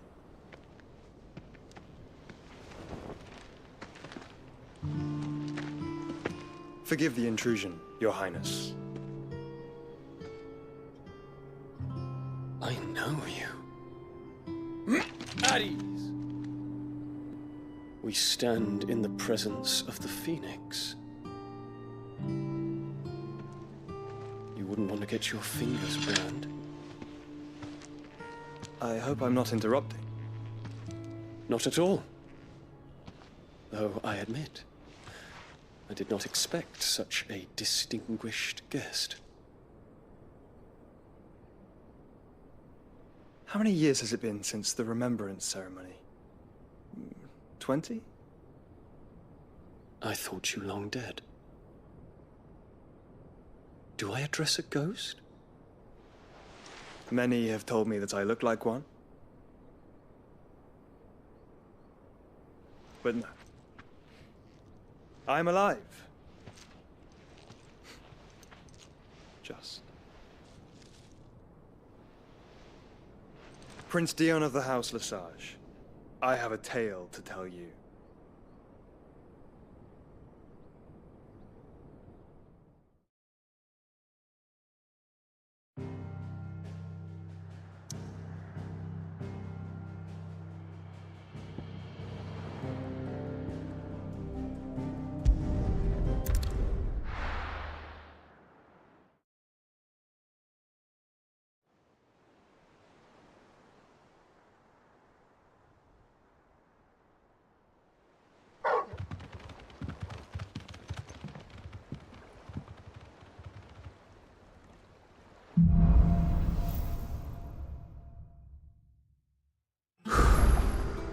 better give Otto the good news.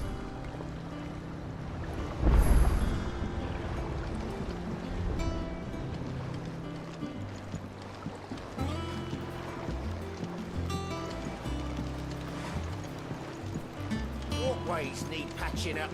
Give me 50 good boards, 8 span each.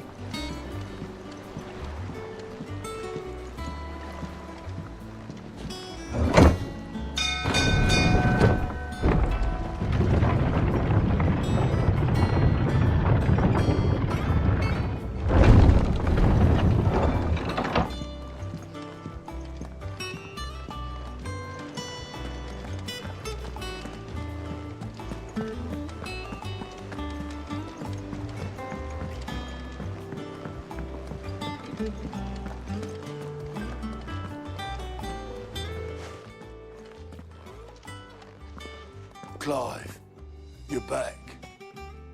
I am. And with glad tidings for once. Hugo Kupka is no more. Well, I'll be. All of our comrades who lost their lives back at Sid's place be smiling down at you right now. We had a stolus from Lubor saying Drake's Fang had fallen. I expect that was your doing as well, was it? It's a long story. One for the history books, I'll bet. Welcome home, Clive. It's good to be back. You look better. I feel it. Which means I'm coming on your next little adventure. You're not leaving me behind again. Wouldn't dream of it. Otto. Any word on the Royalist movements since I've been away? Shouldn't you be putting your feet up? If you really want to know, go and have a word with Vivian. Thank you. I will.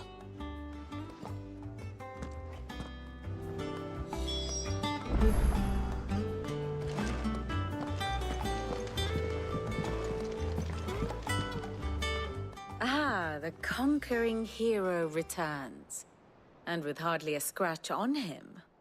I may have picked up one or two. Well, the fact that you came straight to me instead of visiting our resident Physica suggests that you picked up something more important. A scent. The scent of Waludas. The very same. But whatever plans Kupka was hatching with the Royalists, he took them to his grave. As did his men. Slaughtered by the orcs who'd taken over the Fang. Orcs, Vivian. I've never seen such creatures in Storm before. The Waludas must have ferried them over from Ash, but why? Why work to rescue Kupka only to invade his home, the mother crystal of an allied nation, and let both fall? It makes no sense. Do you know the tale of the blind men and the Adamantus? One can often be led astray by focusing too closely on individual details. One must instead see the bigger picture. And what bigger picture is there than my map?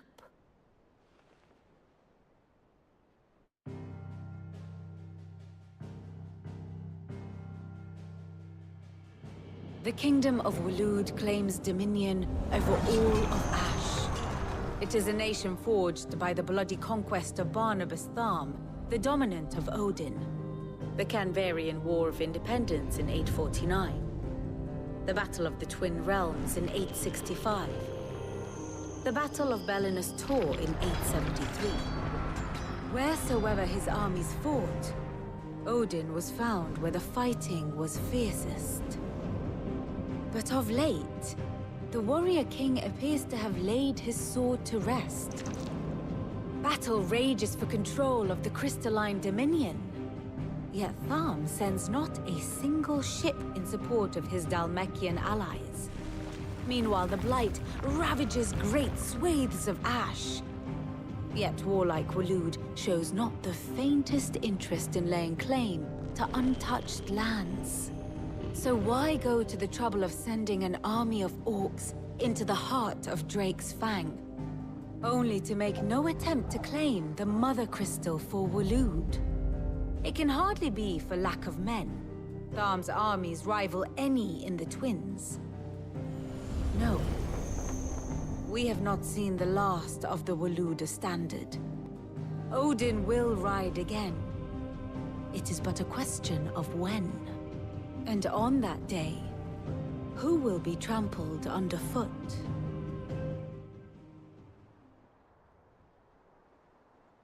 In summary, I know not to what end the Royalist betrayed Kupka. I know only that it is part of some broader scheme. A scheme tied to the ambitions of one man. King Barnabas. But there is no need to wallow in confusion.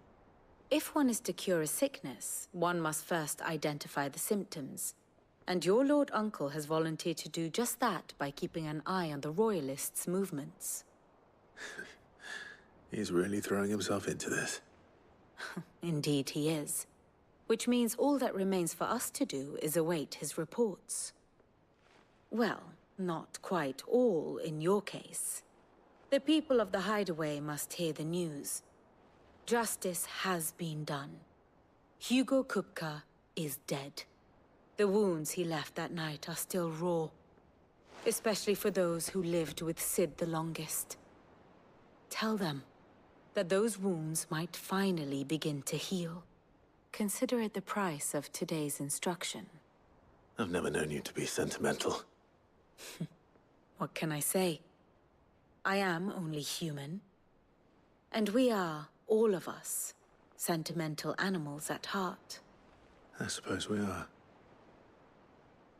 Very well. I'll go and spread the word.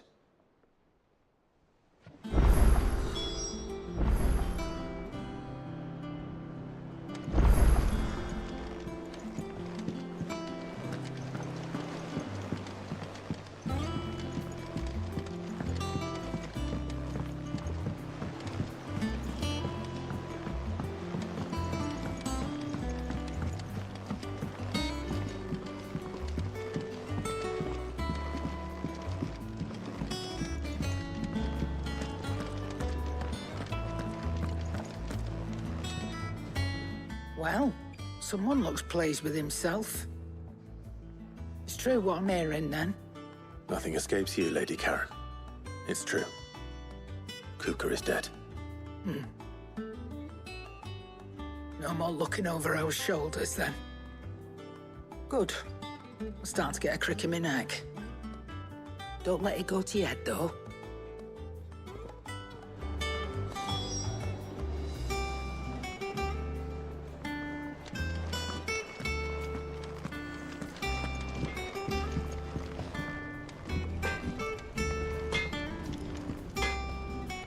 Blackthorn, do you have a moment? What is it? I'm busy. I wanted to tell you that Hugo Kupka is dead.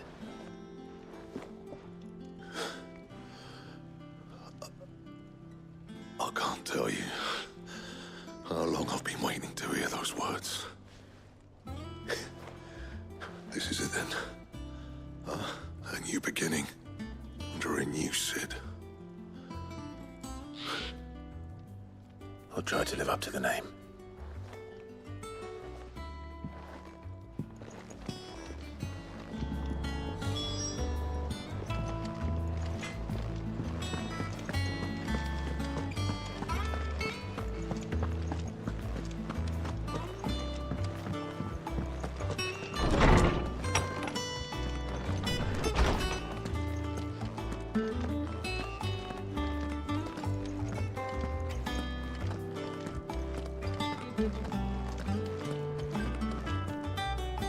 Ah, Clive. Have you come seeking the gift of knowledge? No. To share mine, actually. Hugo Kupka is dead. Oh, my. Can it really be true? Look, he's crying. He is. The big baby. And with good reason, children. These are tears of joy. We must offer up a prayer to your parents that the heavens might weep with us. There shall be no lessons today, only thanksgiving and merrymaking. Go, put away your things. All right. Brilliant.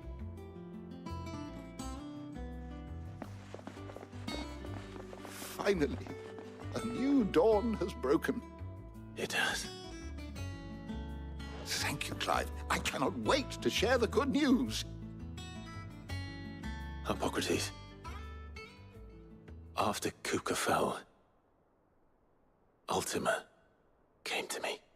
I need to know what he is. Have you learned anything? Alas, no. And not for want of trying. I have scoured nigh every historical tome in our collection and found nothing. Not even the sort of conspicuous absence that might suggest a concealment of fact. One is almost tempted to conclude that such a creature never existed. But I saw him. With my own eyes. I don't doubt that you did. Alas, it seems you are the only one who has. To others, he reveals naught. We see only that which he leaves in his wake, like some terrible force of nature beyond the ken of mortal man. A bringer of death. Whether the Ultima you met with was the being itself, or merely another projection of its power, I know not. But until I do, my investigations shall continue. Thank you. It means a lot. Right. Let's see if Otto has anything else for me.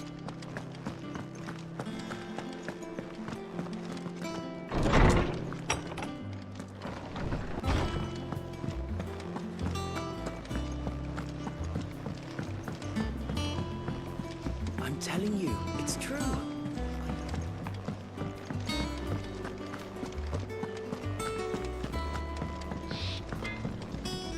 Back, are ya? So, will it be?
That it?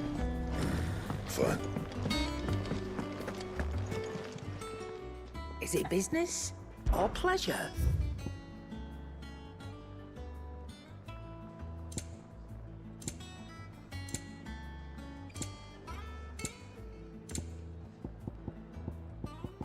Come again.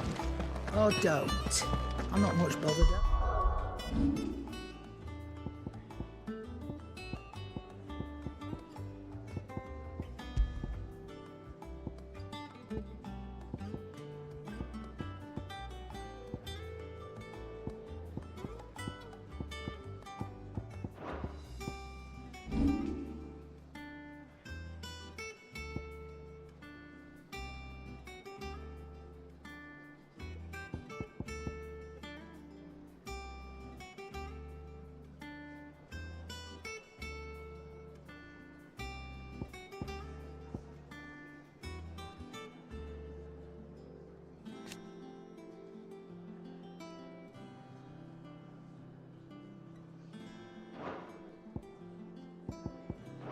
Either way.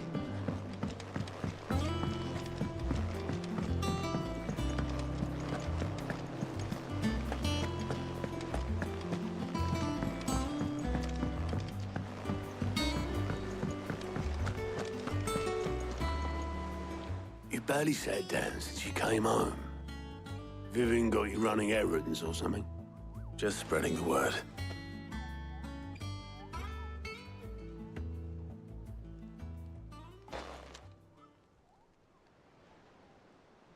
So, the Professor's got a soft side, has she? I'd never have guessed. No. She was right, though. Everyone was glad to hear the news. Ah, but you ain't told everyone. I can think of plenty of friends back at the old hideaway who'd sleep more peacefully for knowing. Not least of all Sid. You should tell him. You're right. I should. And I will. Well, when you do, be sure to take Mid with you.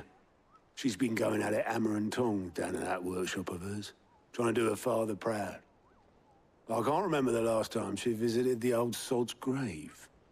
Very well. I'll suggest it.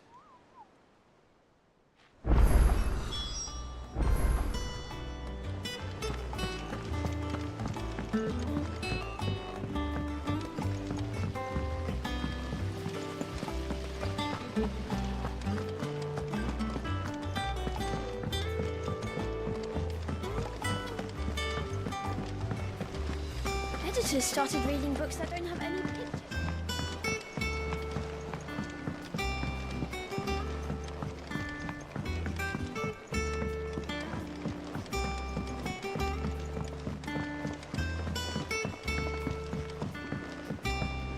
I went up to give some greens to the chocobo. Only when it bloody bit me. Could be nasty.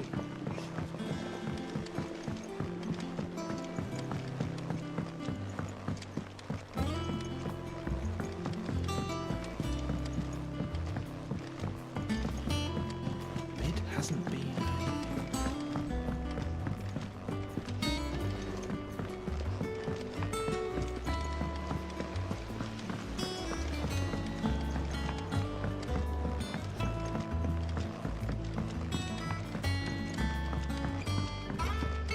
If I don't come up with something soon.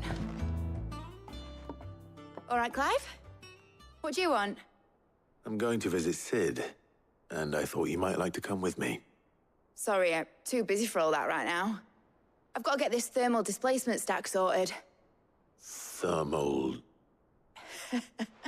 Displacement stack. Here. And this is for... Only the fastest, finest ship the world has ever seen. The Enterprise. Me and my dad designed it together. Where other vessels rely on the fickle winds to drive them through the water, ours is fitted with mithril engines. And those things have got more push than a behemoth in a bad mood, and more heat than all the hells put together. Which is where the stack comes in. I may have already talked some tight-lipped shipwrights into putting the hull together for me in a little dockyard in Canva. But the stack's a bit more involved, so I'm building it here. Thing is, it's so involved that I'm running behind and it's starting to hold things up over at the shipyard. I'll come and see my dad, though, when I'm done. Whenever that is. Is there anything I can do to help? Good old Clive. I were hoping you'd say that. First things first, I need some parts meching. The stack will be made up of 3 major components. There's the plating, here, that channels hot vapors away from the engine. The helm over the top, that disperses all that heat into the air. And the shielding around the sides. That stops the rest of the ship from going up in flames. A full suit of armor, then. Probably best to take it one piece at a time. Then you'll need to start with the plating. Everything else fits onto it. I've got the designs and the list of materials here. Show these to Blackthorn. He'll know what to do. I can't make head nor tail of them. Luckily, you don't need to.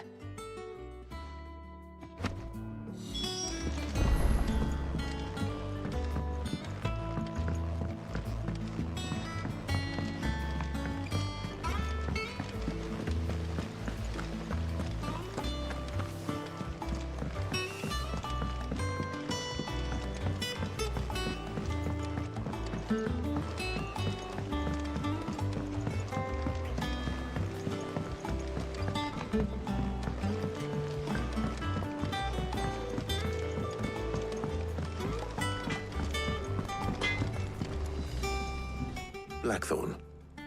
Can I ask a favor? Out with it. It's for Mid. This my last chance to say I'm otherwise engaged. Spare myself the arseache. Go on then. What is it this time? She said you would know. Here.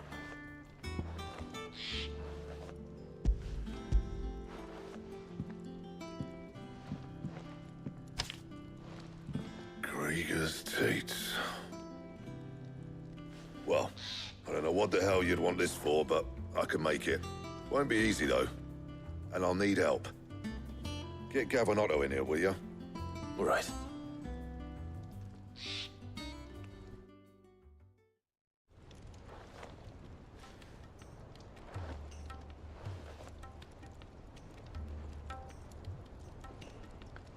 So Mid's roped us all in here again, has she?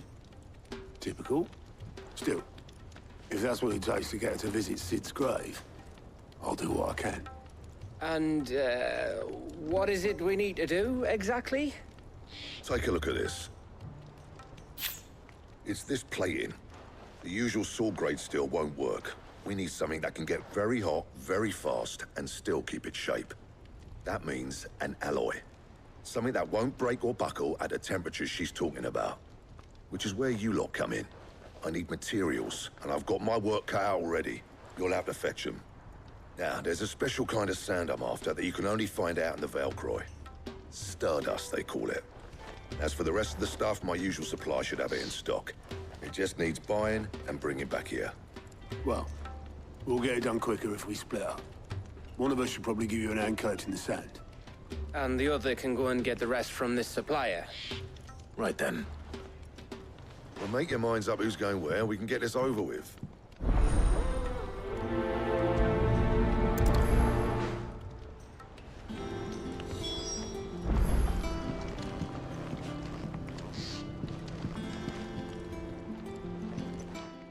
You going after the Stardust then, are you? Which one of these two lucky souls is going with you?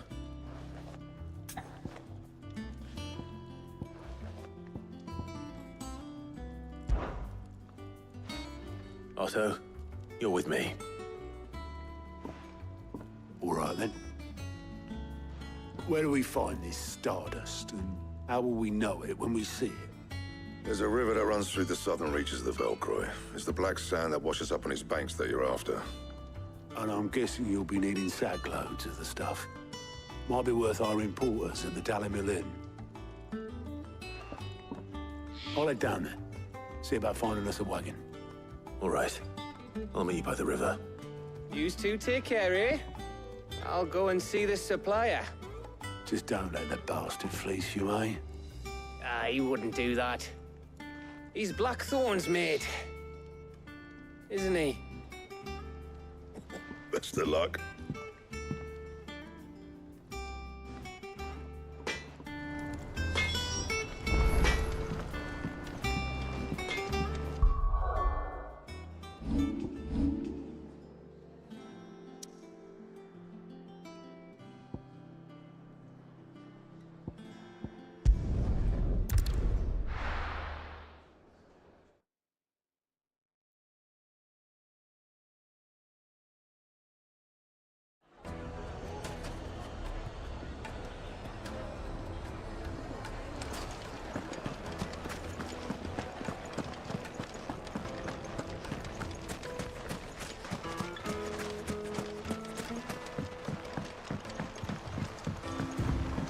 Looks like I found the river. Now where's Otto?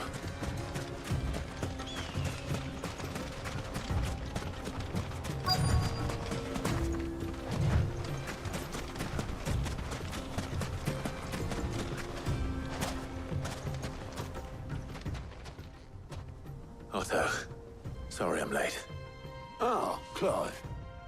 I had a quick scout about, and I reckon this area's our best bet. Seems Blackthorn's the only one who thinks smithing with this Stardust stuff's a good idea. It's just lying here, waiting for any old fool to fill his boots. But unlike any old fool, you thought to bring a wagon. Well spotted. Now get filling.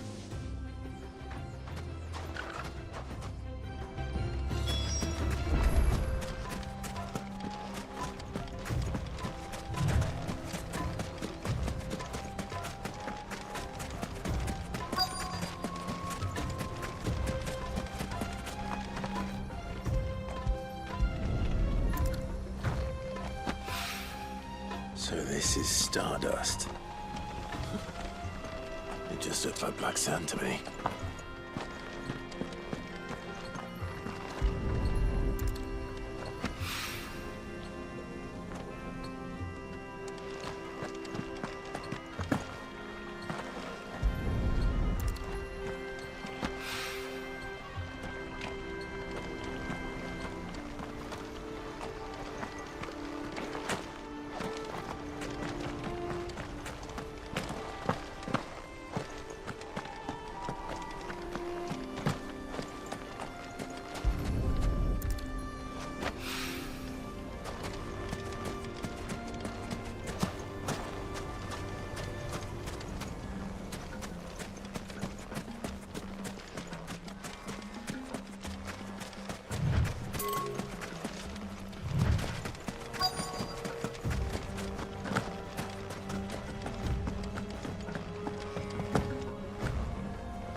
Should be enough for now. Let's see how Otto's getting on.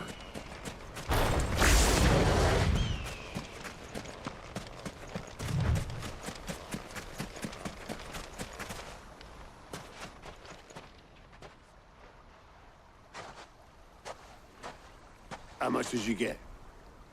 Enough. I hope.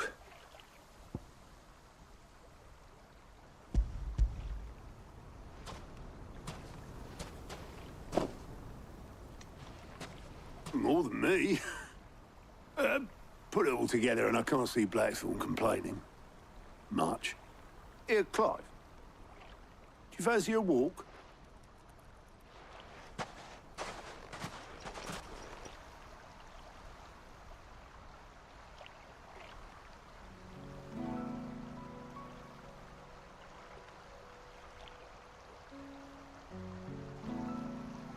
Sid will be proud. Of what?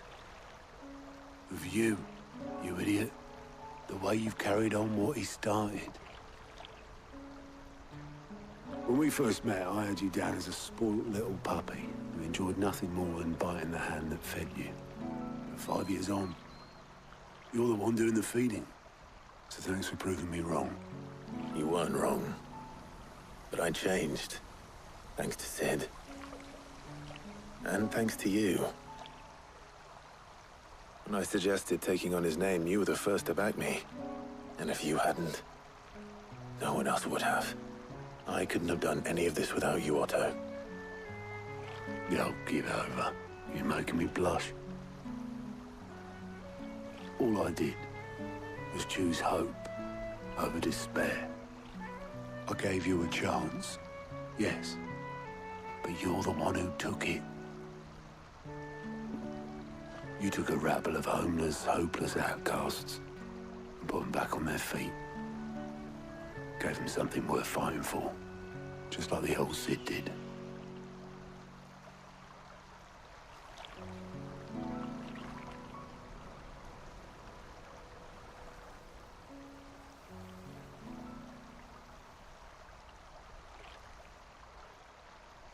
About time I was heading back, I reckon. All this scrabbling about in the sand's taken its toll on the old pins.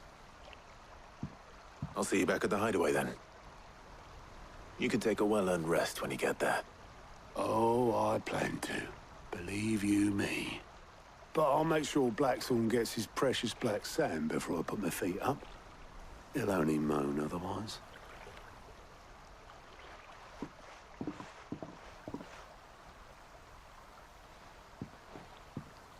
Right. Ready to go home, boy?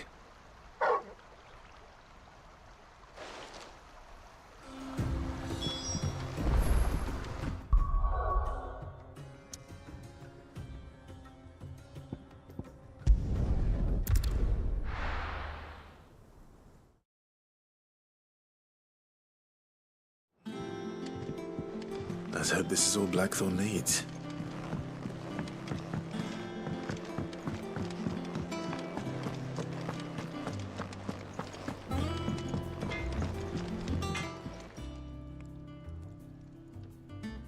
Blackthorn, got everything you need? Yeah. Yeah, I do. Cheers for the stardust. Should be enough to be getting on with. Nice to get out and about for once. Let's do it again sometime, eh? I'll make a start on putting this thermal plating together then. It'll take some time, mind. So if you've got other things to be getting on with, I could do without you breathing down my neck. Thank you, Blackthorn. I'll let Mid know construction's underway.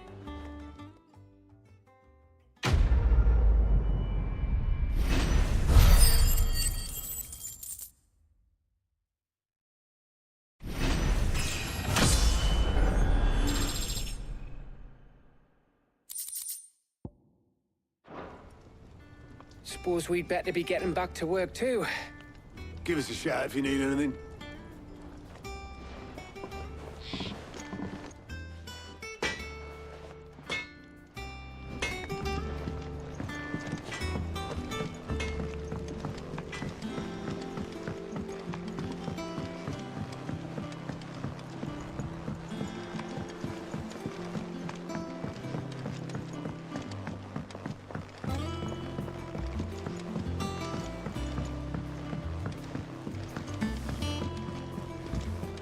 Editors started reading books that don't have any pictures in.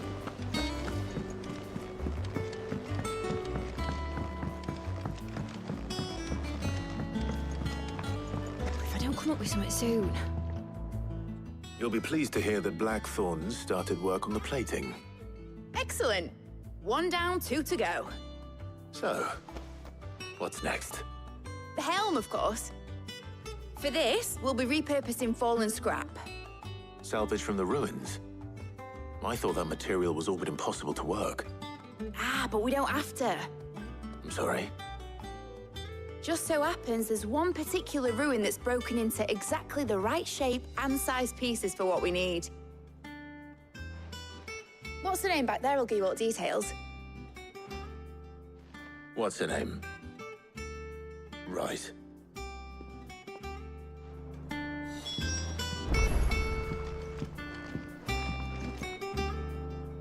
Oh, Sid, is this about the helm? Yes. Mid said I should speak with you. I'll show you the plans then.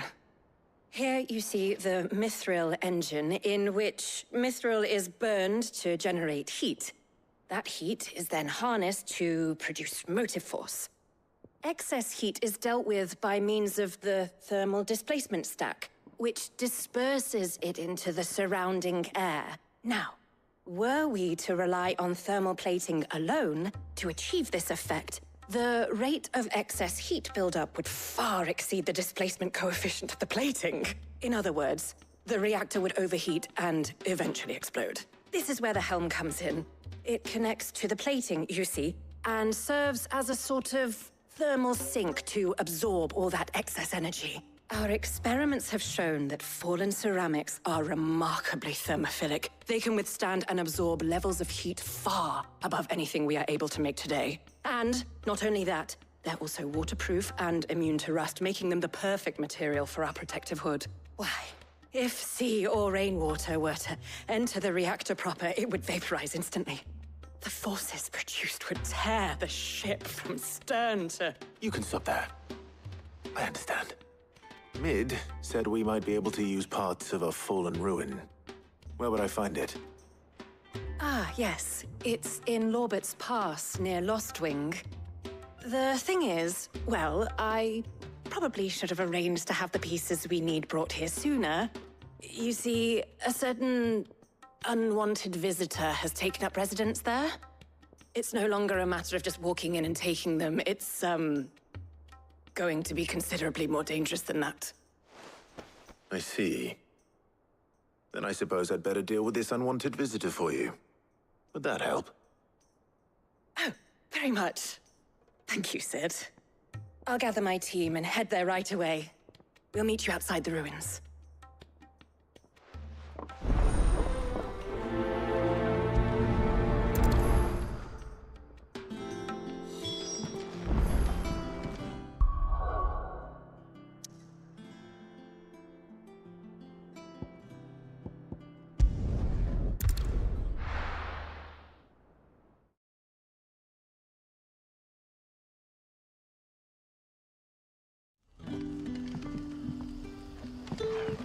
Good day to you.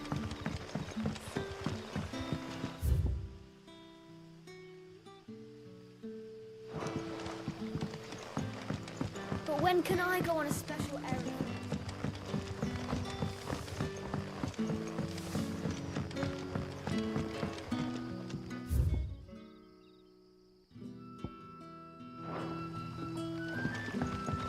The crystals we get from the tail.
Oh, there you are, Sid.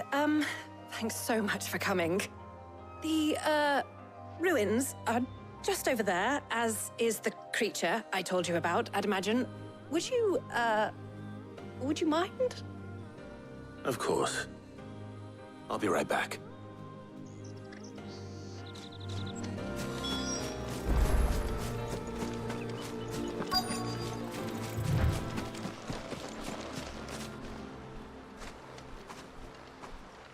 Anybody home?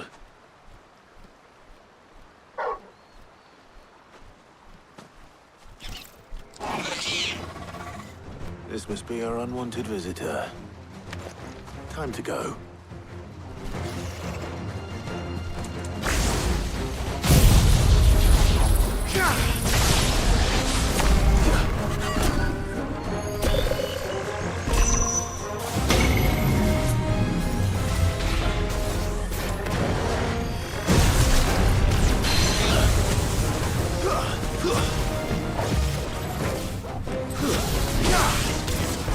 Nice try.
The things I do for you, Mid. Sid! Oh, thank goodness you're safe. You shouldn't have any trouble now. Indeed. Well, don't let us keep you. We'll, see that everything is transported safely back to the hideaway. All right. I'll let Mid know you're on your way.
Might need some help.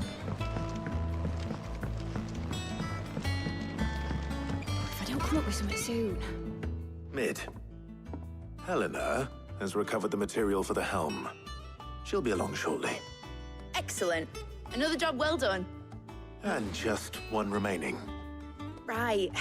Right, the shielding. This one's a bit of a bugger. How so? The plating's enough to stop the engines going pop, but those things will still be spitting out enough fire to set the rest of the ship ablaze. Which is why you need proper shielding. A prison for the dragon's breath that's blazing away inside. I thought a triple thick layer of tempered steel might do it. Or more of the stuff that the Fallen use, but they'd both be too heavy. The helm and the plating are bulky enough as it is. Add any more weight and the whole ship would be at the bottom of the briny before we'd even started. I need something light. But I've racked my brains and I just can't think what would do it. Well, if I were in need of obscure knowledge, I know whose counsel I would seek. Harpocrates. Tomes? Yeah, well, I'd thought of that, obviously. I've got all the details written down here. Can you take this to him, see what he makes of it? Right away.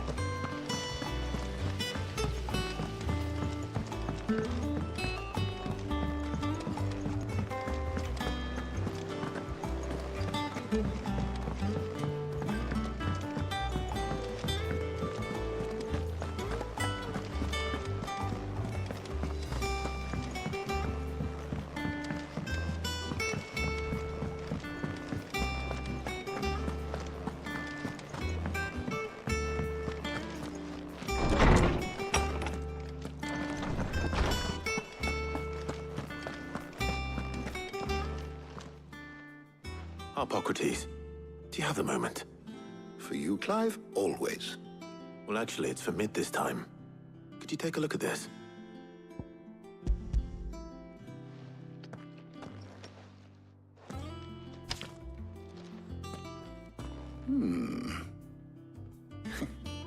Shielding for a mithril engine. Whatever will that girl think of next? And what are these notes around the edges? She has some specific requirements for the materials. The shielding needs to be able to resist extreme heat on the inside, and yet remain cool enough on the outside not to set the ship alight, while also being light enough not to sink it. As you can imagine, she's struggling to find anything that meets her needs. I see. I wondered if you might know of a solution, or if you might be able to search the records for one. Perhaps, It is not a different material she requires, but a different approach. What do you mean? Consider the lake we have made our home. Its blighted waters eat away far more quickly than fresh water or even brine, at timber and steel alike. And yet, we have made a home here from those very materials nonetheless. We have. But Bardolph must varnish every board twice over to keep it from rotting. And Obelisk complains that without a constant supply of pitch. I see. Early Gregorian histories speak of a preparation known as moon dew. It is said to be able to resist even the most ferocious flames. Before the dragoons tamed the worms and wyverns of the realm, nobles would daub their castle walls with it in order to guard against dragonfire. So if we could recreate it... It might be applied to some material or other in order to provide the protection it requires. As to how best to apply it and to what material, perhaps Bardolph and Obelisk might be of assistance. I shall speak to them and see what wisdom they might have to offer. If you would be so kind as to procure the necessary ingredients, I shall discuss the specifics of how it might be most effectively put to use with our two friends. The knowledge of the past may yet prove useful to we of the modern era. Thank you, Hippocrates. And since you're asking others to help you, perhaps I should too.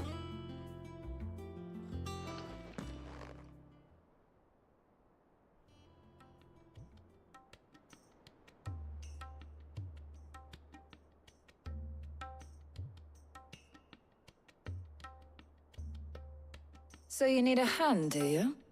We do. I'll be heading to market for the ingredients we need. I could do with some help. And some company, too. The other can assist me in researching how best to prepare the shielding itself. Can we count on your aid? Always. Well, if Jill's game. Thank you. I am sure either of these fine young minds would prove indispensable in my research. I leave the decision as to who will go with whom in your capable hands, Clive.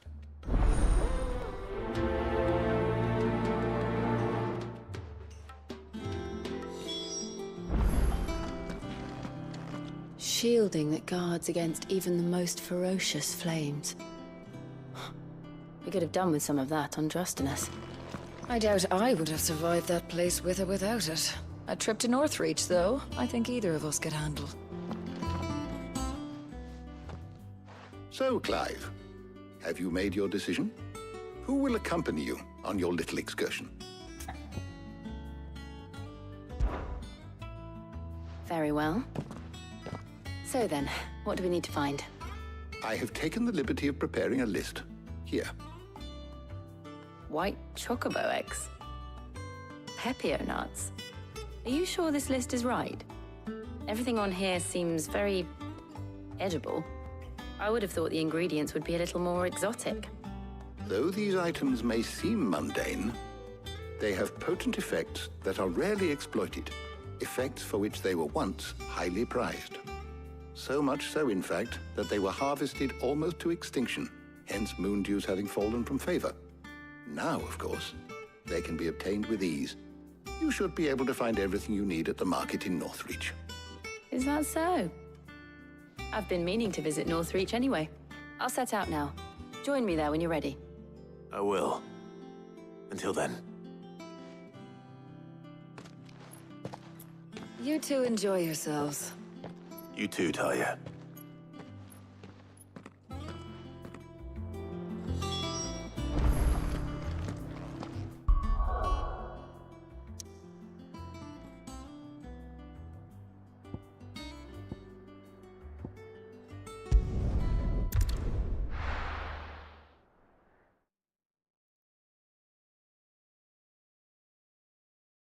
Now, where's Jill?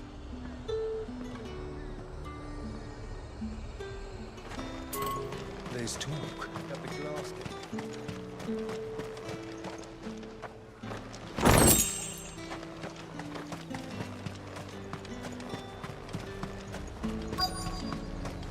Keep them pilchards nice and chilled.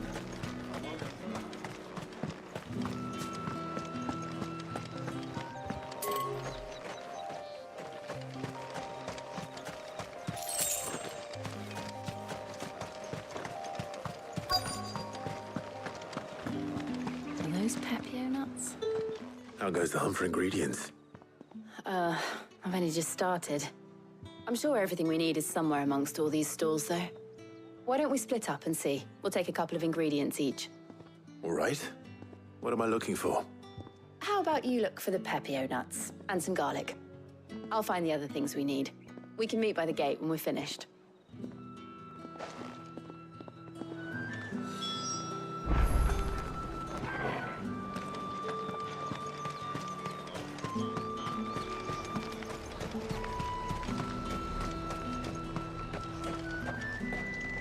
Buy, sell, or be gone. Go on, take it.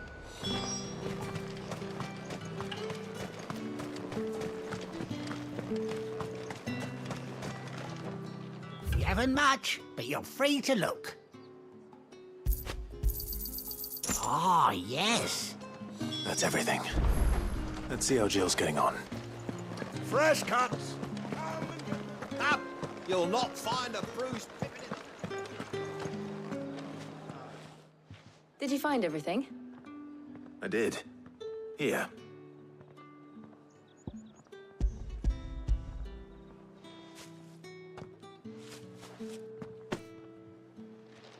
Garlic and Pepio nuts. Perfect. Now, all that remains is for Harpocrates to somehow turn all this into what Mid needs to keep her engine cool.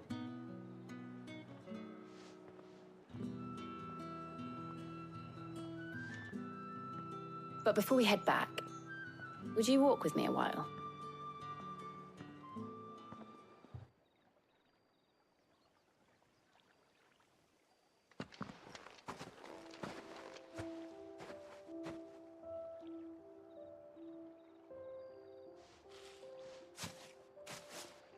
Thank you for asking me to help you today.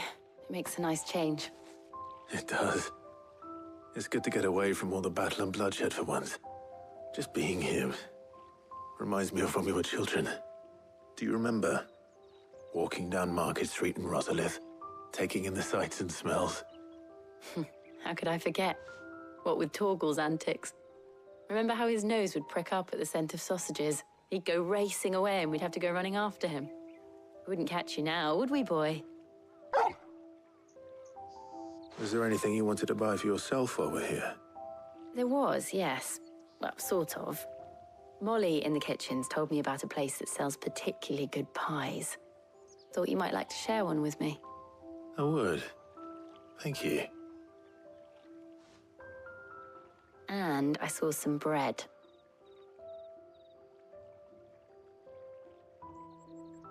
Big white cobs like the baker back in Rosalith used to make. What do you think? I thought we might get some soup to dip it in. But then I tried a slice of the butcher's dry-cured ham and it was just... oh. You all right? Sorry. It's just... you're right. I really do feel like a child again being here with you.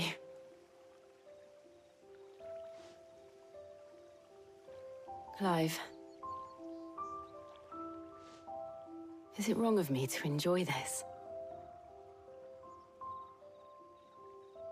No, Jill. This is how life should be. And it's how our lives will be when our work is finally done. When we can live on our own terms. I hope so. Thank you, Clive.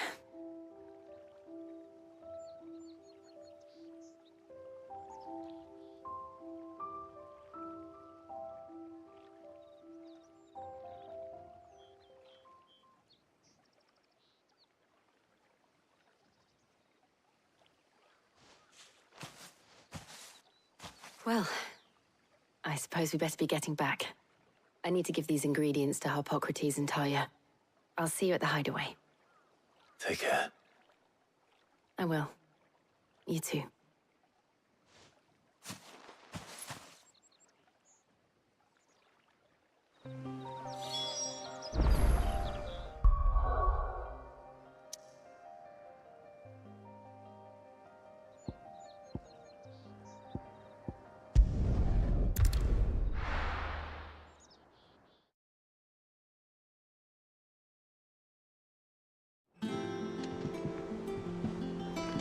Wonder how Harpocrates is getting on with the Moondew.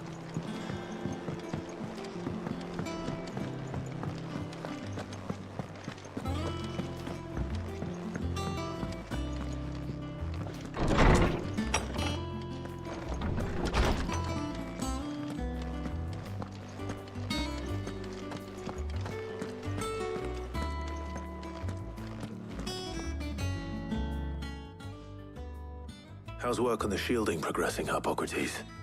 Well, very well indeed. And thanks in no small part to your kind assistance. I was just explaining to Tarja how we might best go about preparing the Moondew. And now that we have all the ingredients, we may begin. You can count on me. I've mixed more than a few mysterious concoctions in my time. I'm sure you have. What about the shielding itself? Work is underway, under the watchful eyes of Bardolph and Obolus. Apparently, it'll be ready soon. Thank you. All of you.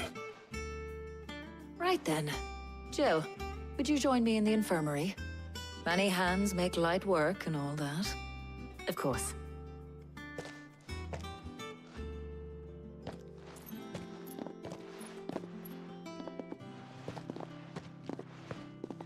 Oh, and Clive, thank you. It was nice just being with you.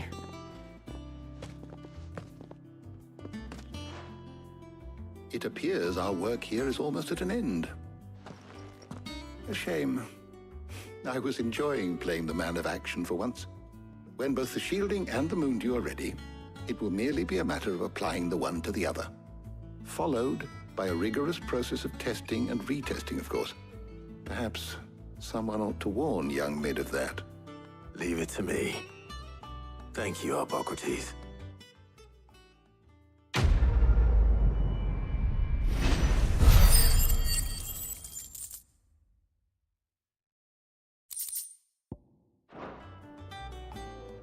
Well...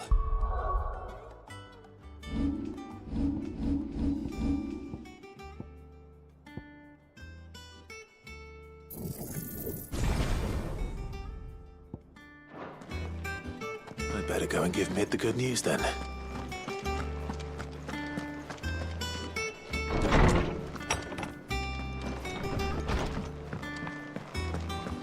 Thanks to Sid.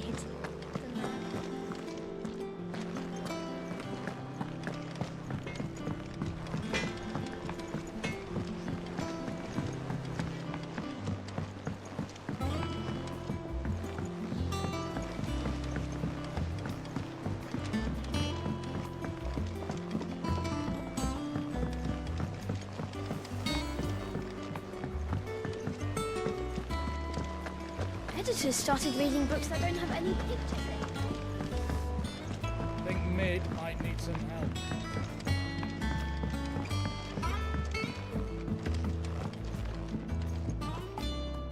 Sorry to keep you waiting, Mid.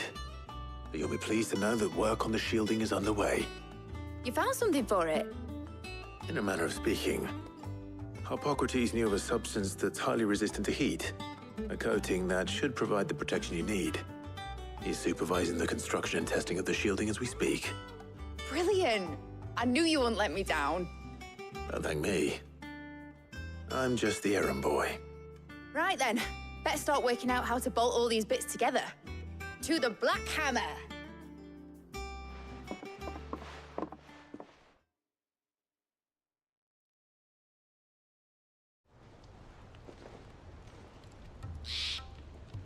You know, when I got into the smithing game, I thought I'd be making swords and shields, not thermal bleeding didgeridoo-dahs.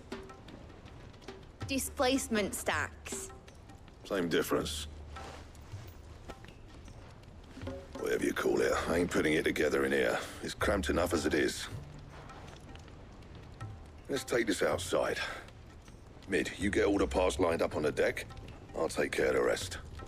On my way! Oh, and bring me the biggest hammer you can find.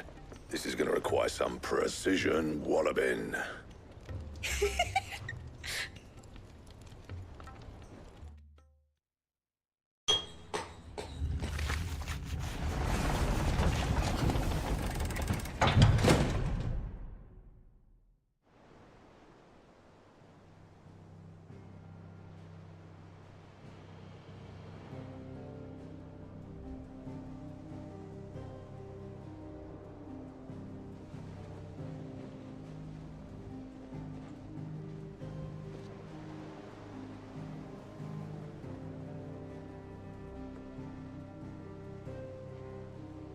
It's finished! It's finally finished!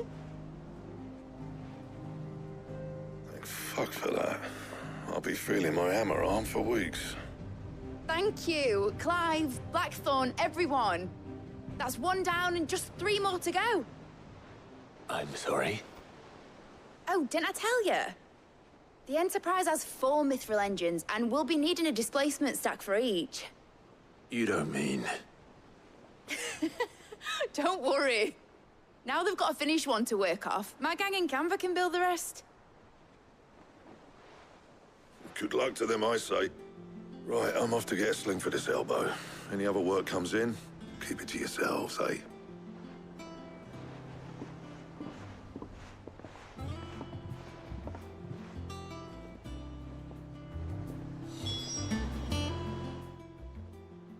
What's the matter? Nothing. Just daydreaming. Thinking about the Enterprise sailing off over the horizon to shores unknown. Searching for a land untouched by the Blight. Just like me and my dad planned. So if the worst came to the worst and every scrap of soil in the Twins turned black, we might still have a chance. That's what she was meant to be. You see, one last chance just in case we needed it. But now she's so close to being finished, I've realized I don't want her to be that. I don't want her to be just a lifeboat for us to cling to if things get desperate. I want people to sail aboard her by choice, not from the lack of it. In a world where we're not just trying to survive, but where we can actually live. I'm working on that. And I'll do everything I can to get you what you want. Don't you always? All right. My mind's made up. As soon as the Enterprise is fit to sail, I'm putting her under your command. Sod our plans, I'm trusting in yours. Are you sure about this? Something tells me it's what my dad would have wanted. He'd be proud of you. You were gonna visit his grave, weren't you? I was. And you can come too now that your little project is finished. Right. There's just one thing I need to finish up first. Won't be a mo. All right. I'll let Otto know you're coming. Meet us in the mess when you're ready. Aye, aye, Captain.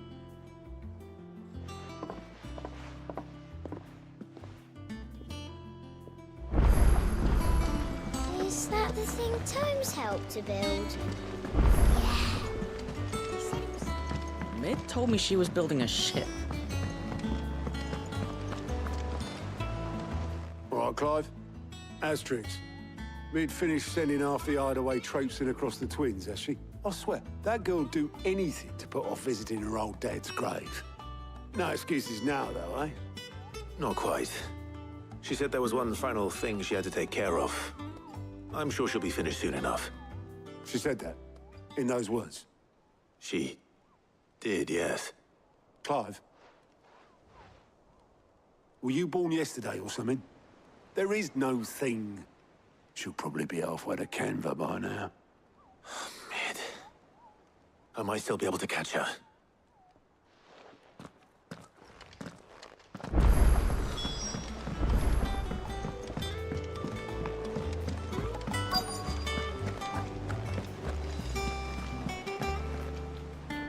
Obelith, have you seen Mid?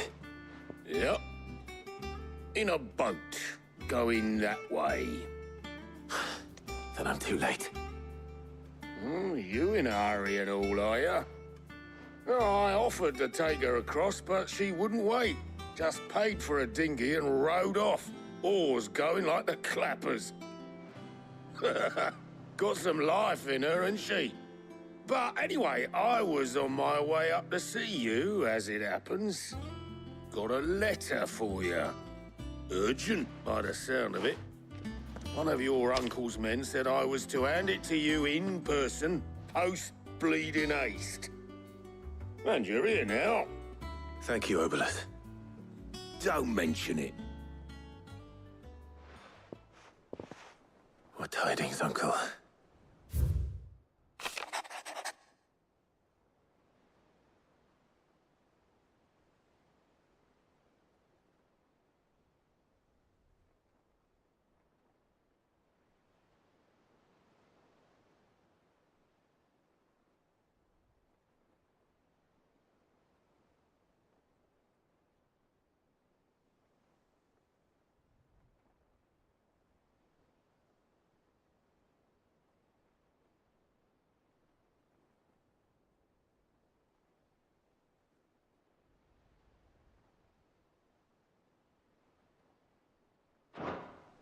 trouble in Canva. Well, I'll need someone to keep an eye on Mid.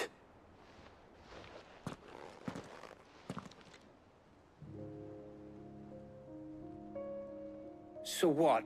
Mid got us to do all the dirty work and then just sailed off into the sunset? It, seems that way. Well, nothing we can do about it now. But next time you plan on visiting Sid, you might want to tie her to something before you suggest it. Ah, don't be so hard on her. Gotta admit, the dirty work was kind of fun. Everyone pitching in, all that bollocks. Just like when we built this place. You're right.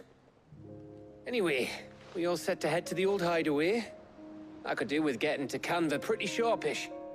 Wouldn't do to keep Lord Rosfield of the Seven High Houses waiting now, would it? Not after he asked for me personally. Gav will be leaving with me. Will you mind the place while we're gone? You can count on me. Just be sure to give Sid and the others my regards. All right. Oh, by the way, Jill will be joining us too. She's got some things to take care of, but she'll meet us there. I hope she's telling the truth at least.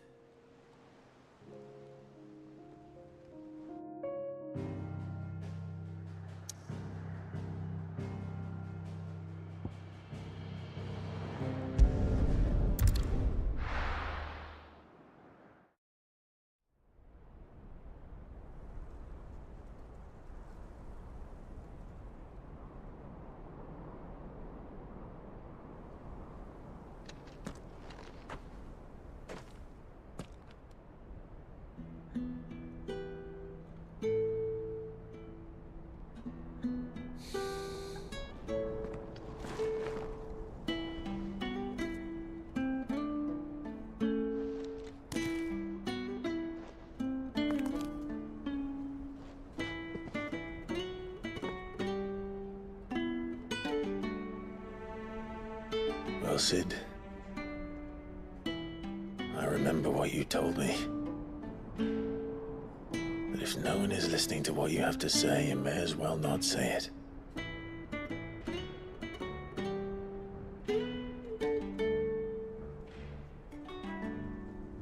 But I will say this, old friend. Hugo Kuka is gone. His shadow looms over us no longer. It's a pity the Phoenix can't be in two places at once. If he'd have been with us, maybe he could have done something for the lost. Not even the Phoenix can bring people back from the dead. Life has a beginning and an end. So we must live while we have the chance. And not as slaves to the crystals, but as free men. May we join you?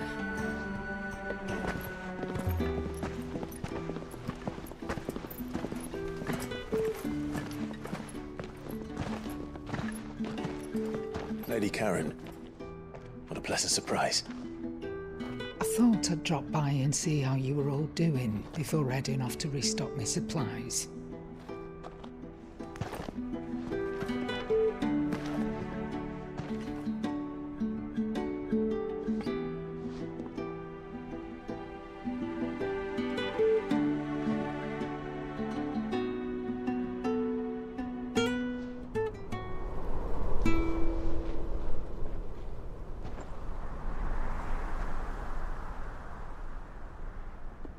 It wasn't the most scenic view back then, but it were never as bad as this.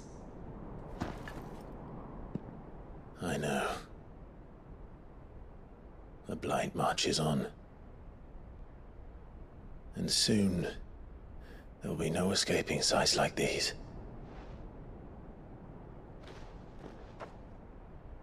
So our mission remains unchanged.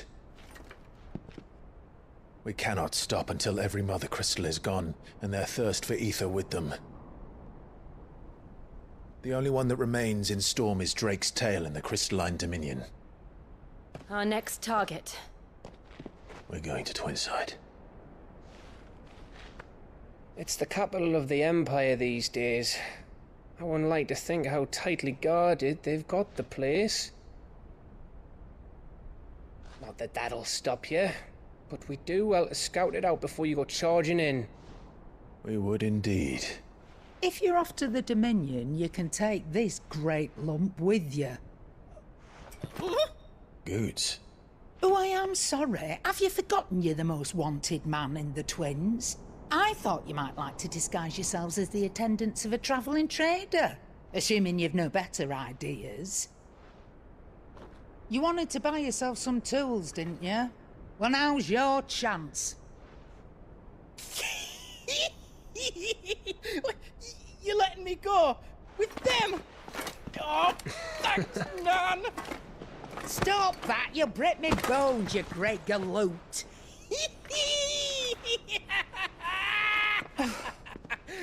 There's a caravan that runs back and forth between the Dominion and the Bocklad markets. It's managed by the Merchants Guild. Just show them Goots' traders pass and you'll be on your way. It'll be a damn sight less risky than footing it the length of the Crystal Road. That's for sure. Thank you, Karen. And glad to have you with us, Goots. Okay then. I'll get me things and I'll meet yous there. See yous down in Bocklad. Get off! Me poor fingers! Jill, you're with me. Understood. And Gav? Already on my way, Captain. Be careful. Aren't I always?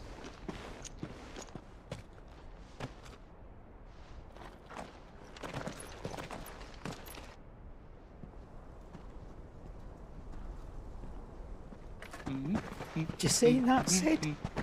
Your protege's making a proper little outlaw of himself.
How are you feeling? Better. Thanks to Taya. I'm glad to hear it. And Torgal helped too. The new boy.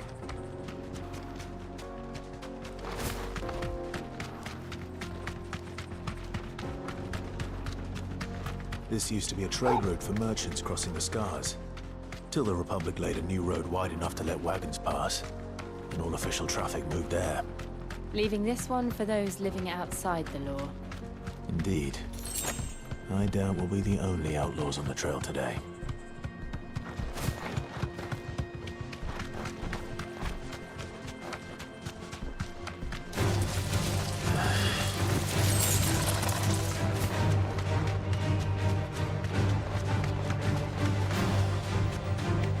So what do you think?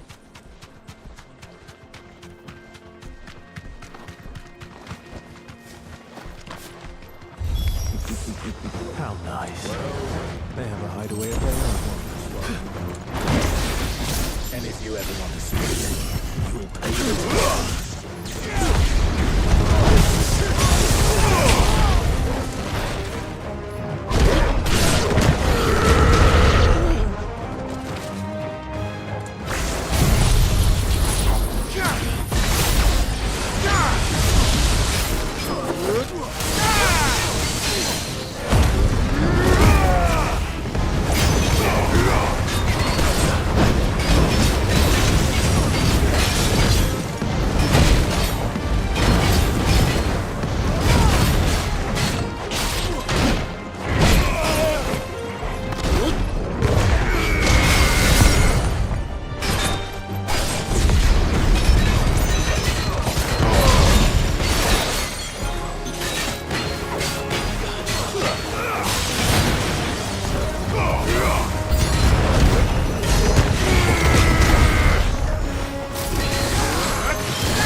We've done the Republic a service.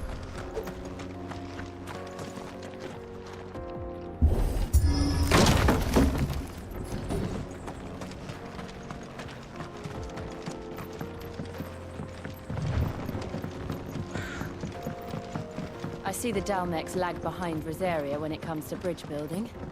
The fallen ruin should hold, at least. The path continues on the other side.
So this is Zemeckis. The land of the gods. It's even more impressive than I imagined. I remember being captivated by the story as a child. Long, long ago, man was overcome by avarice and challenged the gods in a bid to win their power. The final battle took place here, at these falls. Or so the legend goes. If anyone ever manages to plumb those depths, perhaps we'll learn if there's any truth to the tale. That the gods emerged victorious and punished man for his defiance by visiting upon him 2 curses. Dominance and bearers. To tell the truth, I always thought it strange that the dominant and their icons were deemed a curse. Back home, the dominant inherited the throne. They were admired and exalted, not spurned. Whenever I got to that part of the story, I always assumed there must be something I'd misunderstood. You had a lot of storybooks, didn't you? In your room, I mean. When we were young. The old legends were always my favorites. Epic battles between gods and men. Father encouraged me to read as much as I could. He thought it good for my education. You really were a boy like any other, weren't you?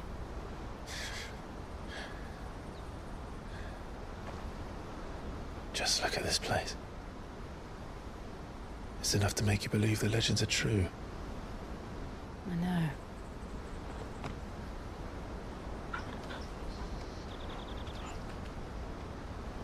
We're not far from Boklad. The road will be busier up ahead. And we'll have to keep our wits about us.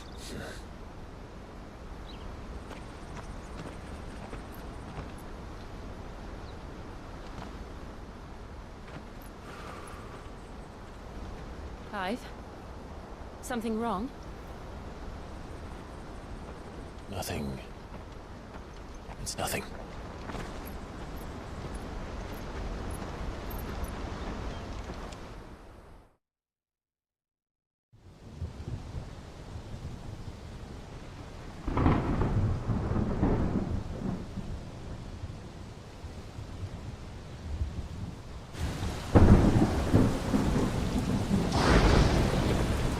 I see the reports are true, Father. You have surrendered the throne to Olivier. I have. Emperor Olivier shall rebuild the Holy Empire of Sambrek.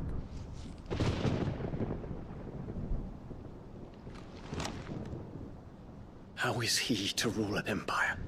He is but a boy. I shall advise him until he comes of age. Father, please. Or for as long as I am able. The empire we seek to build needs young blood to rule it, and I can think of none better suited to the task.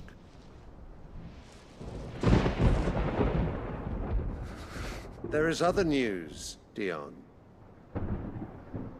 Hugo Kupka is dead, and Drake's Fang destroyed. The pillars of the Republic have fallen.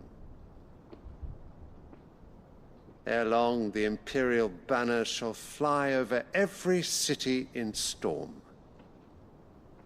And then, Valisthea. All shall bow before their Emperor. Father, these are the words of a tyrant. They are the words of a god. The Emperor whom I gladly serve. Great Grieger, made flesh.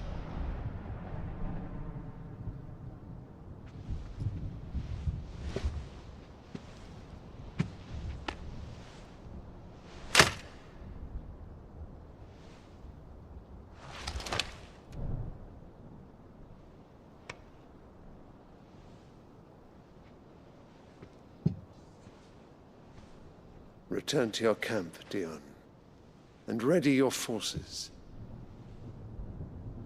It is time to show the world the true power of Sambrek.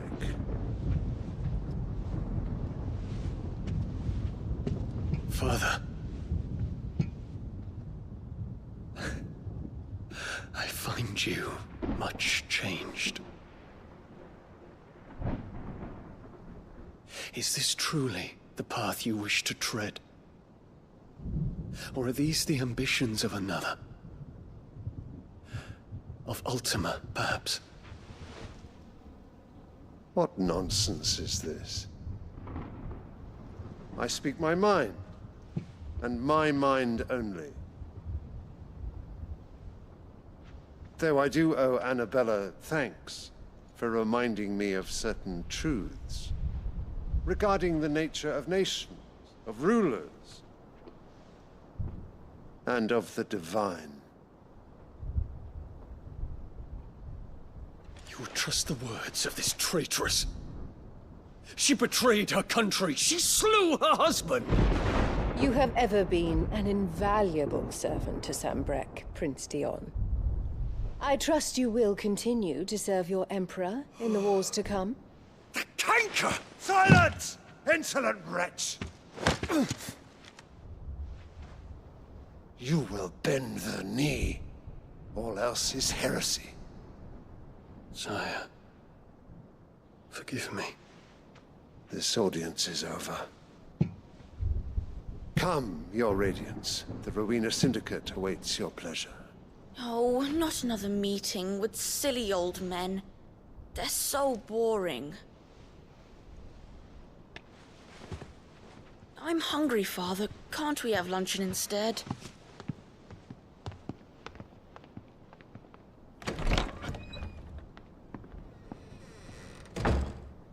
Does it pain you that you will not inherit your father's throne? I have suffered worse.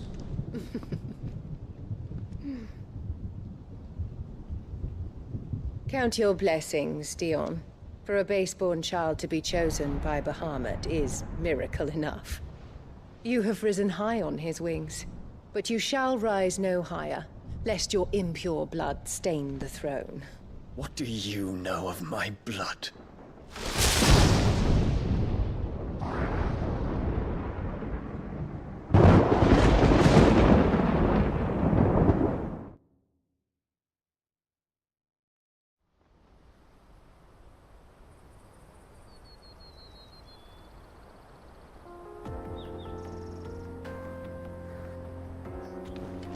The Boklab markets are to the north.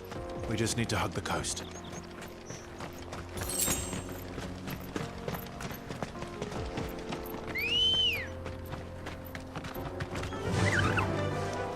Run like the wind.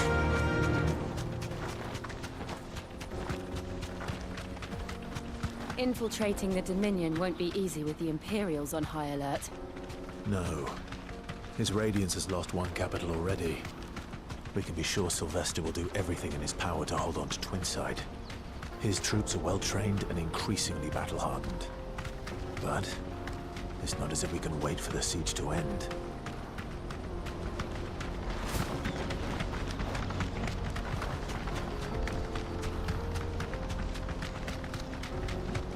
More refugees. And they're all making for the Crystalline Dominion. Because they don't know how to live without the Crystal's blessing.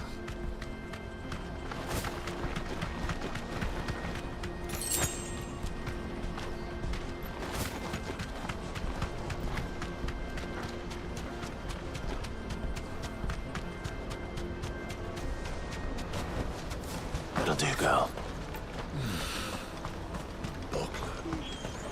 There are no crystals here. This is where we're supposed to meet Goots, isn't it? That's right. He said he'd wait for us here after replenishing his supplies. I dare say he'll have finished by now. Let me carry your goods. I'm cheap. Peaches and pears.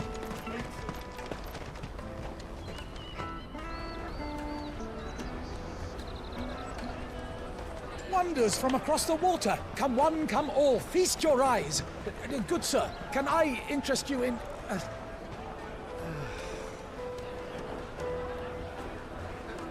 How much? For a measly crust of bread? You won't find any cheaper. Not nowadays. But you're more than welcome to look.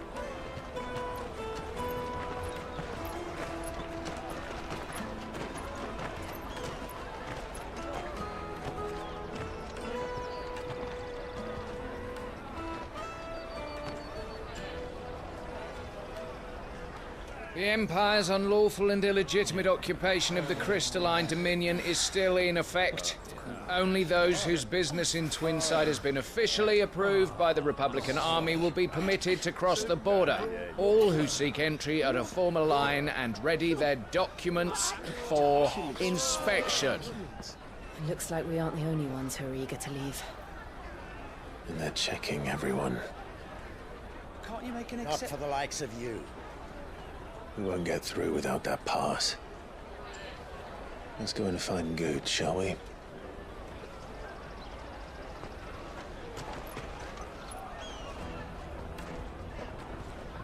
He must be around here somewhere. Come, taste my peaches. They're sweet as nectar. You won't find anything of this quality in Twinside.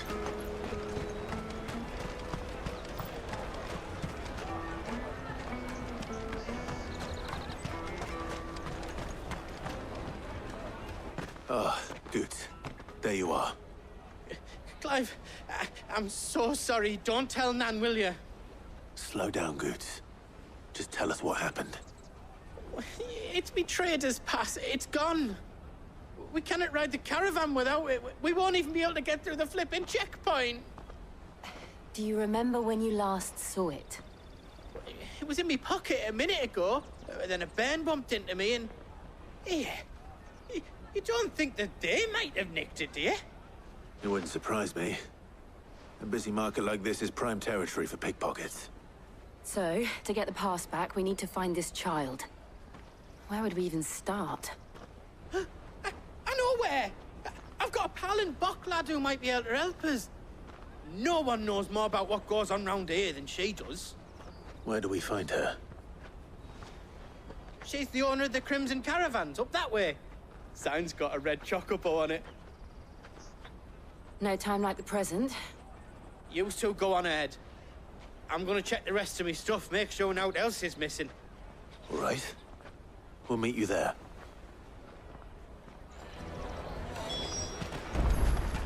Let's keep an eye out for this red chocobo, then. And the other on our purses. Next to the checkpoint.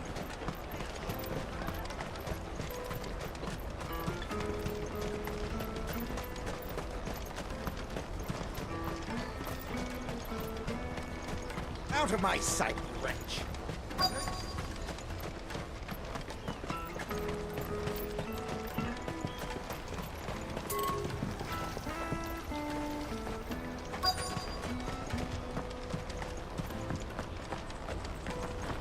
Bloody crimson canvas. Customers. Leave some for the rest of us.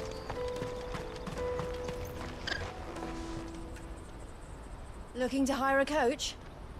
It's 10 million for a two-birder to the Crystalline Dominion. Take it or leave it. Oh, we're not here for that. Then I bid you good day. Oh, wait! Just don't go, El. He's me mate.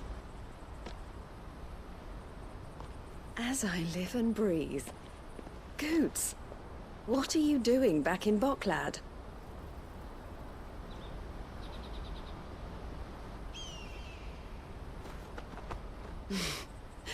I gather Lady Karen didn't send you.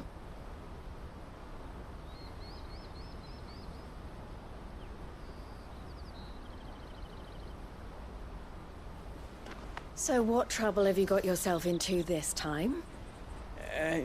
It's me trader's pass. It got stolen. By a little bairn. Of all the... You're the size of a marble. Honestly. Ugh. Goots told us that you know the markets well. Might you have an idea which little bairn could have done this? We don't intend to punish them. We just need our pass back. Then, we can be on our way. I see. So neither of you has a trader's pass either. Not that anyone would take you for traders, but I suppose that's why you came to me, correct? Now, I can't say for sure who took your pass, but I suspect I know why they did it. Let me explain.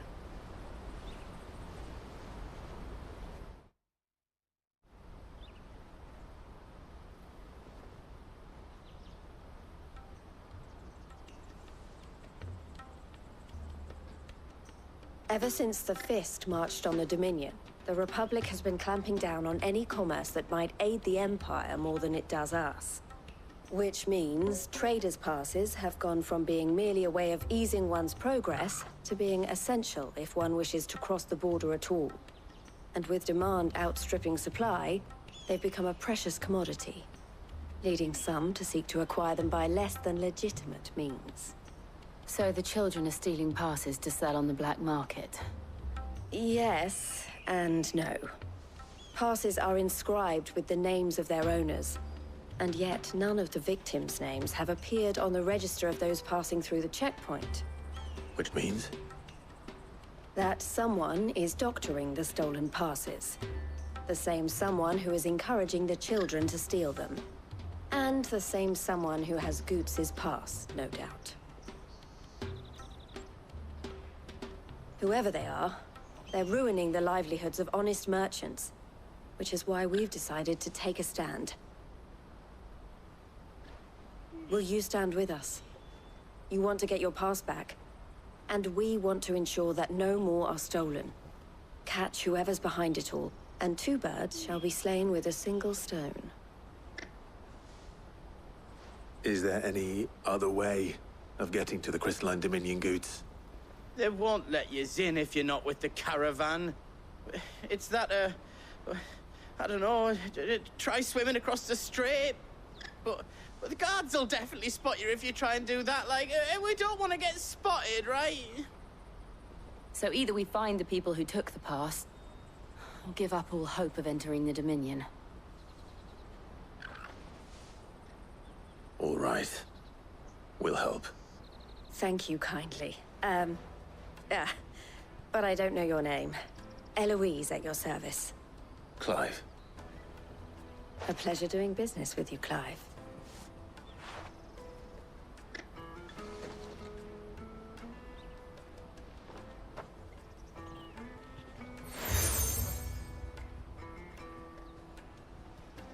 The proprietor of the furniture makers by the coach stop is spearheading the search. Wear that, and he will know you for a friend. I suggest that you speak with him first. The furniture makers. Understood.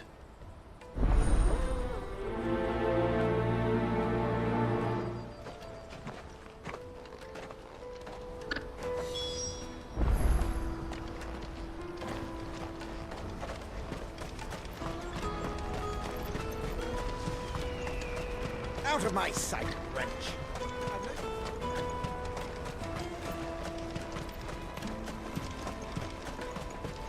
Come on, come on! Jug of snake spit for the road? The caravan stops next to the check. Are you the furniture maker? Looking for something in particular? Ah, Eloise collared you too, eh? Then I expect you want to know more. She told me you were leading the hunt for the pickpockets. What have you learned? For one, that they're targeting the traders carrying the biggest packs. Harder to watch your back, see? And less chance of the mark giving chase if they're spotted. Not that they'd be likely to catch them. Those imps know every inch of this warren like the backs of their hands. Their eyes must have lit up when they saw Goots. The fishmonger round by the gate's been trying to track down the children involved. You should go and have a word with her. Thank you. We will.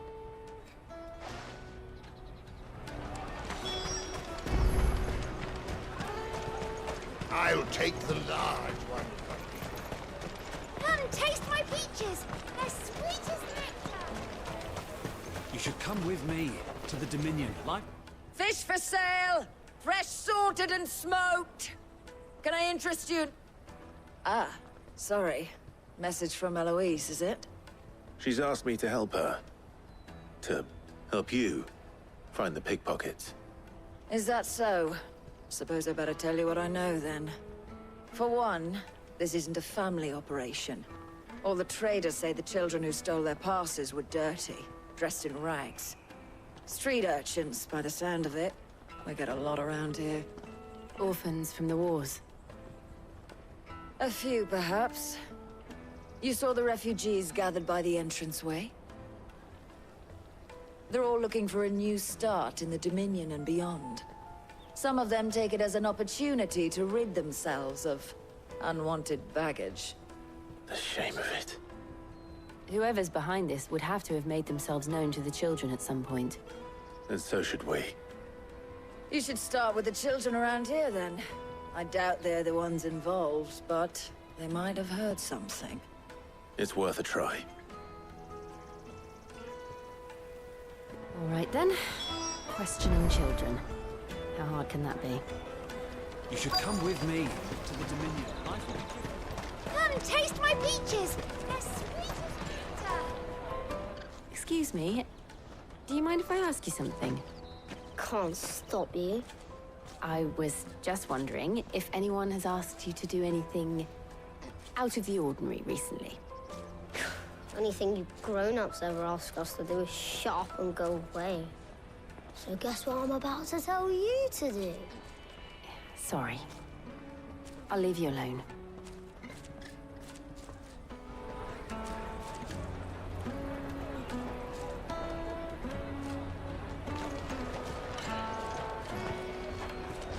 Come, taste my peaches.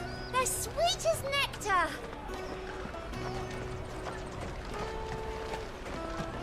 I'll take Finest the everywhere large from the one. Free Cities. Do you have a moment? What do you want? What I want is to know who's asking children like you to pick pockets. I don't know. Nobody's asked me. What's picking pockets? Do you get paid for it? No, you get in trouble for it. So if they come calling, you know what to tell them.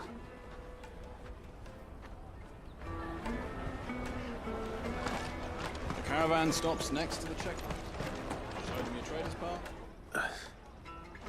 Excuse me? What do you want? I don't have any money.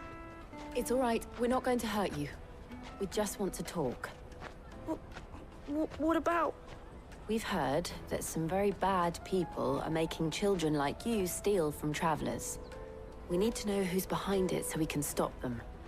I don't know much about it, really. But my friend, Honza, he said he got a job doing something dangerous. Sounds promising. We need to find him and ask. Do you know where your friend might be? He's usually by the tents outside town. Thank you. You've been very helpful.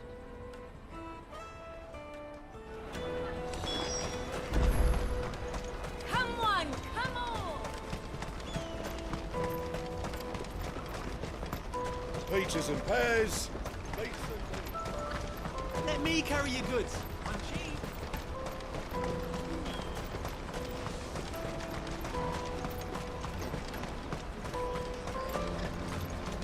She must have meant the refugee camp. Let's hope he's still nearby. Daddy, I'm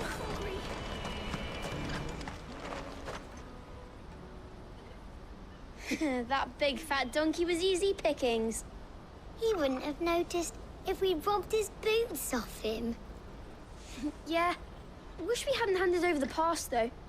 Could use one of those things to get out of this dump. Chance would be a fine thing. The moment they found out, they'd string us up by our guts. Would they now? Perhaps you'd like to introduce us to these charming characters. Shit, we're in trouble now. What do we do? You two get caught if you want. I'm off. Hunter, where are you going? So that was Hunter, eh? Jill, you watch these two. I'm going after him. All right.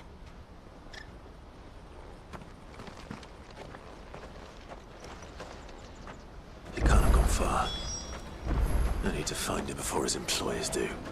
Daddy, I'm hungry.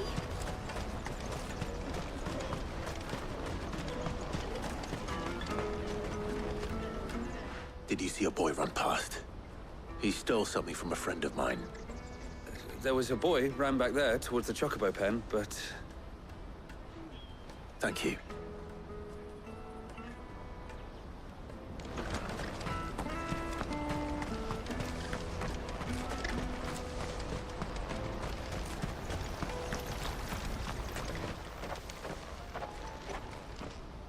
Oh, shit. Cornered. It's all right, Hunter. I'm not going to hurt you. I just want to ask you some questions. Fine. Not like I've got a choice.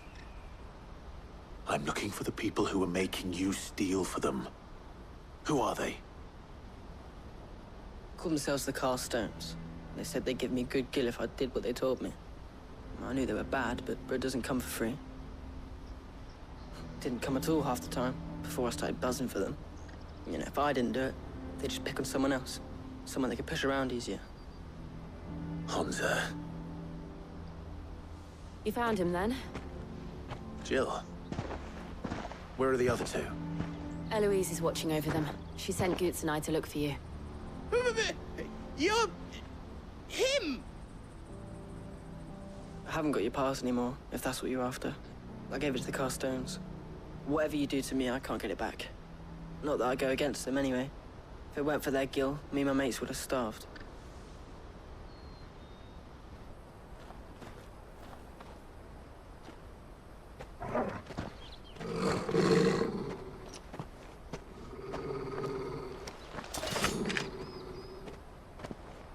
Cowards. You will not force another child to do your bidding. Wait, we're not... Don't hurt him.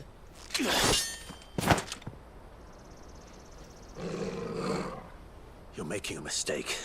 We're on the same side. Like hell we are. That brooch.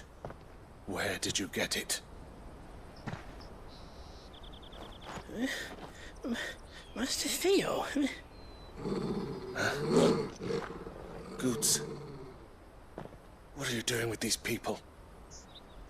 Unless you're the ones my sister was talking about.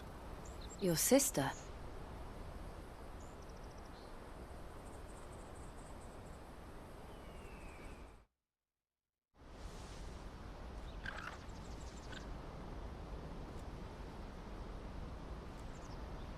Eloise didn't tell us she had a brother. And why would she? I'm just a back and a blade. Theodore, at your service. Sorry about before. Theodore, what do you know of the cast stones? Vultures who have made Boklad their hunting ground. They prey on the desperate, stealing from those with Gil and bullying those without it into joining their flock. I'd been looking into their activities in hope of sparing the refugees any further hardship. But it seems they've already stooped even lower than I'd feared. Hans is a good lad. Don't blame him for what they've made him do. If he and his friends hadn't agreed to work for the stones, some other poor souls would have. On pain of death, most likely. Clive, was it? And my sisters asked you to help put an end to the pickpocketing. Then we all want the same thing.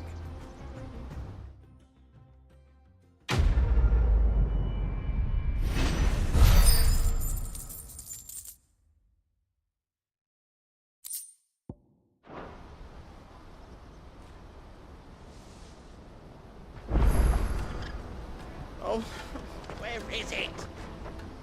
So, what's the plan? What else? We find the cast stones, and we crush them. You get your trader's pass back, and I make Boklad a safe place again. All right then. All right then. Honza, where are they camped? Don't worry. They'll never know you told us. Couldn't if I wanted to. They always come to town to collect the passes. Meet us outside the gate. I tried following them once, but they spotted me halfway down the trail. Said they'd string me up. We'll try it this time. Which way were they going? Back down the road towards Leitney's Cleft. To Leitney's Cleft, then.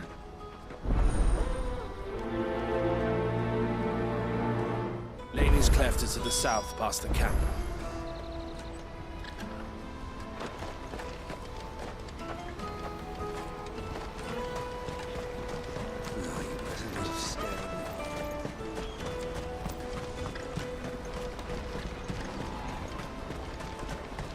That's that then. Daddy! There are no crystals here.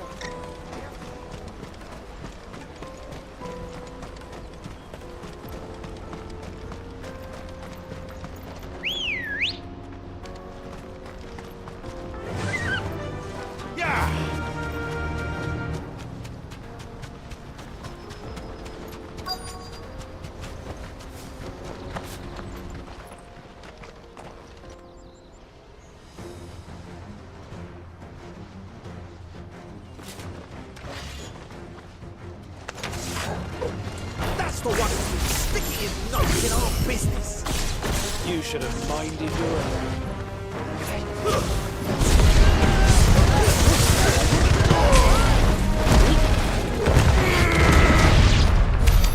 I doubt these were the ringleaders. But at least we know we're on the right track.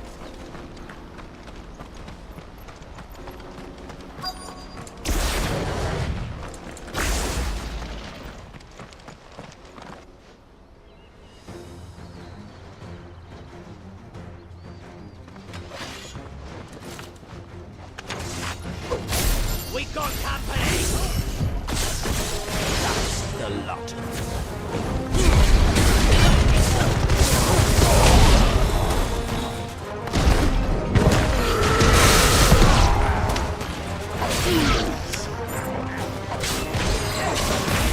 Nice try.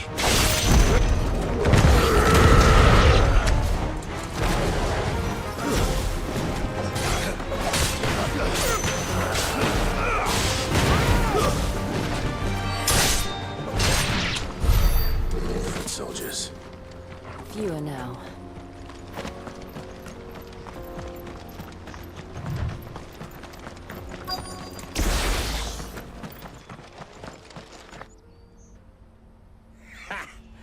Not a bad haul today, eh? Aye. Some of our new recruits are natural-born ne'er-do-wells. Especially the little ones. And Hans has got nimble fingers, all right. It will be a shame when they chop them off. But till then, let's make the most of it. Scum. The leaders of the cast stones, I take it. They don't deserve any mercy, Clive. I wasn't planning on showing them any. We're ready when you are, Theodore. Oh, I'm ready.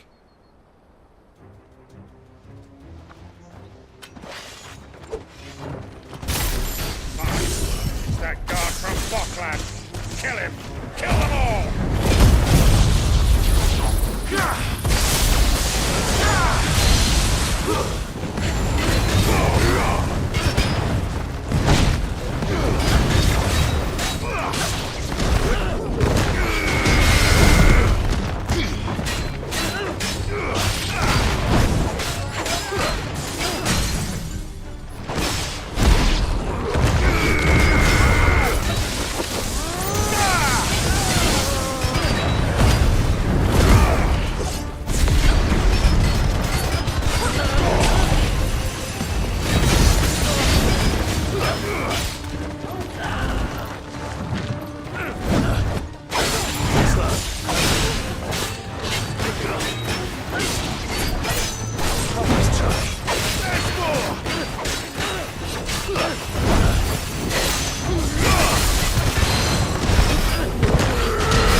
And they say crime doesn't pay.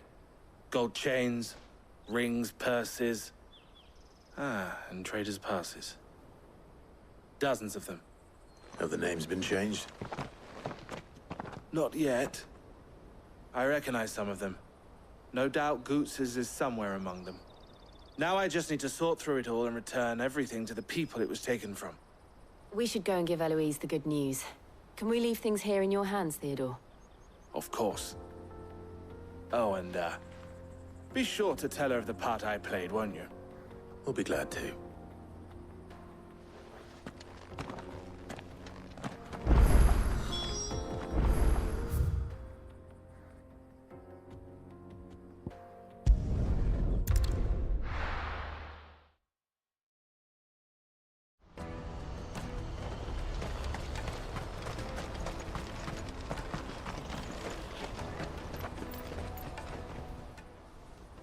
Ah, Clive.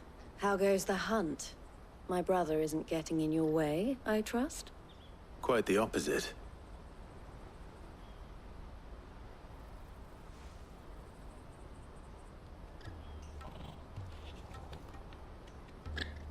So it was the cast stones who were behind it all. Theo told me he'd been on their trail. And their demise solves 3 problems at a stroke. That of the pickpockets, the bandits pulling their strings, and the passes they were stealing. I only hope yours is among the items you recovered. Only time and Theo's return will tell. Speaking of whom, welcome home, dear brother. You are too kind, Eloise. Here, Clive. Goots's pass. Ask him to keep a closer eye on it from now on, would you? I will. Thank you. El, I've asked our boys to carry the rest of the goods back. Can I count on your help in sorting through it all? Of course. I'll make some space in the storeroom. I expect you'll soon be on your way then. But it wouldn't do to leave without introducing yourself properly. Would it now? Sid. Don't look so shocked. We're on the same side. I don't understand.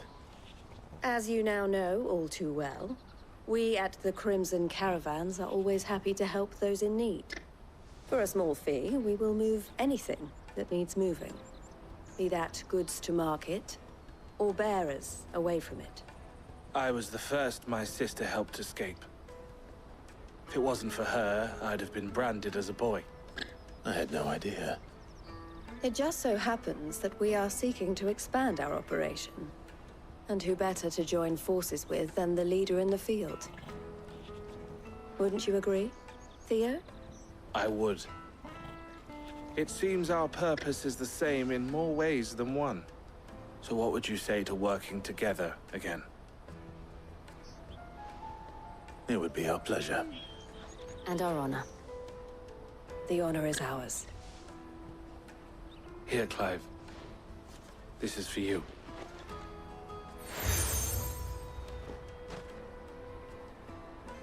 What is it? Elle has friends in high places, while I have associates in, lower ones. That mark is proof that you're a friend to us both.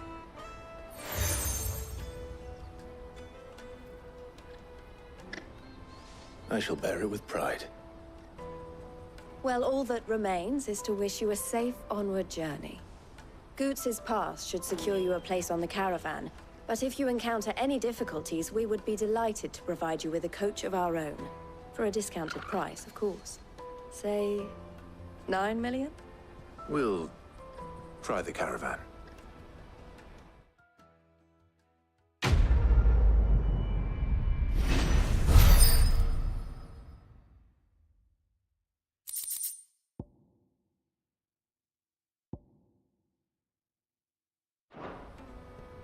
Right then. Let's get this back to Goots. And then it's on to the Dominion. Out of my sight, wretch! Peaches and pears.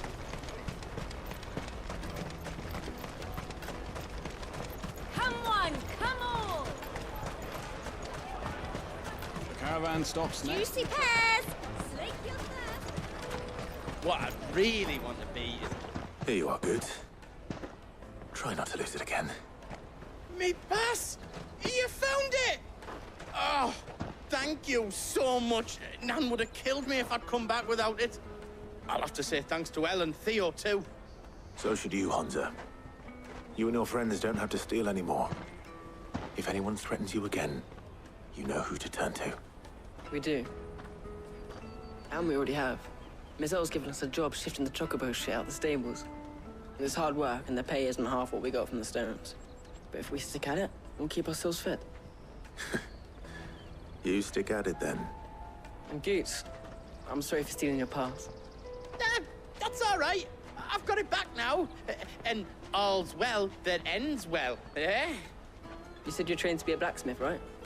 Well, I'm gonna be your first customer. I'm gonna save up all my gil and get you to make me a massive sword. I'll do me best. Till then, eh?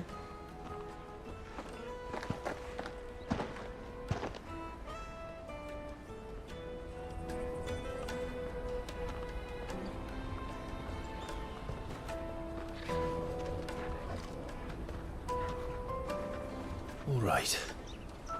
We have a place on the wagon.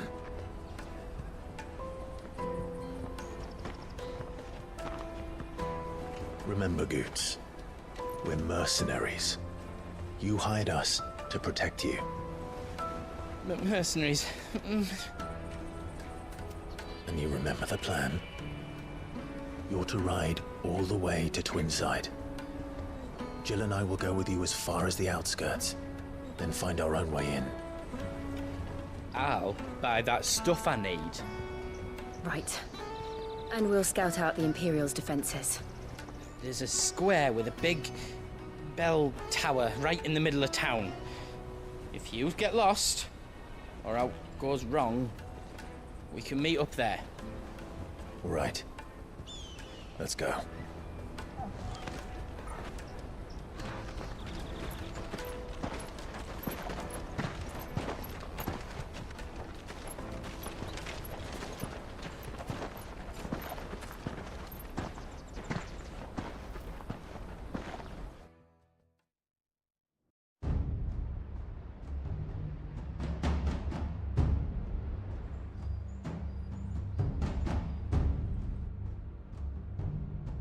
I see. And you're quite certain your father has no knowledge of Ultima? I am. I have no difficulty believing a sinister force has come to exert an influence on Sanbreque. But be that as it may, it is yet to claim my father. For better or worse, his radiance speaks his own mind. Then the fiend works from the shadows. I confess, when first you told me of this fiend, I had my doubts, and more than a few at that. A beast that labors to plunge Valisthea into turmoil, all in pursuit of your brother. But that wound is proof enough that evil is afoot. Then I have your answer, Your Highness. You will join me in my fight. I cannot. Not yet. Your Highness, please. As you are aware, the Dhalmekian army is at our gates. They have lost their mother crystal, and with it all hope of a negotiated withdrawal. It is but a matter of time before they invade. If Bahamut is not here to meet them, my people will be slaughtered. Though not by Hugo Kupka, thanks to Ultima's machinations. I know the fate of your people weighs heavy on your conscience, but if we do not put an end to Ultima's plans, they shall face a far darker fate. The chaos he would wreak would sweep all of Valisthea into the abyss. The lives of every man, woman, and child in the Twins are at stake. I believe what you say, Phoenix. But I have duties of my own, and I must discharge them. Come what may.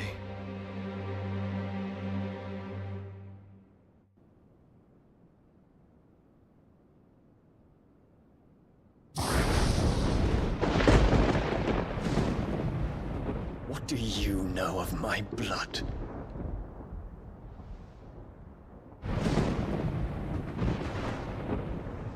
I know that it is wholly unworthy of the highest offices of state, which rightly belong to those of purer breeding. Alas. Your bloodline runs through the Oriflamme gutter, from a whore who weighed her child's worth in gil. Have you threatened my father? Of course not. I merely whispered in his ear that his mongrel son is plotting a rebellion. What? Sylvester listens to the words of his astrologers. And they have ears too. You have been feeding them your lies!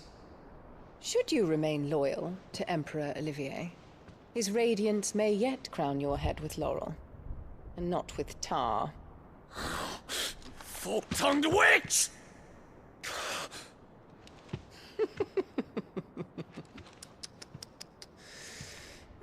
In consideration of your long years of service to the Empire, I shall forgive this uncharacteristic rudeness. Now hurry and make ready, Your Imperial Highness. Emperor Olivier expects much of you, Dion. Or should I say, of Bahamut.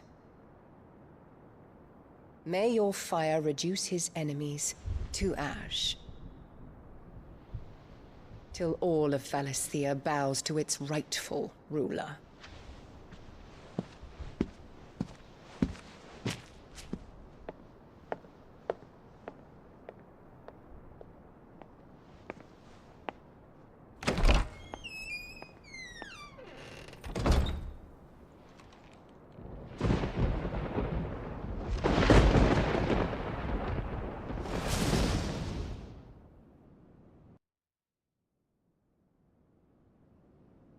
There is another darkness that has taken hold of Sanbreque. And until its grip is released, the flames of war shall spread ever wider, just as Ultima wishes. Forgive me. My family has caused you much grief. You are not her keeper, Phoenix. This is a matter for the Imperial household now, and as a member of that household, it falls to me to resolve it. At such time as that is done, what strength I have shall be yours.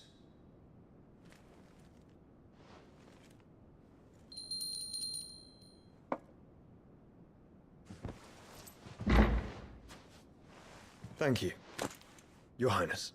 Let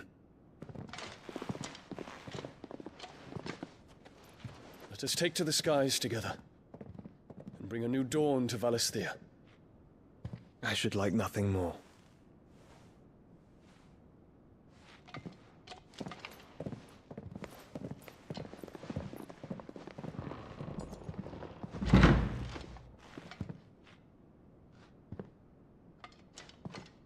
Terence.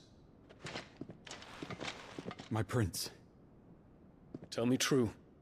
Do you believe what I'm about to do is wrong? We dragoons have but one leader, Your Highness. And we shall follow him unto the very end. Thank you. And this is my decree. For their crimes against the crown, the traitorous Annabella and her usurping son shall be put to death, and the Empire restored.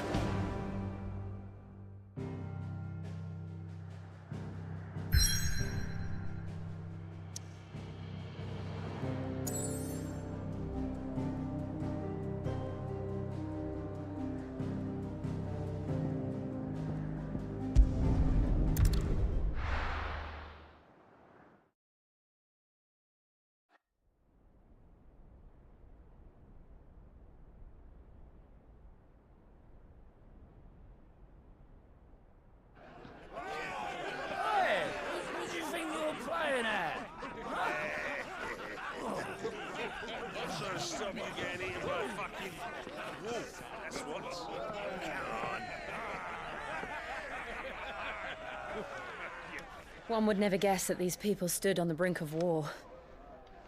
And they're afraid. They turn to drink to forget their fears. Anything you want to forget?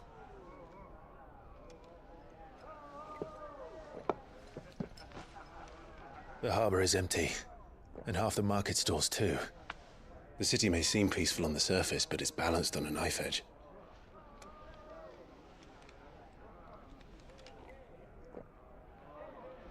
Were we to give it a nudge, it might be just the distraction we need to reach the Mother Crystal. I thought you might say that. We should send for Gav. We'll need someone to keep the fires we start from going out. And we can busy ourselves scheming until he gets here. I'll send a Stolas then.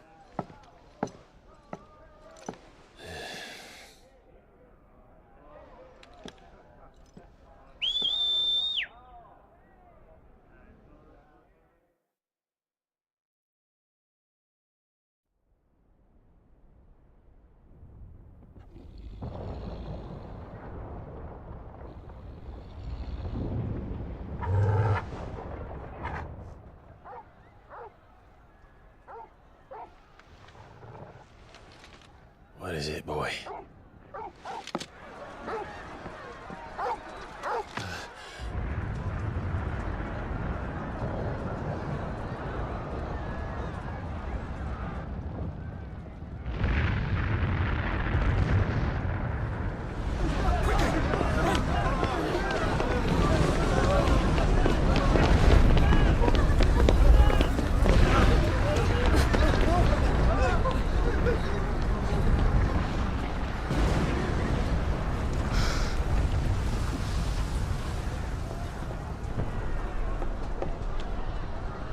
What's happening?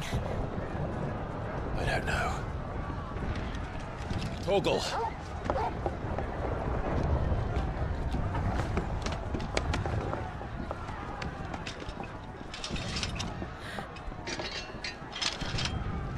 This way.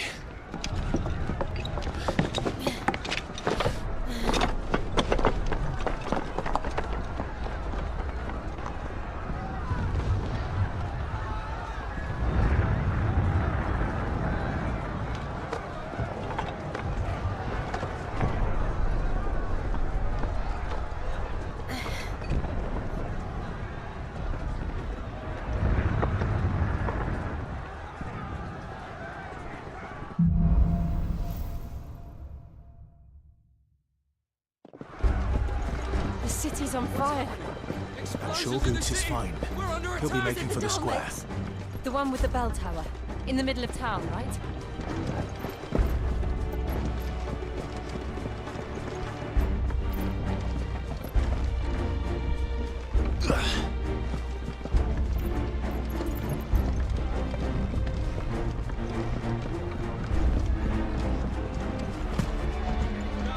Watchman or sentry is to be slain on sight. Spare the citizenry. His Highness's orders were clear. The people Those were Imperial Dragoons.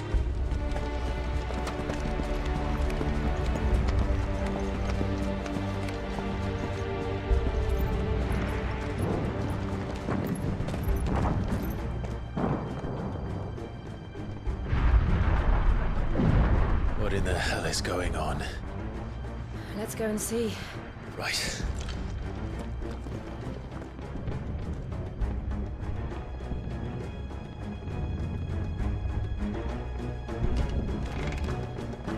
But first we find Goots.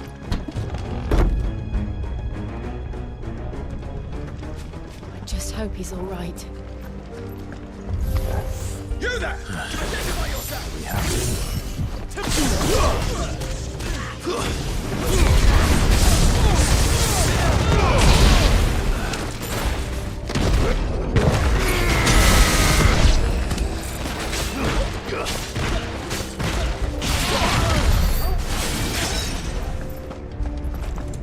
Around!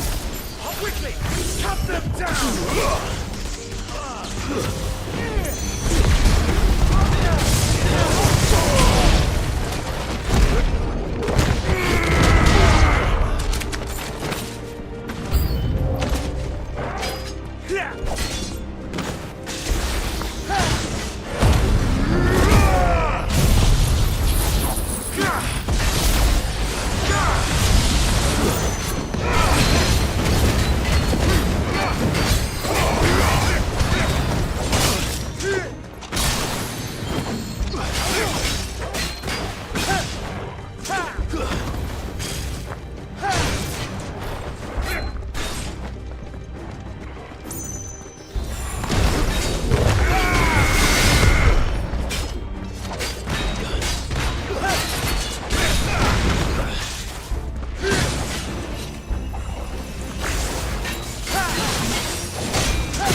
Civil War.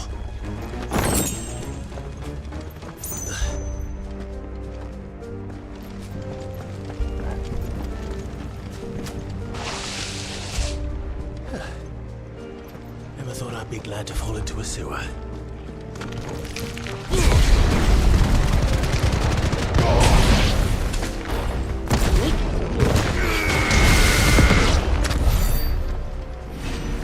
Board secured, Captain. None of the empty forces remain. Look out over there!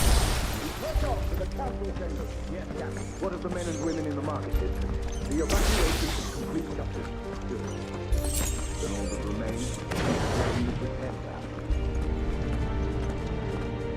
There it is. The bell tower. Right. Let's go.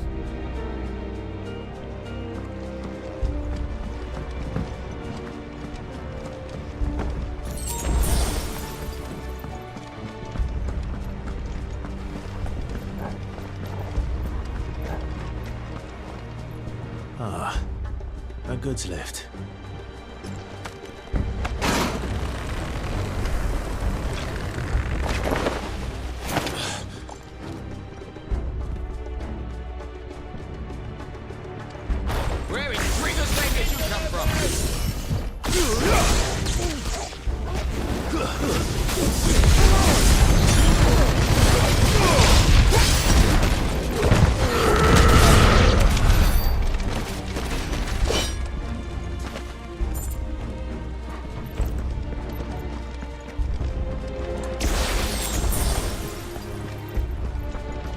Intruders! Defend the gate!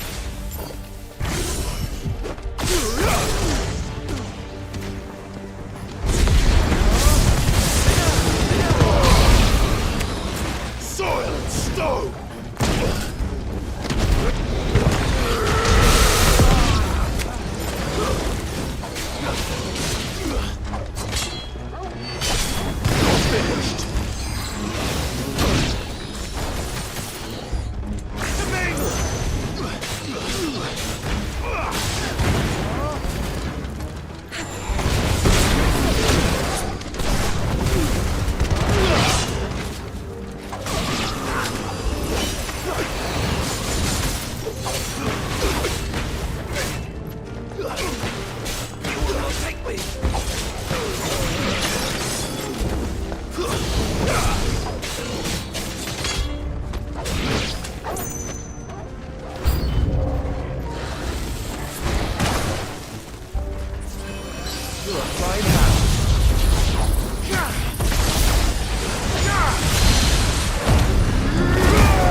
Damn it.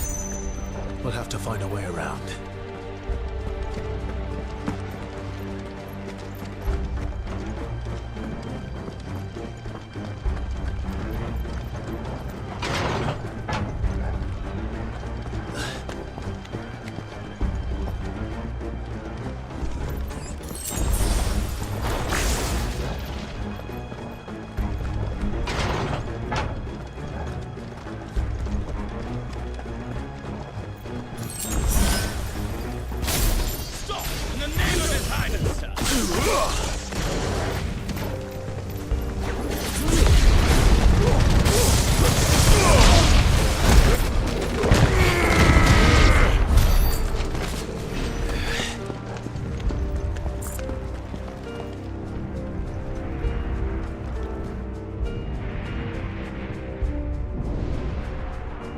Hold on, kids. We're coming.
Eyes on the ramparts! Kill them!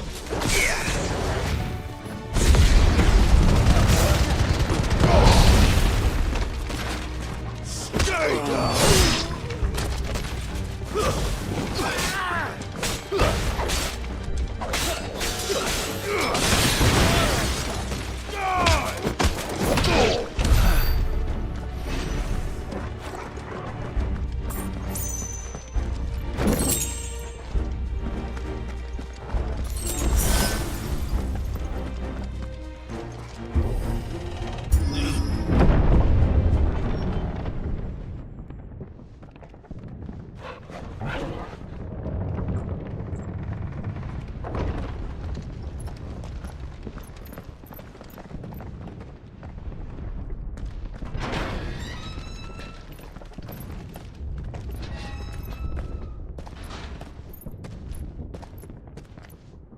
Can you see him anywhere?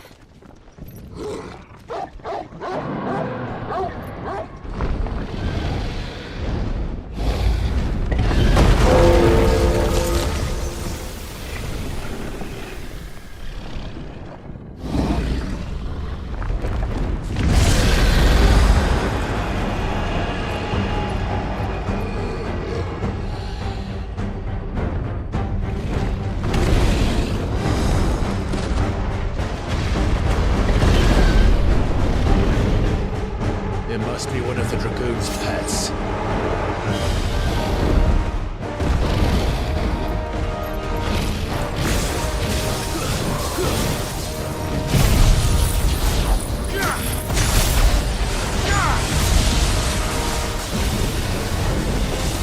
Nice try.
Someone's brave.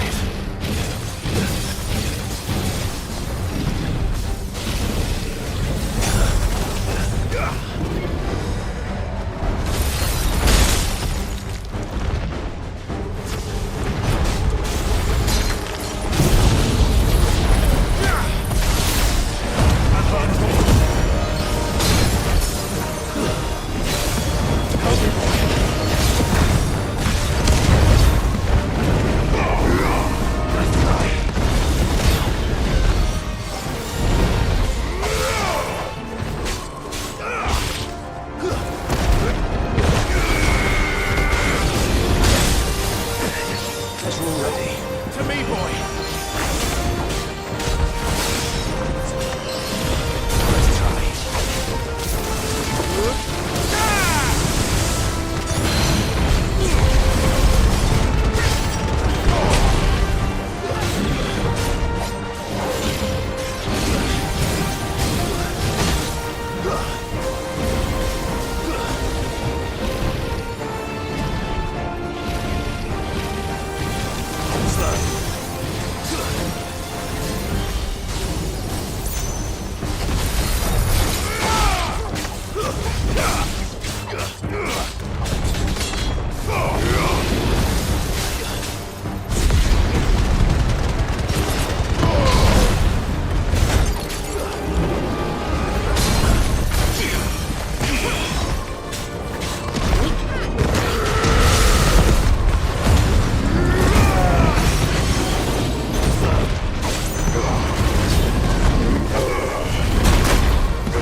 something in store for us.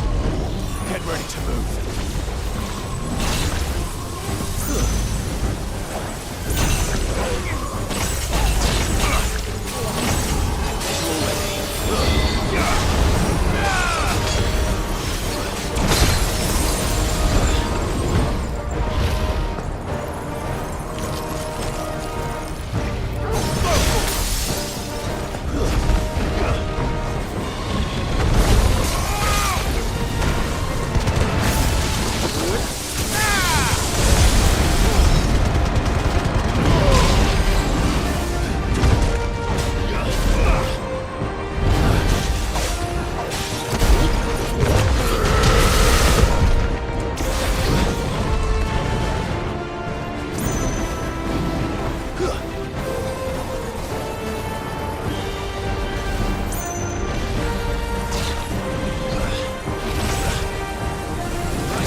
Over here, Clive! Are you alright? Goods, there you are. I didn't know there'd be a dragon. All right, let's get out of here. Oh! What now? Is that Mother Crystal's heart? What the hell is it doing up there?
Don't do this!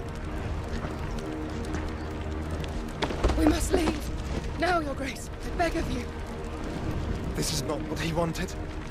Something's happened. Forgive me, Yod, but I must put a stop to this. Your Grace!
So, what do we do now then?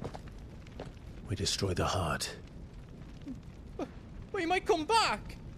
As soon as the flames die down, the Imperials and the Dalmex will move in. This may be our only chance. And Bahamut has gone for now. You should get as far away as you can, Goots.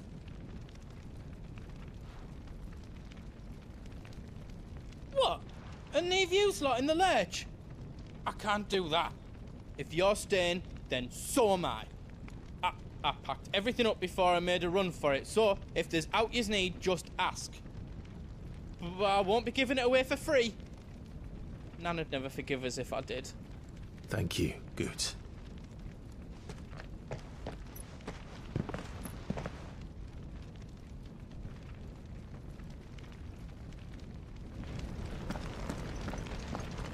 Just let me get me stuff out. Welcome to Goots's Toll.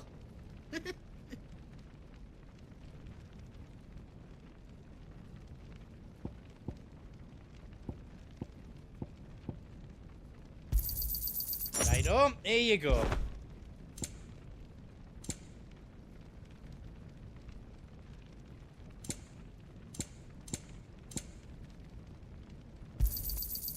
there else you need? Righto, here you go. How else I can do for you?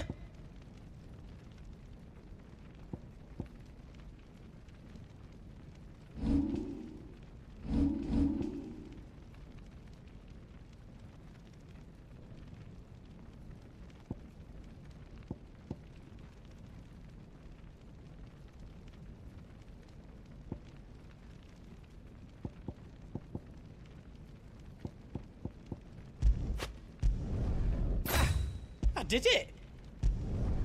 That's 10 times better than it was before.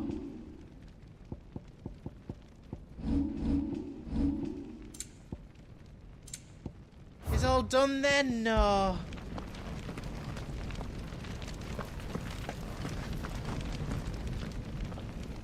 You be brave now, boy.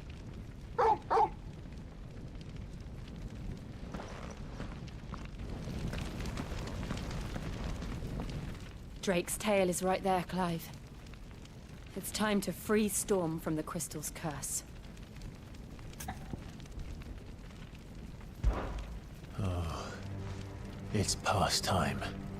But remember, Bahamut is still out there. And I dare say we'll be seeing him again before the night is done.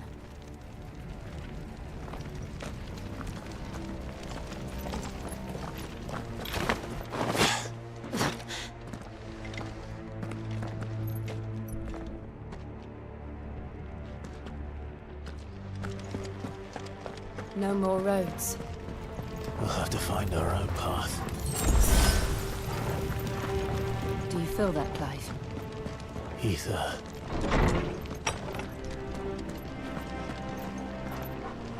Just what we need.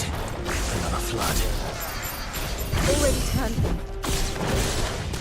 Then there's no reason to hold back.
dangerous. Fuck. Hold on, Joshua. I'm coming!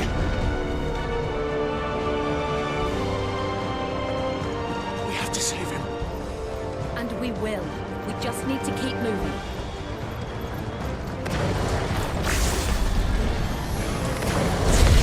Come again. Not now.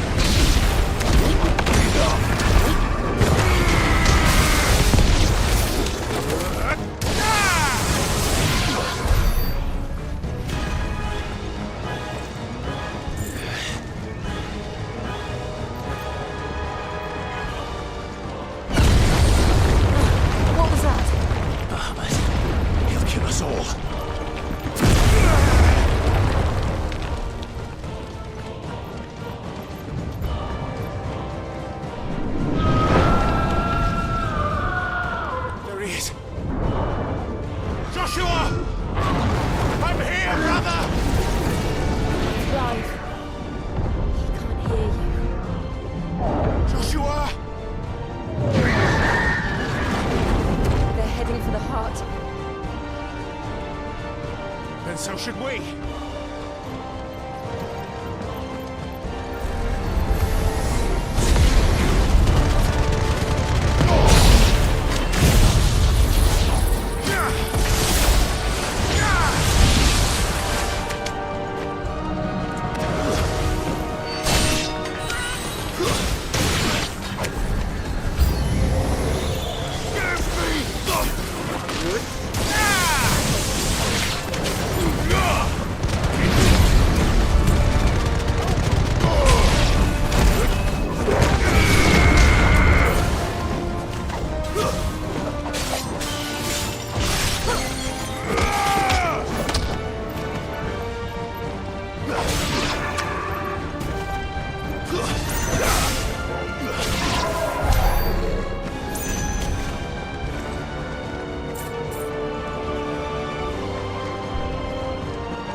For this!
Are those the council chambers?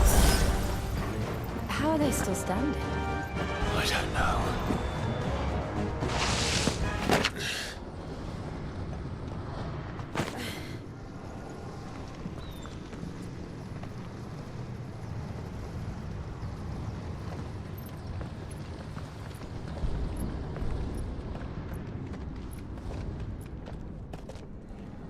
He'll be all right, Clive.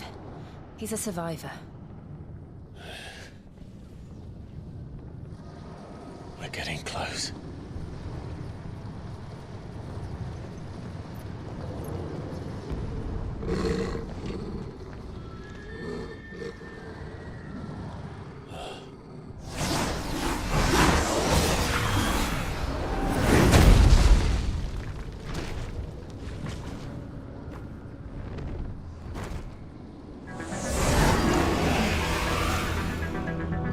It looks like somebody doesn't want us getting any closer. I don't care what it wants. Neither do I.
These beasts...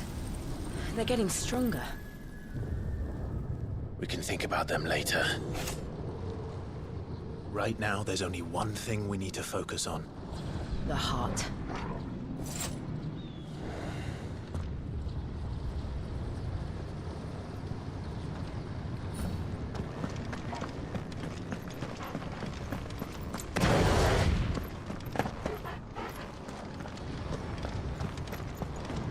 We might be able to get up through the building. It's worth a try.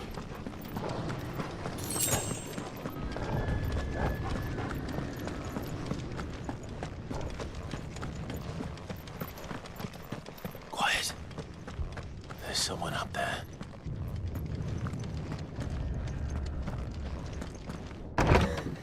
Is someone there? Mother. It's you. What happened here? He tried to take him from me. Oh, my boy. My darling boy. Is this the child you made with the Emperor? Why, Mother? Why did you betray us all? You have no right!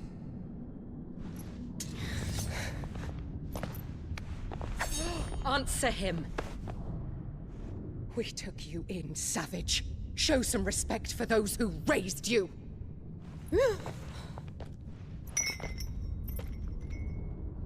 Honorable Elwyn, always thinking of his precious homeland.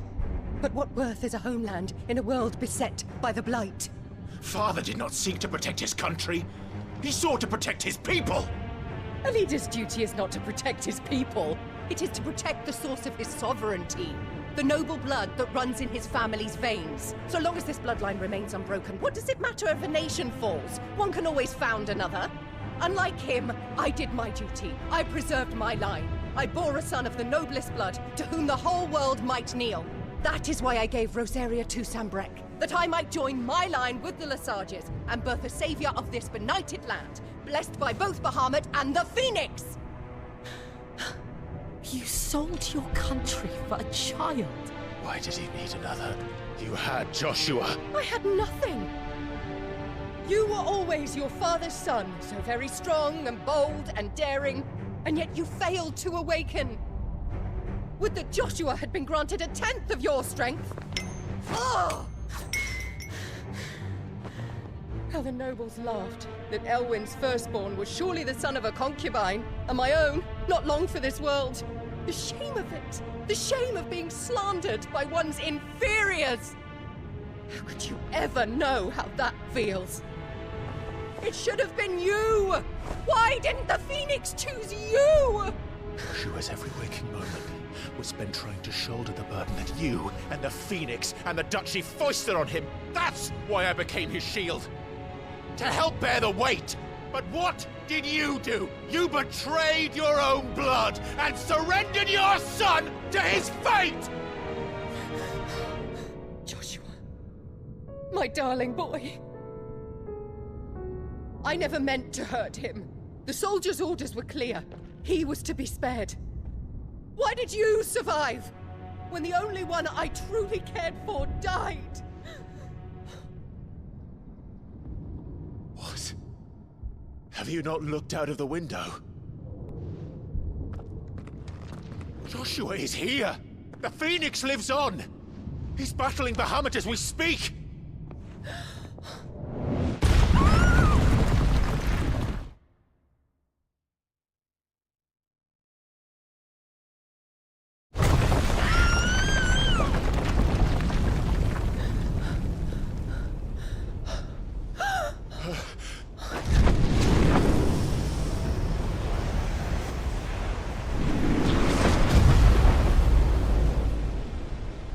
Joshua! Wake up!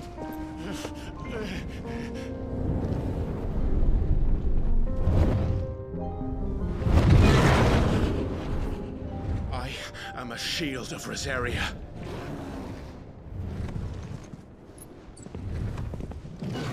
And I will do my duty. What are you...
It's now or never, Joshua.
It's now or never, Joshua.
This is drinking me. We have to stop him.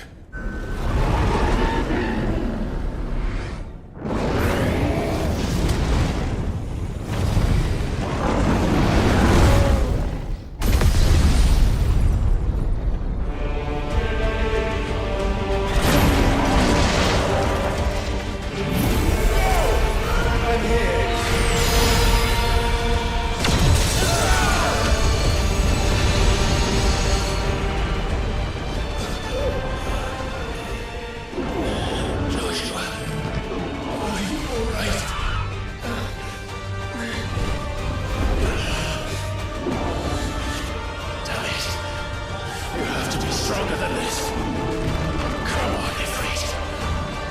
Show us your true power.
To match such power by trusting in our own.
My brother. I'm sorry. I'm so sorry. You're alive. We both are. Nothing else matters.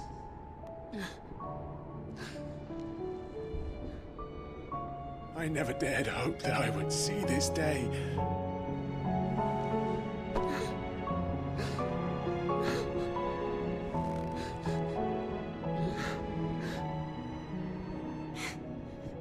Reunited at last. Jill.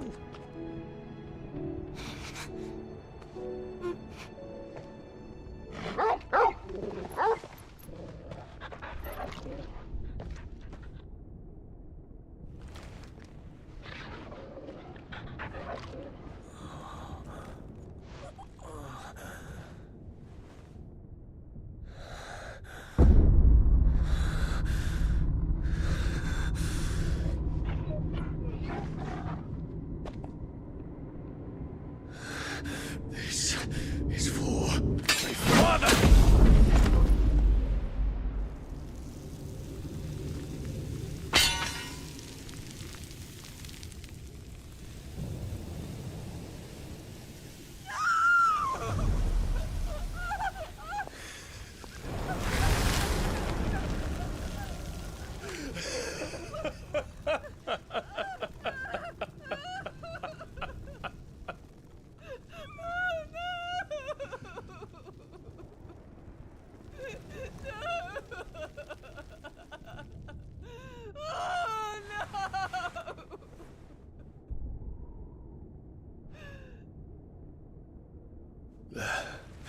It is done.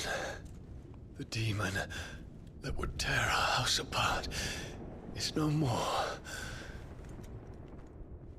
Father.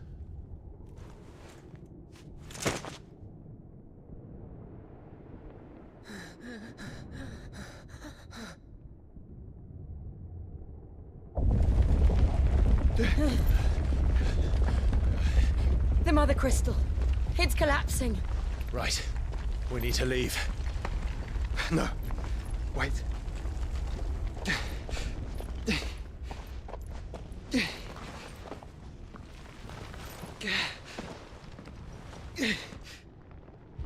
I owe him a debt. Fine.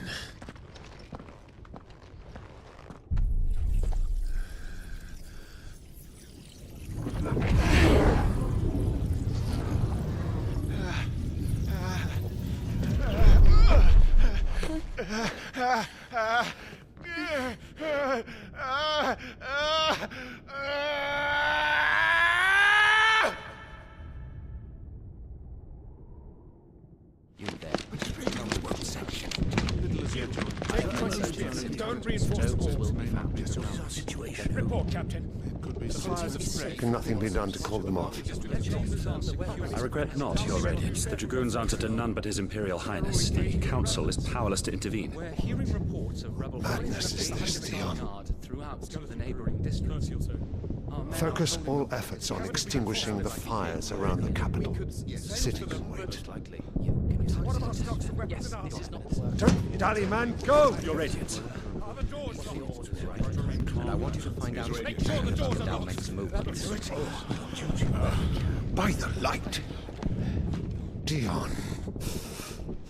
Have you taken leave of your senses?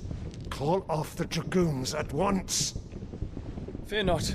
The populace will come to no harm at their hands.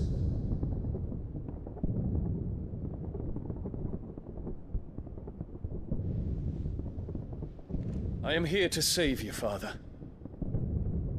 Save me? The creeping darkness hides in the heart of Sanbreque. It stems from your wife, the traitorous Annabella.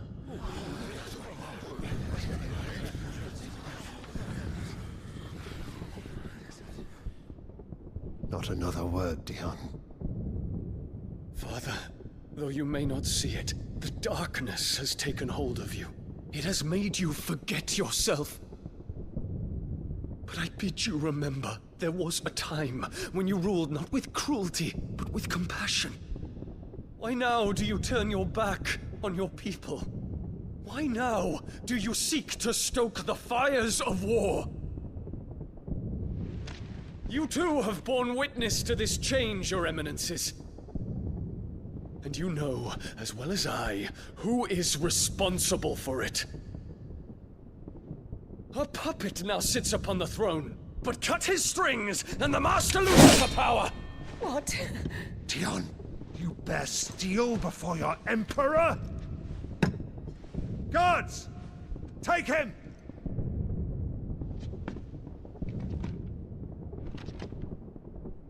For every citizen who falls, another can be bred.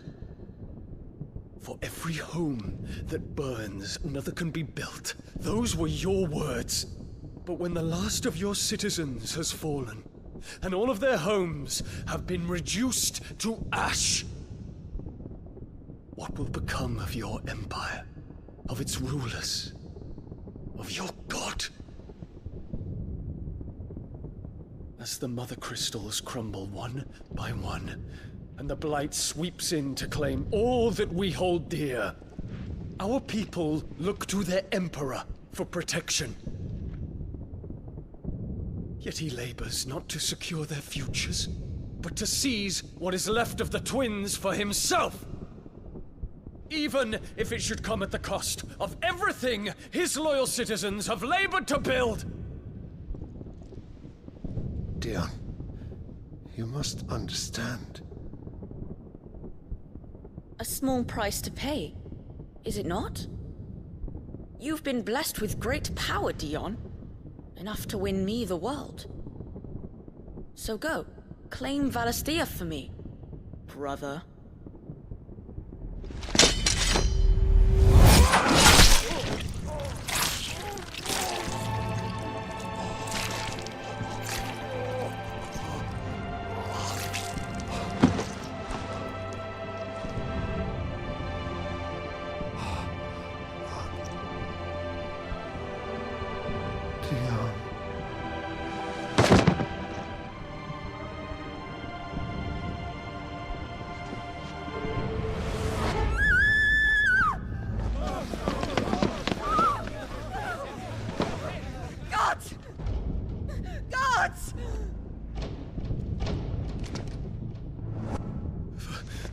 Poor father. How he doted on his children. That he would die to protect me was plain. It was but a matter of when. You planned this? You did well to endure so long.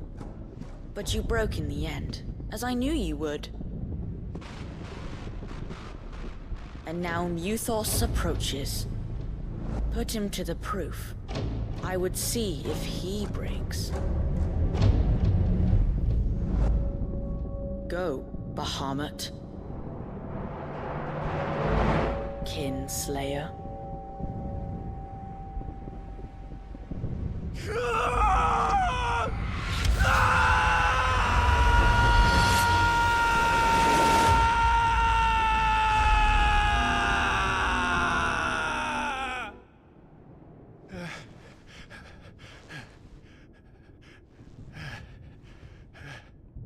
Not again. Brother? It's a long story.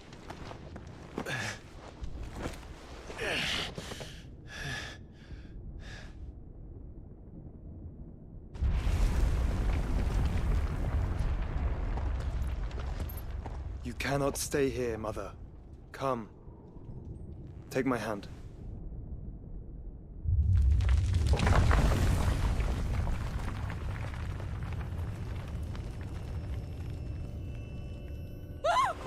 Get away from me! This is all just a dream, just a bad dream! You will not take me, Shadow! You will not take me!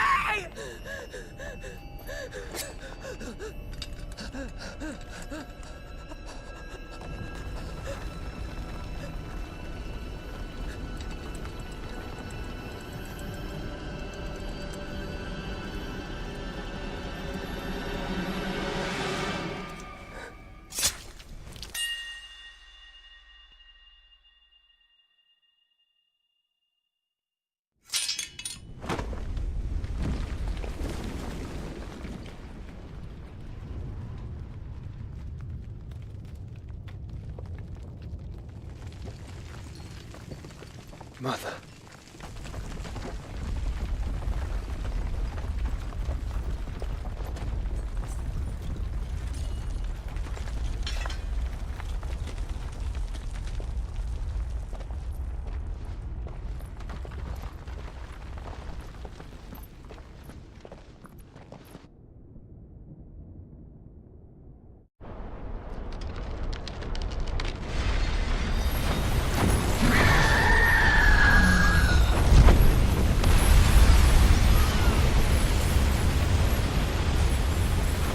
If it is consciousness that weaves your wills together,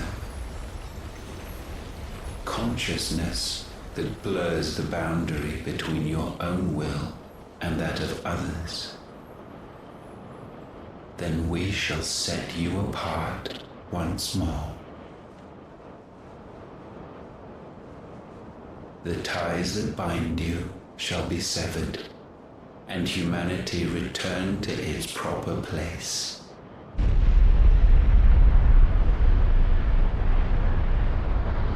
By primogenesis shall a new age of reason begin.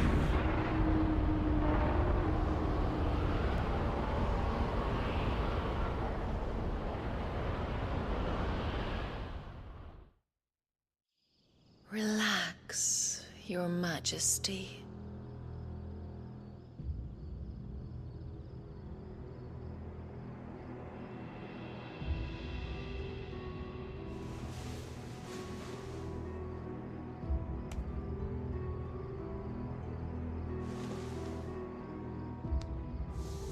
Don't you want to play? It's been a long time. If that is your wish. Men, you are as meek as all the others.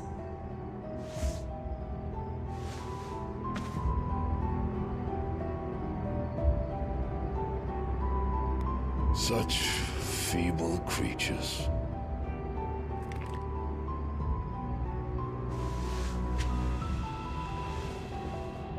Gifted the power of icons, yet slaves to fickle emotions which usher you to your doom. And so you bind your fragile wills with strands of consciousness. The wretched handiwork of a wretched people. The Sons of Fire were united at last, and for but a moment, their flame burned bright. Soon, Muthos shall become our perfect vessel. And then shall the world be remade. Not before the bonds are severed, of trust, of respect, of love. Only when every strand of consciousness is cut away, may Muthos return to our side. By primogenesis shall all be undone. Mankind shall be rid of his wretchedness, and Muthos of his will. But while he yet clings to it, he has the power to forge bonds anew, and so we bid you. Find Muthos, and sever everyone.